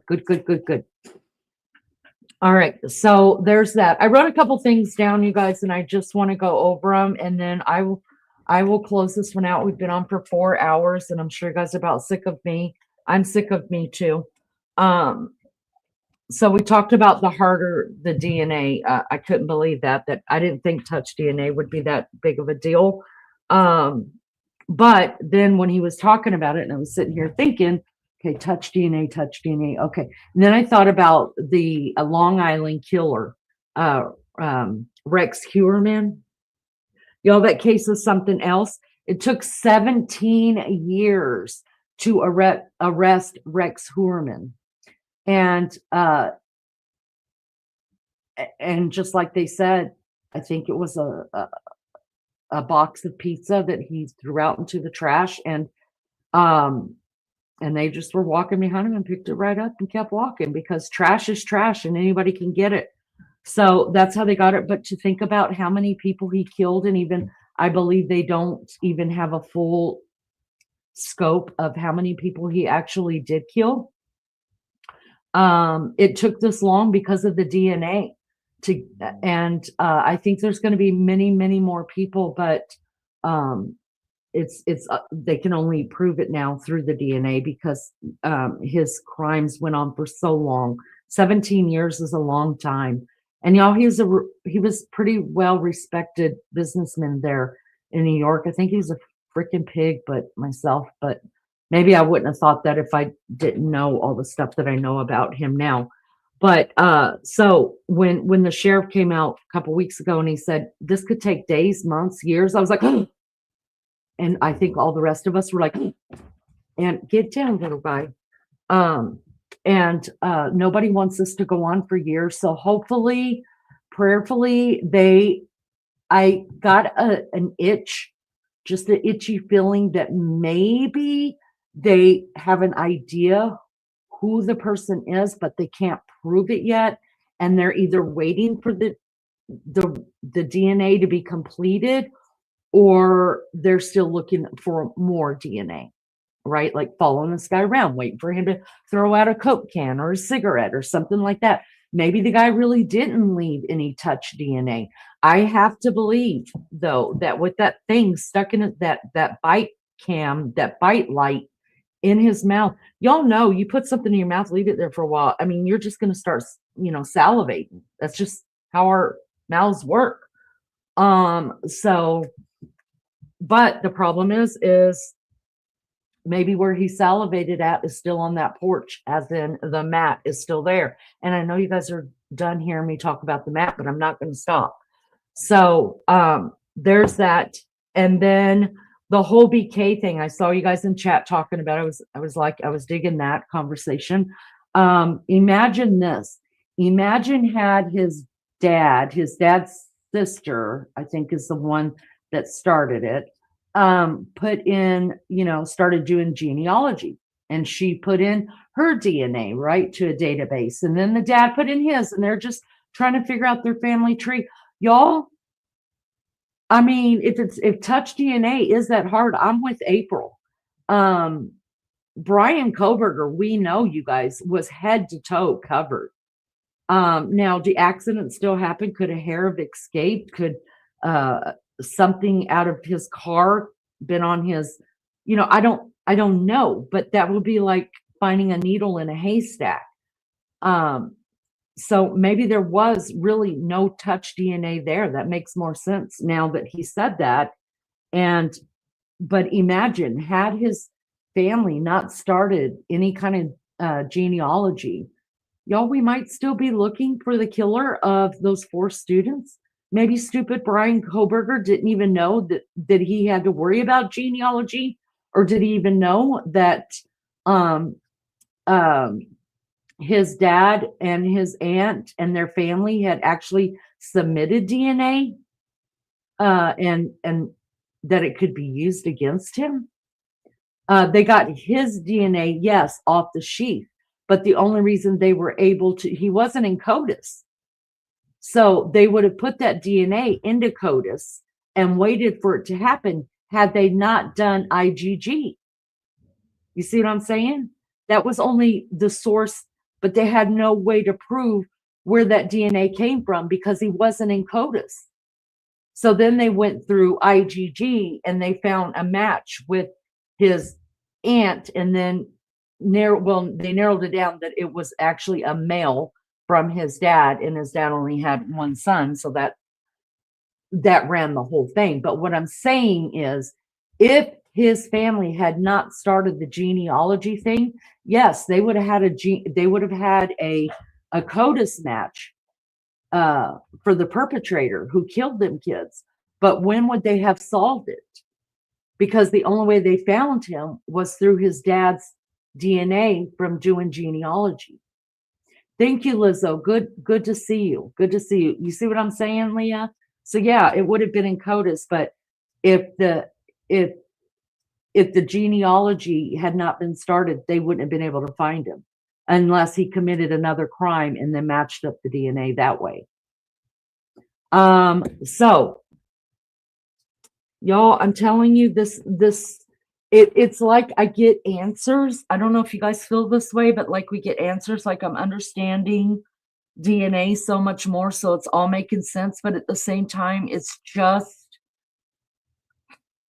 just to me puts more holes in different places. Hello. Hi, I think I'm pronouncing this right. Saif, S-A-I-F. Hello. It's good to see everybody. Thank you guys so much for being here. We've been on here for 4 hours and 10 minutes. I know better than to pull up as much as I do because I don't like to keep you guys this long. Usually I only like to stay on like 3 hours if we're covering something because it's so easy to forget a lot of stuff. And then I feel like I don't want to put so much in everybody's minds that, they can't chew over what they've heard and then come up with some other kind of theory or thought. But I want to thank those that stayed in chat, and I really want to thank those that were first-time chatters here, because I have heard a couple of things that I wrote down that I've not heard anybody mention, and I never even thought of it. And I think it's brilliant. I think it's so, so brilliant. So I'm going to dig into it, and we're going to have a discussion about it because so good. So good. Yes, but they knew he just ordered the exact knife sheath before the murder, and his phone pings. Yeah, so they had the phone ping. Yeah. You're right. But I'm saying, as far as having a cut and dry case, so that's all circumstantial. Without DNA, every bit of that is circumstantial. Did you know that? Yes, they could prove that he bought a knife sheath. They can't prove it was that knife sheath because it doesn't have a number on it, but he bought one similar.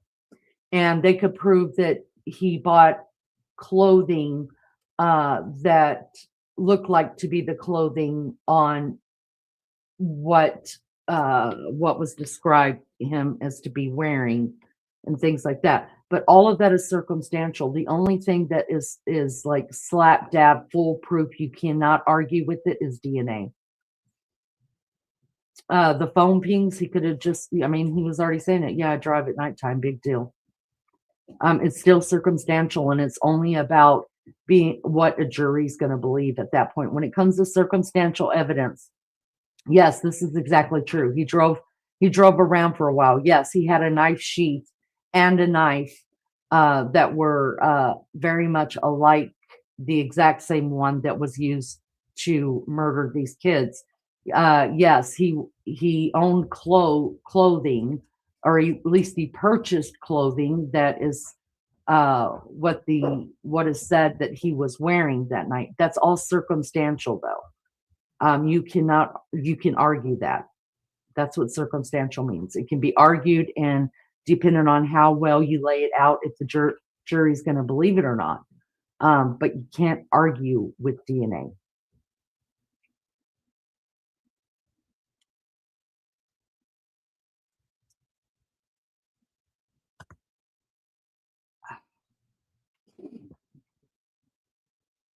Too bad we didn't get a trial. I've never been so washed out and felt let down as I was when he pled guilty. I would have loved to go to trial on that.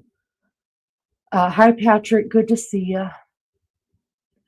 I thought those knives were standard for the Army Club thing. I forget what it's called. That well, the military, they train with those knives, and yes, what do you call them? Like my ex-husband was in the military. He didn't carry one of those knives because that wasn't his job. But people that go out into, let's just say,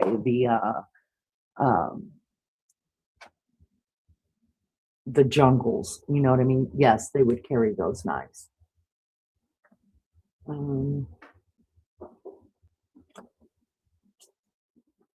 Lizzo says, Leah, not one of those things actually place him at the place of the crime. Only the DNA puts him in the house. Right. It's all circumstantial. It's just, I mean, listen, before DNA, plenty of people were convicted on circumstantial, but also plenty of people were wrongfully convicted on circumstantial as well. So thank God for DNA. You just can't argue with it. All right, guys, I am so tired. I'm tired. I thank you guys so much for being here. It means so much to me. Do me a favor on your way out. If you haven't yet, just double tap your screen or hit the thumbs up for me. I would appreciate it so much. Nothing, Patrick, we don't have any real updates about what's happening with Nancy. She still has not been found, sadly. We just went back over things, some interviews that came out, and the newest police interview that came out as well. That's all we really did. All right, guys, thank you so much for being here. I hope you guys will come back. Bring your chatting game with you. Nobody, you're not going to be. Listen, if you don't believe anything that I have to say and you're totally against everything I have to say, you'll never be blasted for that. We're all welcome to have our own opinion. All I try to do is make sure that everybody's respected for having their own opinion. That's all. It's just how it's presented. And that means a lot to me. I just want to be adults and have adult conversation. That's it. All right, guys, that's it for me. Y'all be good or be good at it, and I'll see you next time. Y'all get you some rest. Bye, guys.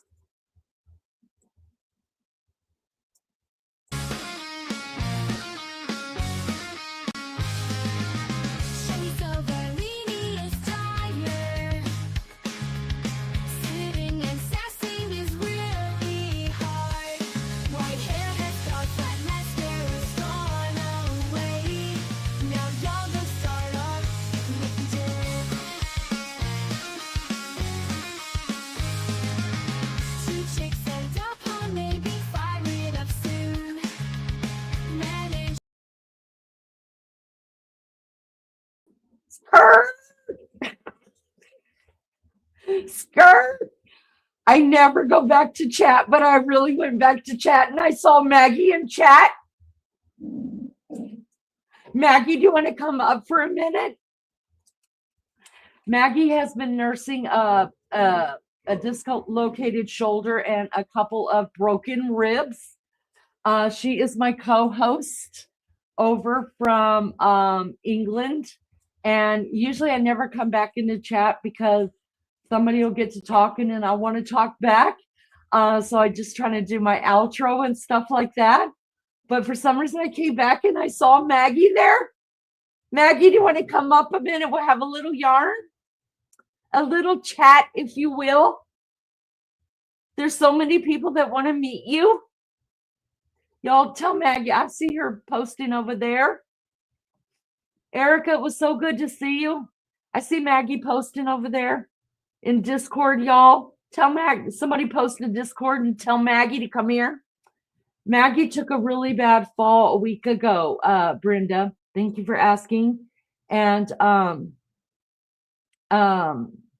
she's been in a lot of pain. She broke 2 ribs and dislocated her shoulder. And so she's my co-host and she's on her way, thank God. Okay, and she so she's been nursing that. She's been in a lot of pain, so that's why she hasn't been going live. But you guys are, if you don't know who Maggie is, you're gonna love Maggie. And before she took the fall, what had happened was I was still doing my regular lives at nighttime, and then Maggie and her co-host, who is Lizzo, you guys see her in chat. They started doing daytime lives on here when everything. Maggie, come up on panel. When everything was on fire about the Nancy Guthrie thing, and there was so much information coming out, and it was just you know how, I mean, it was on fire when it first happened. We had to go ahead and do two lives because there was so much to discuss. There were people that were trying to get into the lives, and so we were trying to accommodate everybody, and the only way to do it was have a daytime live going. So Maggie and her co-host Lizzo were doing over in England, but they were doing daytime live on this channel, going over the case, and then I come on and I would do the nighttime one because there was so much going on. But then Maggie took the fall, got hurt, and then it wasn't like 3 or 4 days after that everything just stopped. So the StreamYard is there for Maggie and Lizzo if you want to come up as well. Listen, we can't take the credit for everything behind the scenes. There's a bunch of us that get together and we've talked about this case. Everybody is still anything they find, they're sending it to us, or we get in our Discord and we have a discussion about it. And especially in the beginning, like we were all just like totally digging into this case, digging into people, digging into backgrounds and stuff like that. So it won't let you. Well, then come on, StreamYard won't let you. Oh, Maggie. Well, then hold on. I'll try to put it in again. Hold on. And then if not, just close it out and then come up to StreamYard. Oh, it won't come. It doesn't come as a link. Oh, Maggie, you're going to have to. There's Maggie. She figured it out. Hello. How are you, Maggie? How are you feeling? Oh, I'm absolutely wonderful, thank you. Are you really? Or are you telling us a story? No, I'm wonderful right now. Oh, are you guys lawyers? Amateur? Oh, we're so amateur. We made the word up, amateur. I'm a lawyer. Maggie might be a lawyer, but like for me, like I put the amateur in amateur. I try to think with my common sense instead of my heart. And as long as I've been doing that, I think I've been nearly I've been decent at covering this. But no, I'm not a lawyer. I couldn't be a lawyer for nothing because listen, there's no way I could, if I knew someone was guilty, there is no way that I'd be like, Your Honor, he said he did it. That would be me. Wouldn't it be you, Maggie? Would you defend someone you knew killed somebody? Yeah, but I'd make a show of myself. I wouldn't be able to do a professional. I'd lose all my professionalism. I'd go, whoa. Hold on a minute, Judge. Now, hang on. Now, you see that lad? I've known him for years. He was a very good lad to his mother. I used to see him running back and forwards to the shops. He was good as gold. He'd shout up the street, Maggie, do you need any milk, girl? I'd say, no, love. It's all right. Go and run for your mother. And I'd say, sorry, Judge, I lost myself then.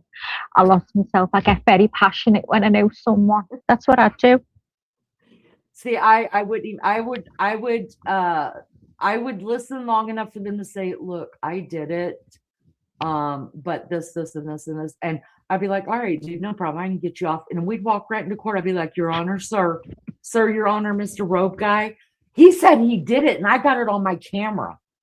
So I would just take him to jail. Hey, bailiff,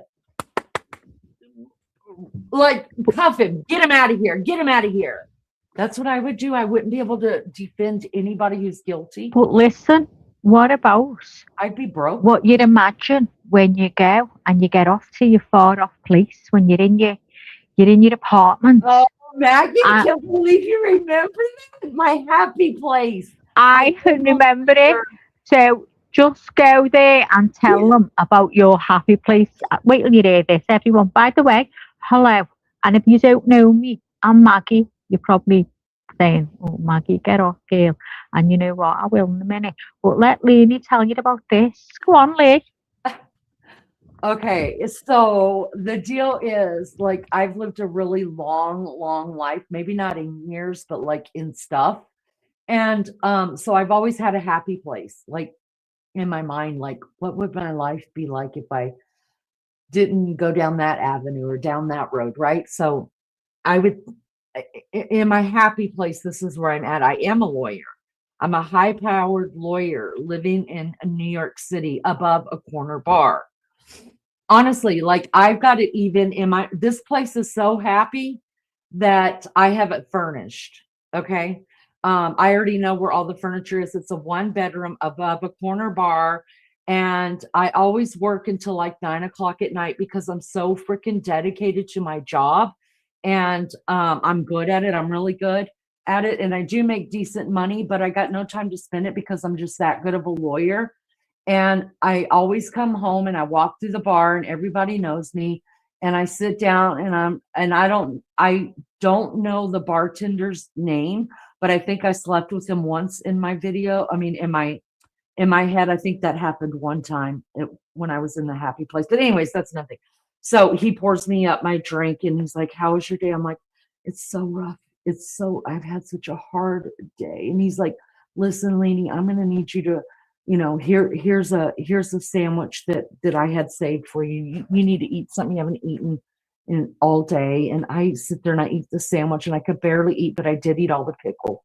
And I drink the drink and I'm just like, "I'm so tired. I don't know how I'm going to get up the stairs." And he's like, "You'll make it. I'll see you tomorrow night." Okay, bud, thanks. And I don't have to pay because I live above the bar and they really like me and I don't drink that much or take up too much and I'm a good tenant.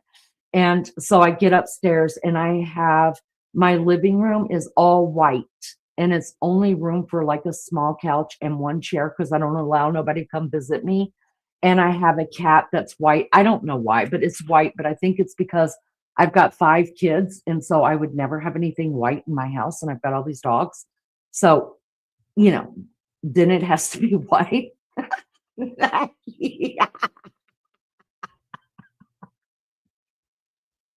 Anyways, I'll spare you any more details, but that's my thing. Everybody did know my name, really. And I'm such a hard worker in that life. But she's an alien, you guys. But like to keep my sanity, I had to have a place like at nighttime when I would go to bed and I can't sleep. I just go to that happy place. But I will tell you guys this too. I still have my family, just not my kids. They're not my kids. They belong to somebody else. They're all in my life. But I have no time for them that I take the red eye. I'm so busy that I take the red eye on Christmas Eve. I spend it with my family. And then on Christmas evening, like night, I take the red eye back to my New York apartment. Yeah, that's what I really do, guys. So it's a thing. If you don't have a life, that you can slip away from your real life, then come over here and I'll give you one. Because I had to give Maggie one. She didn't even know about it. You see Maggie acting like me and talk. Aren't we good together, guys? Like I talk and then she just does that. And that's not me. That's Maggie. All right, Maggie, jump back in and let these people know that you really are talking, you alien. Hello, I'm the alien. Listen, guys, right? You've got to do this for 3 months solid. This is what it says on the box. 3 months solid, and your skin's going to look amazing. Well, I've been there doing this for 3 months solid, and I can't notice a tap of difference. Am I allowed to get my money back? Does anyone know? Because I'm fuming. All I'm getting is loss of time. She keeps this thing on for 8 minutes every day. You guys, she's been doing it since what date? She's got 5 minutes left. What date, Maggie, did you start this therapy stuff that you're doing? The 27th of December. How long have I been doing it? 28th of over 2 months. Terrible that. And you haven't noticed any change? No, nothing. Oh, you guys, I looked it up because I was going to get one, right? Just so that me and Maggie could hang out online like this, and we're going to do lives like this. Y'all, you don't want to know how much money. I was like, I'm not paying that much money. Cider Waffle says, can't believe you two recommended me a dude sleeping in a car for Nancy Street. Shut up, Maggie. Get over here. The yellow, so the blue light is when it's cool, right? And then the red pink light, it's hot. No, it doesn't get now. Now all the lights mean something. The red one's supposed to be the best. I forget now. I'd have to get the instructions. But under your eyes, can you see them white lines under the eyes? Well, yeah, inside they stick out, and you go right where where your eye socket is on your cheekbones, basically. Well, they go ice cold. You can turn it off. You can turn the ice cold off, but I like to keep the ice cold on. I'm getting my money's worth. Oh, no, I couldn't do the ice cold. I could. Oh, not. you could. You could. I'm sitting here with Maggie. I'm sitting here with my heating sock that I put in the microwave, and the one that Lunchy sent to me that I plug in, and I'm still cold. Listen, I swear to God, when you first put it on, it's that ice cold that you think you can't cope with it. You think, oh my God. It went orange. Yeah, it's gone orange now. Well, it's red, but it looks orange on there. Well, I wanted to get one just for the funny of it, but I'm not paying that damn much money to be funny. I'm funny without it. Well, I got it as a Christmas gift, didn't I? Can't believe it. Yeah, I can't believe he got you. I can't believe how much he paid for it. I would have said, don't do that. Don't give her that. That's too much money. Would you? Well, because I know there are other things that you want, and you would like what? Like what? Go on. Like your Botox, your plastic surgery, your neck, your teeth, your eyes, your this, your that. Okay. Whoa. All right. Don't be telling everyone out there that I'm plastic, Leanie.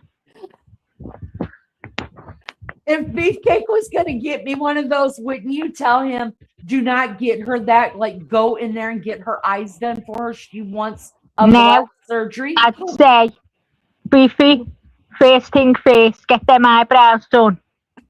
Get them eyelashes tinted, right?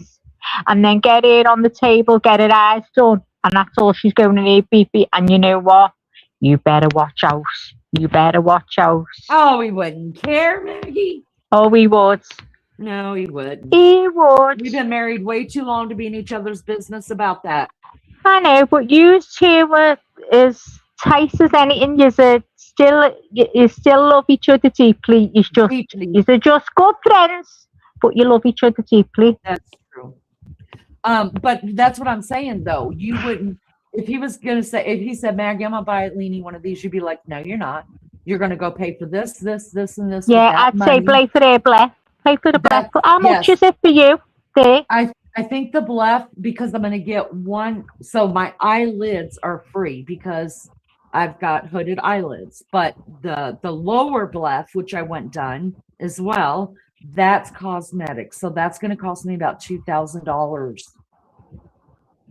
Okay. Which isn't a lot of money. But right? You see, anyone who's thinking, right, of getting a full set of gorgeous teeth, not false ones, right? You can't get them if you want. And I know in America they cost the earth, right? And they do here as well. So, okay, so I got my eyes done, right, guys, and I went to Amsterdam, and it's less than 50 minutes on a flight from here, and it was dirt cheap on a flight, right? So I went 9 o'clock in the morning, and by 9 p.m. in the night, I was in my bed with my eyes done. I couldn't get over it, right? And it cost me 467 euros. How many years ago was that? No offense. That was in 23. Oh, that's not bad. Yeah, 22. And it's not much more now. It's not much more now because it's just had his done there. Should just fucking go to Amsterdam. Then Maggie can come over and hold my hand. That's what I said. I'll meet you in Amsterdam and fucking eyes are done. Oh, and then we can go visit the Anne Frank house. That's miles away. It's in Amsterdam. It is. I lives in Turkey. You said Amsterdam. No, Amsterdam is where I got my eyes done, but you're saying you want to go and see Anne's place. She's in Turkey. Not Anne's place. I said Anne Frank. You know the Holocaust? Oh my God. You guys can't be friends with this girl. I just can't understand you Americans. I can't. Oh, that would be fun. So, we could go there and then we come back on the plane to mine. And then I take you to the other one because you can only get your top ones done there. I don't know what they're doing the bottoms yet. But now, on my doorstep, you can get your bottoms done now. Oh, hell to the no. You're not cutting my face open on your doorstep. Oh, you don't get your face. Listen, it's a little, you know when you scratch yourself? Yeah. You've got a scratch. Yeah, well, that's all it is. That's all it is. Okay, you didn't get the lower left done. No, but my cousin got his done and it's a scratch. I was like that. I couldn't even see anything. I'm going to send you pictures. I'm going to send you pictures. You remember what? Oh, I can't even. Well, your surgeons must be shite then. I think it just depends on how much they have to suck out and pull up and stick back together. Putting shit where they used to go. No, seriously, right? Is I've said to you all along, I don't know why you don't pay the money to go to Turkey and get your teeth done. Because I'm not going to freaking Turkey. There's so much going on in the world, and I'm scared. What was your excuse last year? What was your listen? You've been getting your eyes done since the day I met you. Don't be. You're fucking every week. You Maggie. Get up on the doctor. All right, did you, Lee? I'm all made up for you. Fucking Lena's doing the doctor. Sorry for my swearing, guys, but she brings the weight out of me. She's a potty mouth, you guys. I was a good girl till I met her. Listen, Maggie. I made an appointment for my hair. I made an appointment to get my eyebrows done and tinted. I am still considering doing my eyelashes, getting a lift and eyelashes tinted. So I don't know about that for sure because listen, that's like $100 and something, and I could do my own eyelashes in 10 minutes and it costs me $0. And I have fabulous I don't got fabulous nothing, but I got fabulous eyelashes. Well, hang on a minute. BCBG9299 wants to know how much. What do you want to know how much? I'll let you know. I'll tell you it all. Get over here. I'll take you. I'll take you round. Please don't travel to Turkey at the moment. Not the best idea. See, Maggie don't care if I get killed, Tosh. She's like, I'll just take over according to Lena. Hang on a minute. Toshi, do you like your picture? You got to say, Tosh, that was a good picture. With JLR? I want to send it to them. I thought it was hot. Actually, I think you should send it to JLR. I want to send it to them. Oh, man. Doing a photo shoot with Kiki. Free Magnolia. Yeah. Should have got that put on Toshi's ass. On her ass cheek. See Magnolia. Oh, where's Magnolia? Sally, meet Maggie. Maggie, meet Dickie, Sally. oh, Dickie, listen. I would love to do back sack and crack. I'm not messing. Back sack and crack. So if you'd have met me before today, I'd have said, hey, I'd love to do a back sack and crack. So there you go. Your voice changed, Maggie. It might be because of these earphones that I'm on. Is that why? Timu. She's using Timu. I think you sound the same. Do I? Do I? Oh, was it because when I first came into the live, I spoke like this? Maybe that's why people get very confused. you know, Magnolia's in the chat, people. Magnolia's in the chat. I've Maggie, talked give us- to Maggie before about my Maggie. Oh, that's right. That's right. Do you remember Mags? No, She has a golden retriever named Maggie. Oh my God, yeah. Oh, Sally, sorry, love, my memory is terrible. Don't even mention dogs to me. I'm in a terrible She's in a state. terrible state. My little Jessie, right, tomorrow is having her eye removed. And she's looking at me now with two eyes, and I keep shutting one eye to try and pretend I'm Jessie. And I'm walking from here to the bathroom with one eye shut to see what she's going to see. Because my heart's broke for it. At the minute, she's just looking at me all. And I'm thinking, oh my God, can't get over it. I'm devastated. May as well tell you now.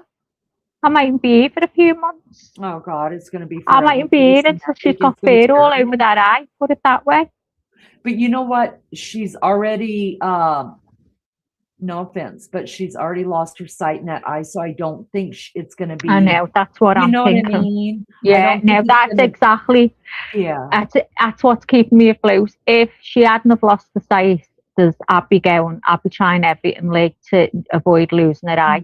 But pressure now behind her eye is dangerously high. It's 86. They can't get over that she's not showing any discomfort or pain. They said they've never had a dog in that isn't pouring at their eyes, even with less pressure, that isn't rubbing their head against furniture because they've got a headache, or they're not eating, the lethargic, everything. She's just Jessie. Yeah. And, and I just think, when she goes in the morning, I can't get over it. So honestly, she's my life. Guys, if you don't know me, listen, my Jessie is my life. And I would rather have my eye out. If I could have my eye out for her, I would. She would. I would. It's probably relieving any discomfort she's feeling, but that's it. MJD, she's not. They've even said themselves, they can tell she's not. They said, have you noticed any signs? Have you noticed this, that? None of them. Not a single one of them. So, when they said they tried the drops, there's nothing else. She's on the high spec drops that they can try. They've tried different various versions of them. They said the last thing is to remove the eye. And they said we can't go any further and we can't leave it any longer with that amount of pressure. So that's why I said, well, you know what? Yeah. Because I don't want her to start feeling discomfort. Cider says, never heard a Scouser drop their accent. And Sally Jane says, you didn't sound British last time we spoke. Was it? Oh, God. Well, give her directions to your house. Maybe you spoke like that. Give her directions. I could never do this when you do this to me. At the roundabout, take your first left, proceed ahead. After 300 yards, you have reached your destination. I don't think it sounds the same when I do that, Liz. It sounds exactly the same. I call my GPS inside my car Maggie. Sounds just like Maggie. My family is British, that's why I ask. Well, I think being British and being a Scouser, Sally, it's a completely different accent. But I don't know, maybe I was talking posh to you, Sally, when I first met you, trying to make a, bit of a, to say, so she doesn't think I'm like a scallywag or anything like that. You are a scallywag? I don't know. I'm a pug. I don't know. I haven't got no clue how I spoke. Have you, Lee? I gotta eat. You're gonna have to hold down chat a minute. Oh, they're from Lincolnshire. See, they're completely different. They speak completely different. They're posh. I mean, I couldn't do it as to what I do. Are they posh over there? Everyone's posh to a Scouser. Yeah, even Lizzo's posh. Dumbass. Wait till you see this picture, Lee. I've got to put it up now. You're gonna love it. Are you ready? Hold on, I'm in the kitchen. I'm making toast. Oh no, what? Yeah, I'm not putting it up yet. You'll see it in a minute. Wait, you see. This is going to be your favourite. I'm so excited. It's going to be your favourite. I'll run over there real quick. Well, I won't run because who needs that in their life? Please don't run, Gail. You'll be I'm like me. Not me. Okay, go ahead. I wanna see Okay, it. I'm just trying to. Oh, it's telling me I've got to delete something. Oh. So I can delete the cameras on the guest house. Yeah. You see what we have Okay. to do, you guys? See what we have I to do? can delete the house from the back. Yes. I can delete the. Oops, no, put it up. I can delete that. Yeah. Can I delete that? Yeah. Okay, let me try now.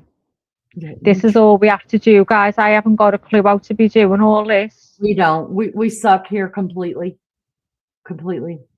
Right, you've got to read this, Lee, as soon as it goes up. Okay. Is Lizzo in chat, you know? She was. She might have fallen off asleep. Now, it's because we're on a vertical. You're not going to see this properly. I see Lizzo saying, dumbass. Dumbass. Dumbass. I love that little room I made.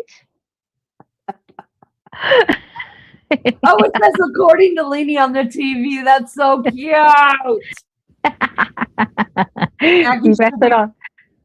I haven't played that other thing that you put on there. Which one? About like leaving everything behind. What'd you tell me? Okay, let's see. It doesn't sound as good on here, but let's see. This is true. I think it's very true. This is how I am. Don't get into it. Toast. BRB. Go on. Okay. Let's see if it's this one. Everyone agrees that it's... No. The best way to end something is to let it starve. You see, conflict thrives on attention. The moment you engage, you feed it. And whatever you feed grows. But if you simply let it be, if you withdraw your energy, it withers away, like a fire deprived of air. The world is built on patterns, loops of cause and effect. Most people stay trapped within them, reacting endlessly, playing the same game over and over. But here's the secret. You don't have to play. Step back, and the game collapses. Step away, and new pathways unfold. Where attention goes, energy flows. So if you wish to move forward, let go. Do not return negativity. Do not wrestle with what seeks to pull you in. Instead, remove yourself entirely. Break the cycle, and life will adjust to your absence. This is where real power lies. Not in resistance, but in redirection. You are not bound to old loops. You are the creator of new ones. What do you think of that? When I heard that, I thought, you know what? That is exactly what I say. If you know, you know. If you know, you know. Sides of waffles, I'm always losing my accents. I do all kinds. Liz, isn't that funny, you dumbass? Should have put on that. Oh, shut up, dumbass. I'm going to the car park. Going to the car park. Lovely, she says car park. What are you doing, Leanie? Made a cuppa? No, I got the hiccups now because I'm slamming this toast so fast. It's caught my throat. How many ciggies have you had this slag, Gail? And what time did you come on? 1.5. Been here, you've been here 1.5 hours? Almost 5 hours. You've been on here? Yeah, Maggie. I mean, if you're the co-host, shouldn't you check if I'm live every time you get up? Oh, no, I got up and listened to a podcast. Oh, fuck off with your podcast.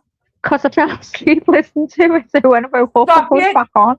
And I went in Discord and seen that you were live, right? So it was shot over and you were saying goodbye, and I posted at the bottom, and then I went straight to Discord.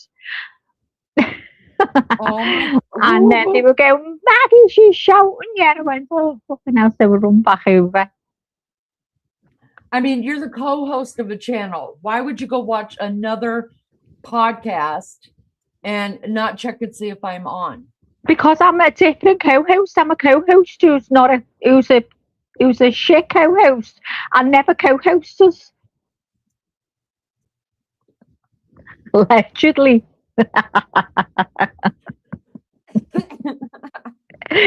If I'd knew you were there, girl, never mind chewing on your chewy like that.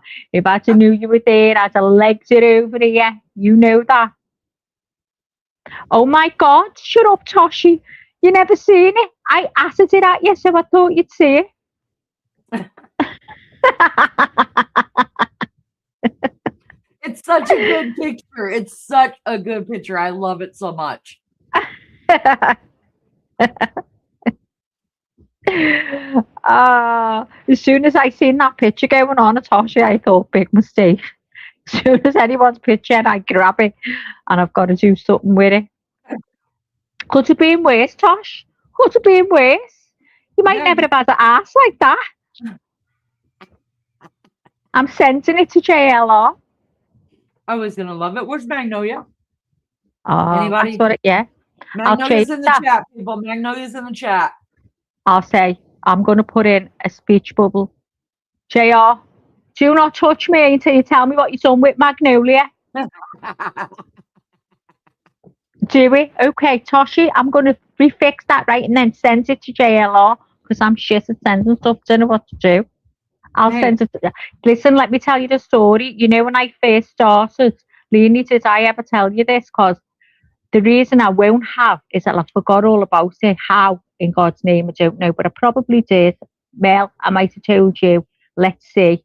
So when I first went on Manjaro, guys, right, I found out that our store, our shopping store, it's a big grocery store. It's called Asda. We call it the Asda. And anyway, you could get it cheaper early, right? But you'd have to apply on Asda online. And you'd also have to send pictures in and take a picture of, stand on, believe it or not, stand on the scales and then write on a piece of paper your weight and put it by the scales. What's the fucking scales is telling you? You wait, why have I got to write it on a piece of paper? So anyway, so I did that and it got off and it said, please submit your pictures. So submitted my pictures.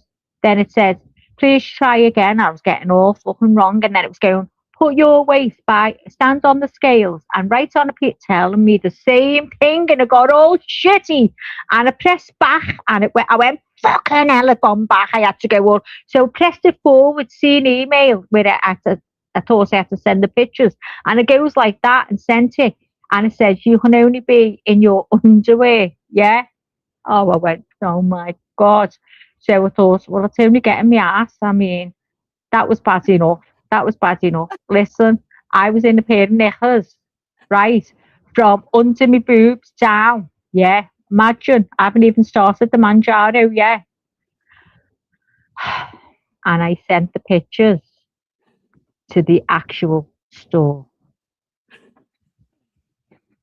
To the what's it called? The people who you get in touch with in the store. I near vomited, got off, phoned my sister-in-law and went, oh my God, you're not going to believe it. She went, what? Have you got it dead cheap? I went, no, I've sent me knickers pictures to everyone in the Asda. She was laughing. I said, I'm not getting it. I don't care. I've got to pay £100. I'm not getting on there again. Oh my God, you should have seen the state of the knickers as well. I never even had this one. I thought, it doesn't matter. Just plain. Just they'll do. Well, here's what I want you to feel bad about, because when your poor baby child goes over to Japan, you're going to be up on a billboard in your knickers. Do you know what, Leonie? Listen, I've put Somebody's doing customer something with that services. picture. Customer services, that's where they sent it. It said, thank you. Customer service will be in touch shortly. Well, no one got in touch with me. Thank God they must have all been saying, come and see this. Someone sent us. Come and have a look at these. They should have gone to the online doctor in the Asda. And do you know what? It was the worst. And yet some girl got in touch with me and said, do you know where you can get it cheaper? I said, well, they do it in the Asda. Told her what I'd done wrong. And she said she done it dead easy. I'm not stupid when it comes to doing that.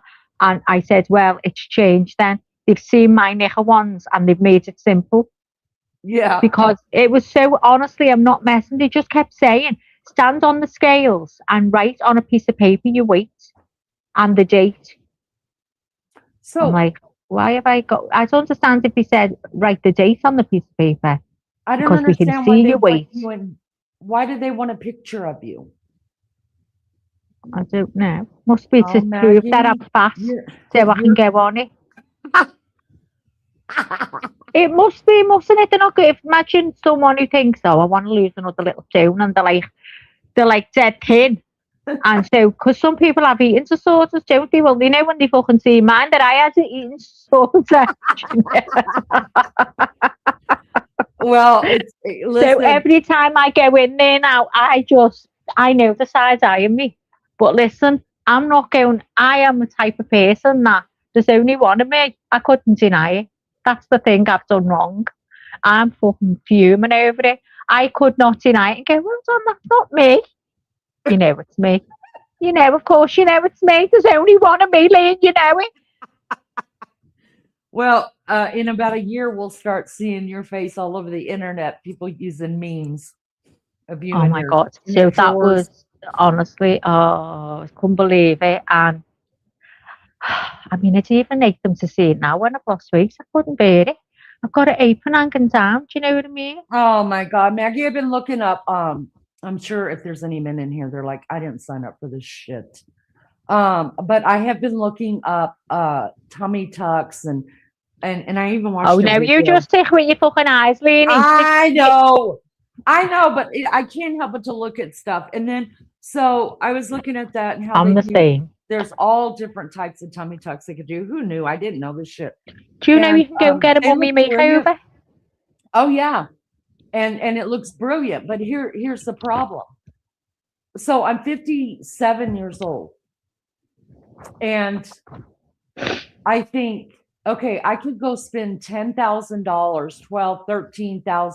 God, it'd probably take $50,000 to fix everything I got going on here. And then I think, but I'm 57. Like, who cares? Like, I'm the only one that cares. And what if I die like 3 days after and I spent all this money?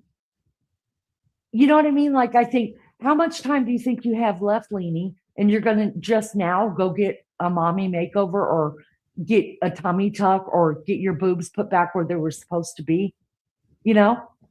I mean, my aunt she got a boob job done. She got a reduction and some implants put in, which I don't understand that at all, because I guarantee you, if I ever get enough money and enough courage to get these things taken off, don't put nothing back in them. Just take them off. Take them off. But she got it done for her 60th birthday. That's what she gave herself. And she was so proud of them. She picked up my hands and said, feel my boobs. I was like, okay. So I felt my aunt up because she put my hands on her boobs. I was like, they're hard. Why are they hard? And she said, because I've got implants. I was Yeah, like, they are. They feel so firm, don't they? I said, Yeah, it wasn't don't put firm, them it was like- down on the spot. Have you seen them when they moved? I said, like, go tiptoes up and down. Oh, they didn't budge. I was fucking fuming. I said, you know what? I'd love to have them, right, and wear a dead low vest top, right, tank top, and walk along the road and see if you stop the traffic. Do you know what I right. mean? That's what I want too, but I want to wear a wife beater. What's that? You know those we call them wife beaters. They're like the t-shirts that men would wear underneath like a dress shirt that doesn't have arms in them. We call them muscle shirts. Muscle shirts. Yeah, that's what I want to do with no bra. That's what I want to do just once in my life. With wet hair, slinging my hair around. I want it. I want that as You well. want to do it? We And a should do it little together. teeny skirt just showing the top, the cheeks of your ass like that girl. Yeah. I want to do that, like, I want them shorts she had on, in fact. I fucking hate her. I Show want Tashi. everything. Show Tashi and JLR. Now, y'all don't get it twisted. We love us some JLR around here. We adore JLR. We adore. Are you us some okay me Tashi. showing it online, Tosh? If we make fun of you, you can tell we couldn't love you anymore. Seriously, if we're not making fun of you, we respect you. Is Toshi giving me the okay? She gave me the okay way up in chat. You didn't see it. Listen, I'm lies. Right, look at Toshi. She looks hot as fuck. Look at her. She puts that Kiki girl to shame. Doesn't she? She really does. She puts Kiki to shame, y'all. To shame. Look at that. Oh! I mean, Kiki's ass is just. So the girl in the background there, guys, showing the cheeks of her ass, right? She was outside Nancy Guthrie's like that, getting photos taken, bending over, where the sun don't shine. You know what I mean? Look at Toshi though. Look at Tashi. Hers is like right up there. Like everything's right up there, obviously. But look at JLR. Look at Jay. Oh my God, he's breaking news! Breaking news. Becky. The way he's come on in. Breaking news. Come on in.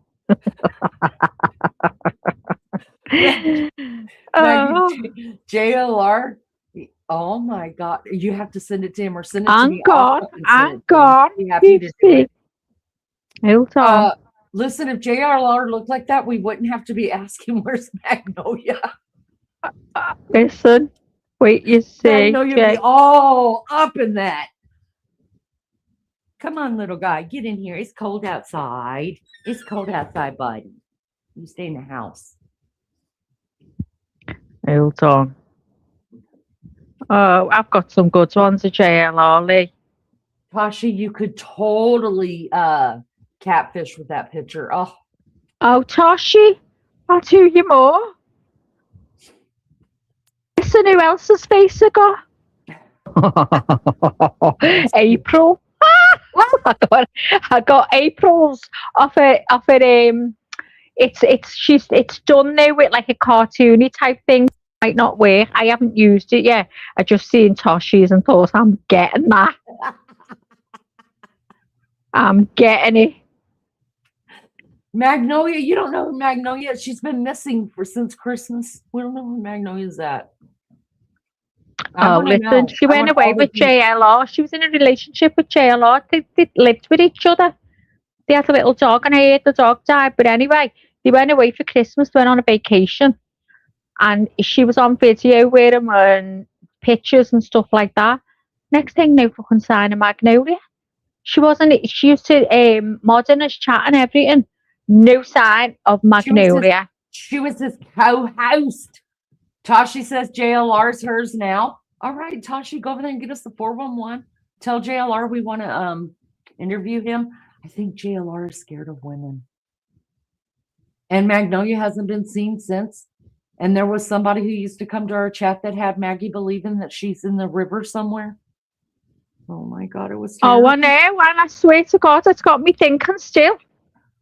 Because where the fuck is she? Where's Magnolia? No, apparently he went on a speedboat, and I'm thinking he's thrown it overboard. I mean, allegedly. This Sally, is just me. good I mean, night. because JLR might sue me. Do you know what I mean? Good night, Sally. See you soon, love. Say a prayer for my Jessie tomorrow. Oh, John Q, I tire, but Maggie gives me this. I saw her come into chat and she gave me energy. It happens all the time. Not all the time, not enough, but I mean, when I see her, I get energy. Oh my God, I've for real spoken to him on a video call before. You should have. What? Ew, JLR. When? I want. Listen, you know when you can leave your phone number and he phones you up?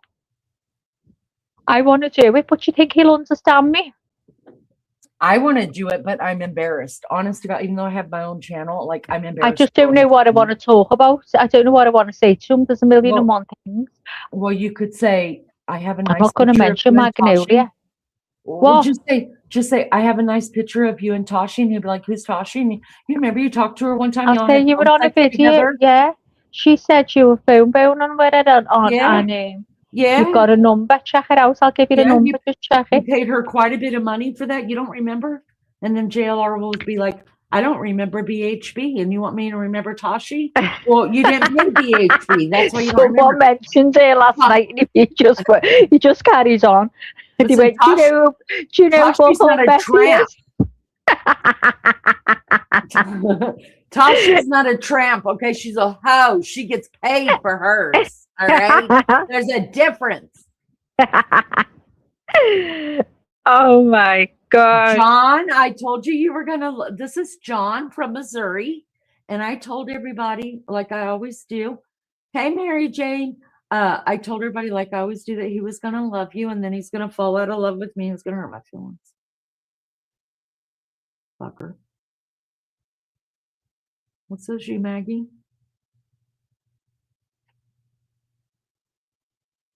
Maggie's, she's tongue-tied right now. She's checking John out.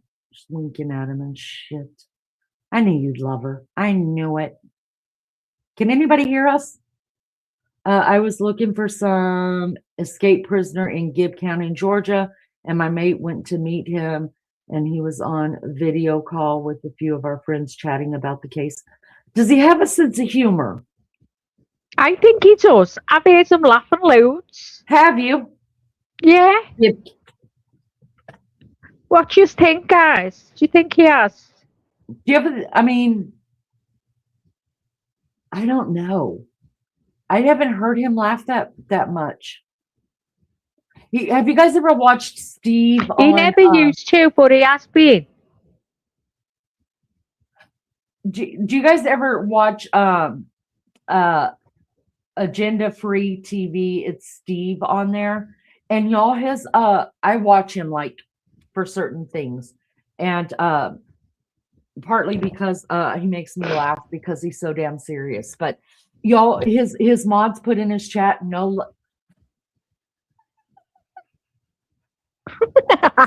I told you I'm going to send him it.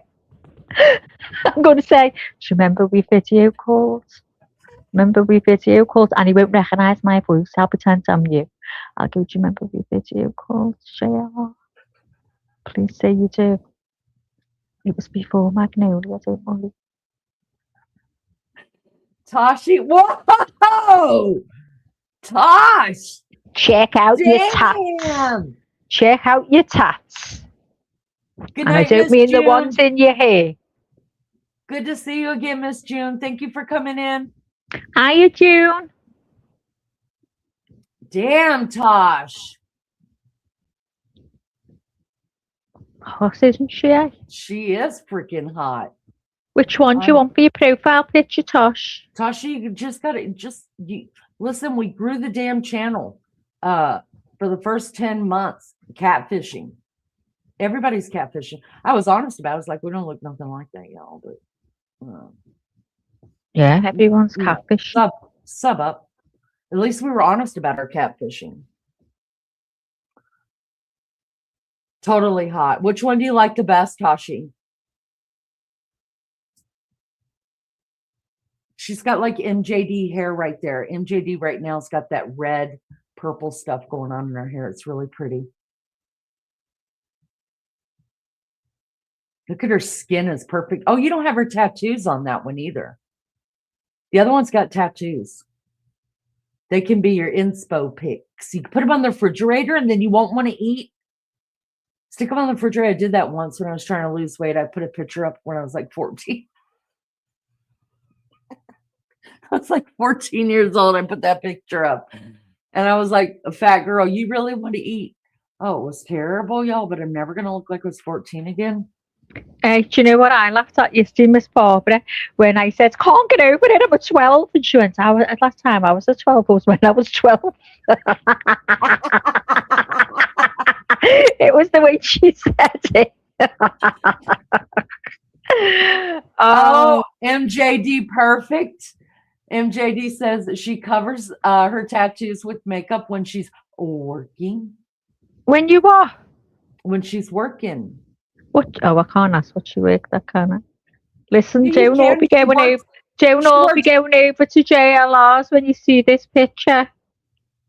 Oh, damn! Damn! Ooh, I'm seeing JLR to hold you light, y'all. Fucking A, B, and C. Damn. Y'all. Telling you. See? Oh my God. My God. Lizzo said Toshi's going to be getting inbox by the minute. Toshi, be ready for it, girl. Lizzo said I had mine as my profile pic and they thought I was a hooker when I went and commented in another channel and they blocked her. I remember it did lunch. She shit herself in case everyone in the school seen it. And then it did lose. She had a dong on it. She went into her church group or something.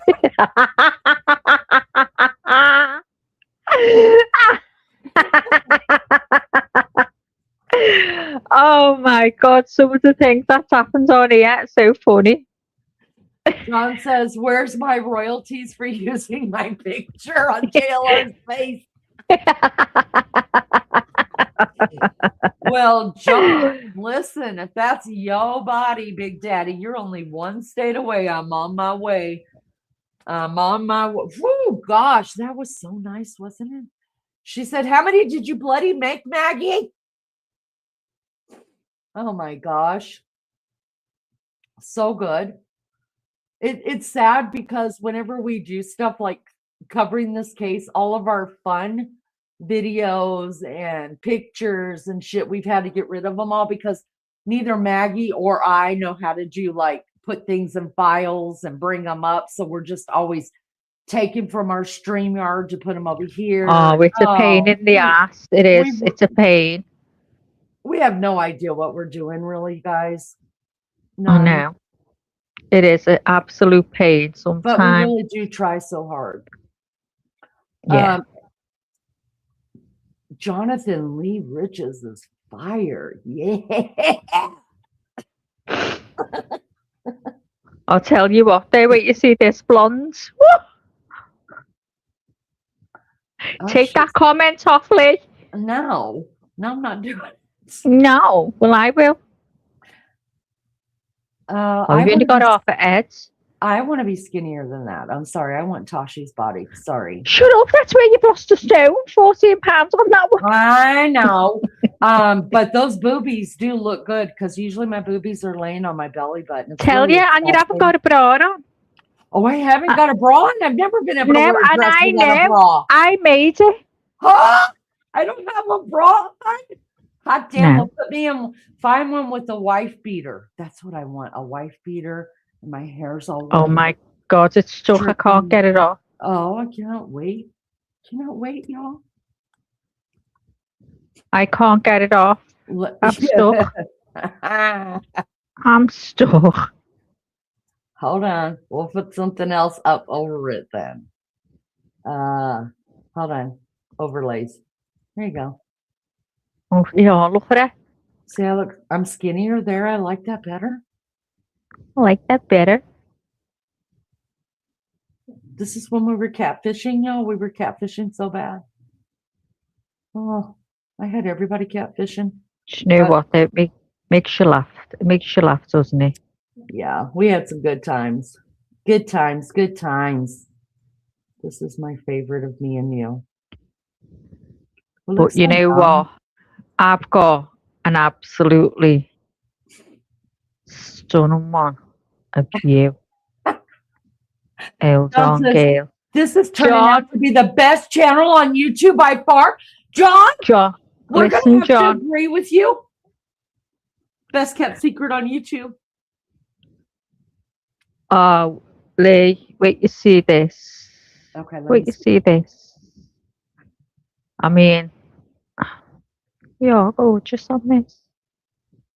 Have a look. I guarantee it looks nothing like me, but go ahead. Oh, shut up. You shut up. You shut up. John, I ain't had nothing to look like me. Put a picture up.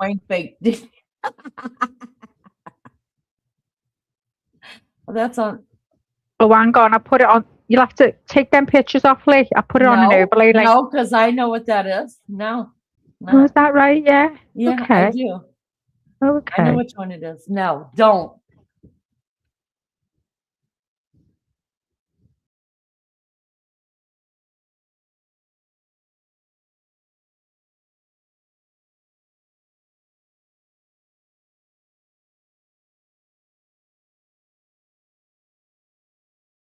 Me, but we're catfishing, so that's not me.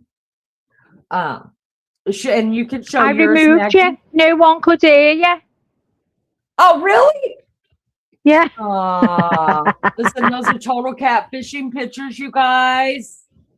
Total catfishing. People would Yeah, but come look at in and that be so excited about it, and all.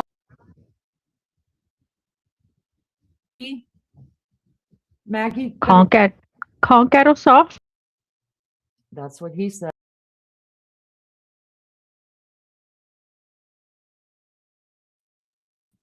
Now, Maggie's not even showing her hook. I mean, Maggie's had some really. There are real pictures. Yeah, that's what it is. Oh, I've got a waste one of you. I couldn't put up here. Don't do it.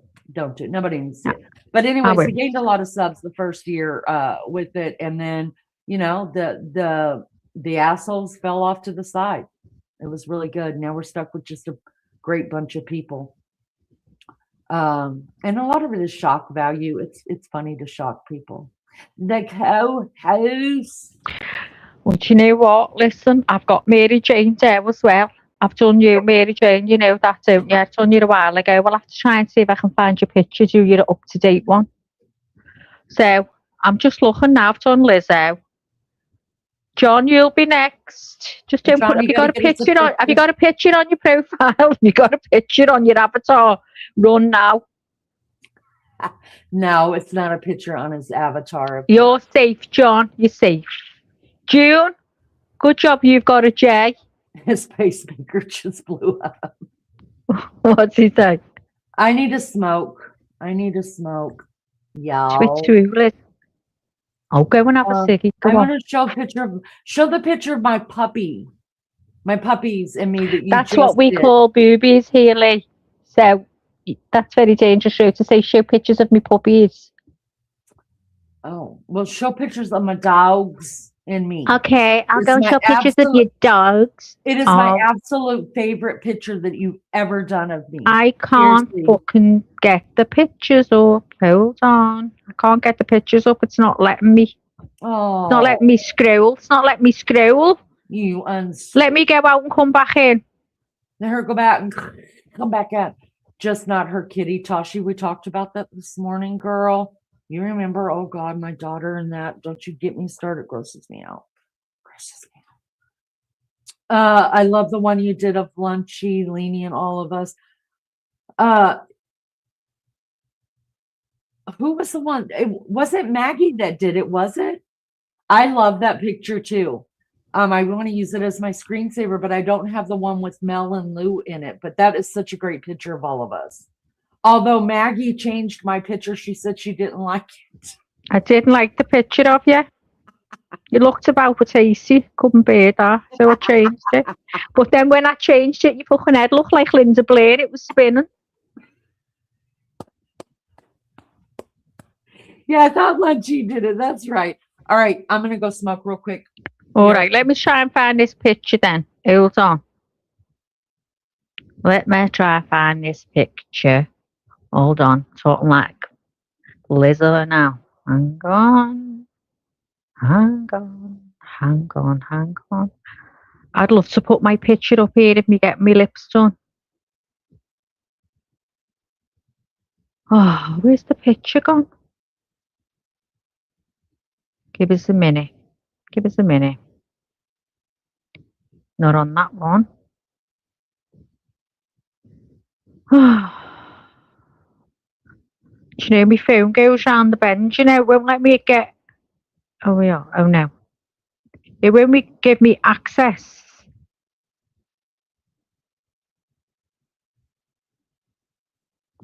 Oh, God, where is it?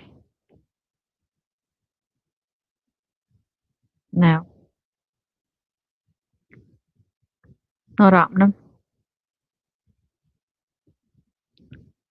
It was on there and I had to remove it because we've got no room and you've got to just keep taking pictures off all the time. Wait, I think there's one. Just Can't you put it on? Because you've got it, haven't you? Hold on. No, not that one. It was the one with me and my dogs, but it's like that. It's this one, but it's got my dogs in it. Oh, my puppies. Go on. We need to play that. Let's play that. No, it's not that one. We'll play this while we're waiting for pictures. Hold on. Let's watch your ears. Everyone agrees and it's plain as day to see. There's nothing more to say. It's very clear to me you're a cunt. When you close your eyes at night, I hope you never wake, dreaming of those grizzly bears, you putrid little snake. Everyone agrees and it's plain as day to see. There's nothing more to say. It's very clear to me you're a cunt. Plainly you are dying cause you clearly give no fucks, sucking on the knob of greed while pounding on your nuts. Everyone agrees and it's plain as day to see. There's nothing more to say. It's very clear to me you're a cunt.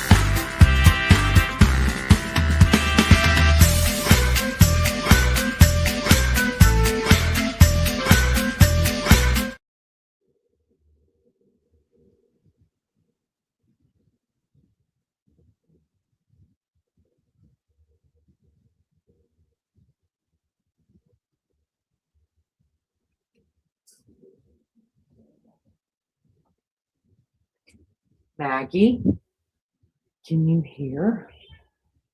Can you hear, Maggie? Hello?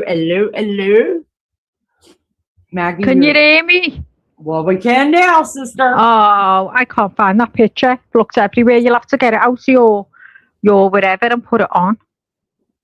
Did you save it when I sent you it? No, it's still in my things. I haven't saved it yet. Go My and phone save is it. out of space. I have 42,000 pics of my baby. I don't understand how it's not showing this. Piss me off now. Don't piss Maggie off. You know what happens when you piss Maggie off? You get pissed on. Why isn't it? So when I'm trying to add it, oh, no wonder. I'm in videos.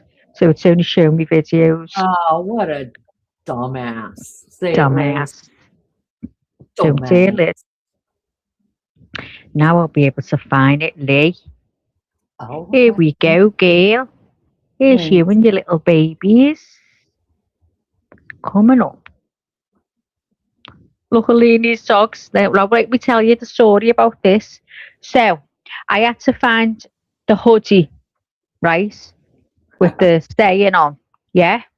So then I cropped Leanie's picture of a head and put Leanie's head on it.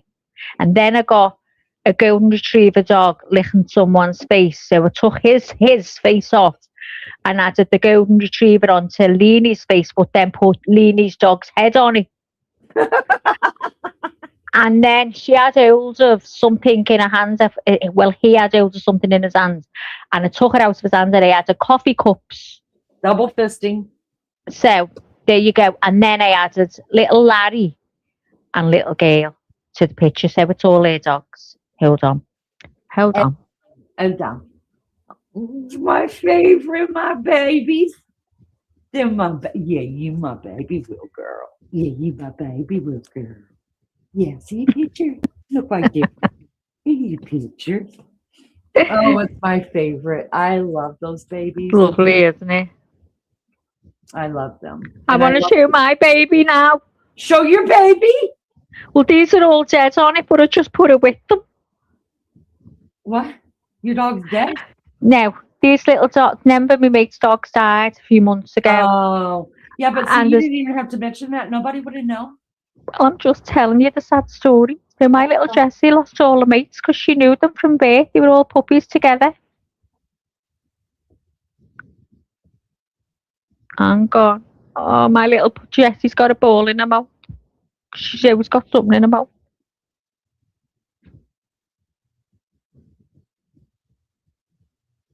Look at her. So at the first one there, we've got Teddy. Then we've got the white one, Maggie. Then we've got my little Jessie. And then we've got old man Georgie. I don't know. I'm biased, but Jessie is just the cutest out of all I know. dogs. I'm not trying to be biased, but we love us some Jessie. Wait till you see this one, guys. Hold on. Can't help myself when it comes to Jessie. I guess I've got to allow me a Jessie day. Wait, you see the eyes? And the one's coming out tomorrow. I don't mean to laugh at it, but the way you say things, Becky. My mates are all telling me to get a glass eye. Look. Yeah, stick a marble in it. Look at her eyes. Oh, that sounded terrible. I didn't mean for it to sound I'll stick a marble right up your hoo-ha. How about that? I didn't mean to sound terrible. That Your who? was terrible. I'm sorry. Yeah, ma, yeah. Look at Jessie. Oh, sweet girl. Guys, Yeah. that happened overnight. She had a red eye. You know, the white of your eye. Well, my son noticed Jessie's was red. He went, Mum, have you seen Jessie's eye? It looks red. So I had a look and I said, oh, it just looks bloodshot. It's okay. You know, maybe it's just like we all get a bloodshot eye now and again. But the following day, I noticed like her eye was like pushed right out. Like you know, you get a fright in your eyes and you pop out. And I thought, oh my God. So I took her to the vet and they said, they'd done a special test on her to come out and told me she had glaucoma. And that was why it was looking red and that was why it was pushing forwards because the pressure behind her eye was 52. So they said that was too high, we'll have to try and get it down. And they gave her drops for a week and they worked. The pressure went down to 12, which was normal. But then her eye started looking the same and it went all like a bluey grey, like it was just casted over. So they put it on another drop and they were okay. And then her eye colour came back. But they said the sight in it was very little now. It was damaging the eye. So now her pressure is 86, which is why it's got to come out because none of the drops are working. And she's got like a bluey tinge over her eye now. The colour's completely gone. Terrible, isn't it? Can't cope. Izzy loves the picture of Jessie. She's talking to her. Oh, that is so sweet. Oh, where's he? What time is the appointment tomorrow for Jessie? 9:15 in the morning. Yeah. What time's it gonna be? And they said we'll probably be able to pick it up about 6. So about 4 o'clock my time. Okay. It's just I'm glad they're keeping along because I'm going to be a nervous wreck. I'd rather to be there to keep an eye on it. You know what I mean? Yeah, absolutely. No pun intended.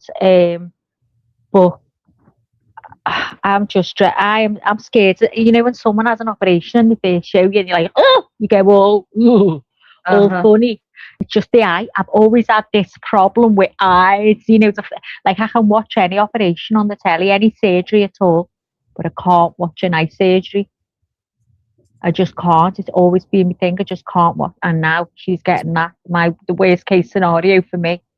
I'm going to be terrified of it. And like she likes to snuggle into me. I'll be like, please don't snuggle into me with that eye because I'll be terrified. So I'm glad she's going to have a shade around her neck. Do you know what I mean? Yeah. She can't jump, she can't play, she can't run because they said the pressure will open the eye. Oh my God. Oh my gosh, I'm gonna have to tie it to the door or something by the handle because I'm terrified that eye's gonna come out. If I wake up and that eye's on her cheek. Oh. Well, you'll hear me from here to America. You're just gonna have to like hold her like a lot so that she doesn't jump around and stuff like that. Yeah, I will. If she'll lie by me, I'll just stroke her back. I'll just stroke her. Yeah. And I'll try my best to just keep her amused. Yeah. I just feel that'll be the worst for her, is that she can't play because she just wants to play 24/7. Mm-hmm. She's fast asleep now, twitching. She's twitching everywhere.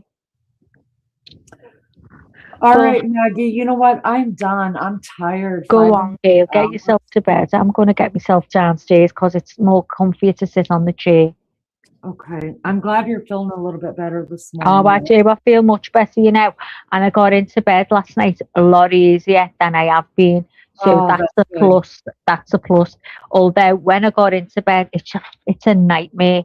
This pain just seems to come from like the waist. It's just horrible. It's a thud, and you can't get comfy with it. Like you just can't. So you can't. You're dozing off, then you're waking up. You're dozing off. It's and then you'll get that, and then your shoulder will start. So you can't get comfortable either way. So once I go downstairs, I'll be better. Okay. Well, I love you. I've talked about myself. I'm boring myself to death, guys, and I mean it. I really am. So, listen. I'm getting onto your pictures. So just that's all I'm saying. I'm giving you the up now. Okay. So because I sit here on this chair and I've got to do something. So good night and God bless to those of you that are in the night time, and good day to those of you that are in your daytime. Melly Joe, I'm going to come and talk to you now. So I hope she's still there. Are you still there, Mel? Thanks, John.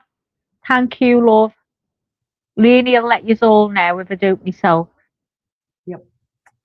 Well, love you, Maggie. Love you, Tosh. MJD, watch this space. Melly, you better watch. Have I ever done a sexy one of you, Mel? You better watch as well. No, you're all right. I mean, kidding. All right. Great live stream, Toshi said. Oh, you got a good. Okay, girls and guys. It's been lovely to be here having a little talk to you, and you as always, Lee. I'll speak to you soon. Have a good sleep, Gail. Bye. Too. Love you. Bye-bye. Bye-bye. Love you. Bye-bye. Bye. All right, guys, that does it for us. Thank you guys so much for being here. I appreciate it. If you haven't hit the like yet, please do that. I appreciate it so much. And we'll see you guys on the next one. We're really, really going for sure this time. Bye, guys.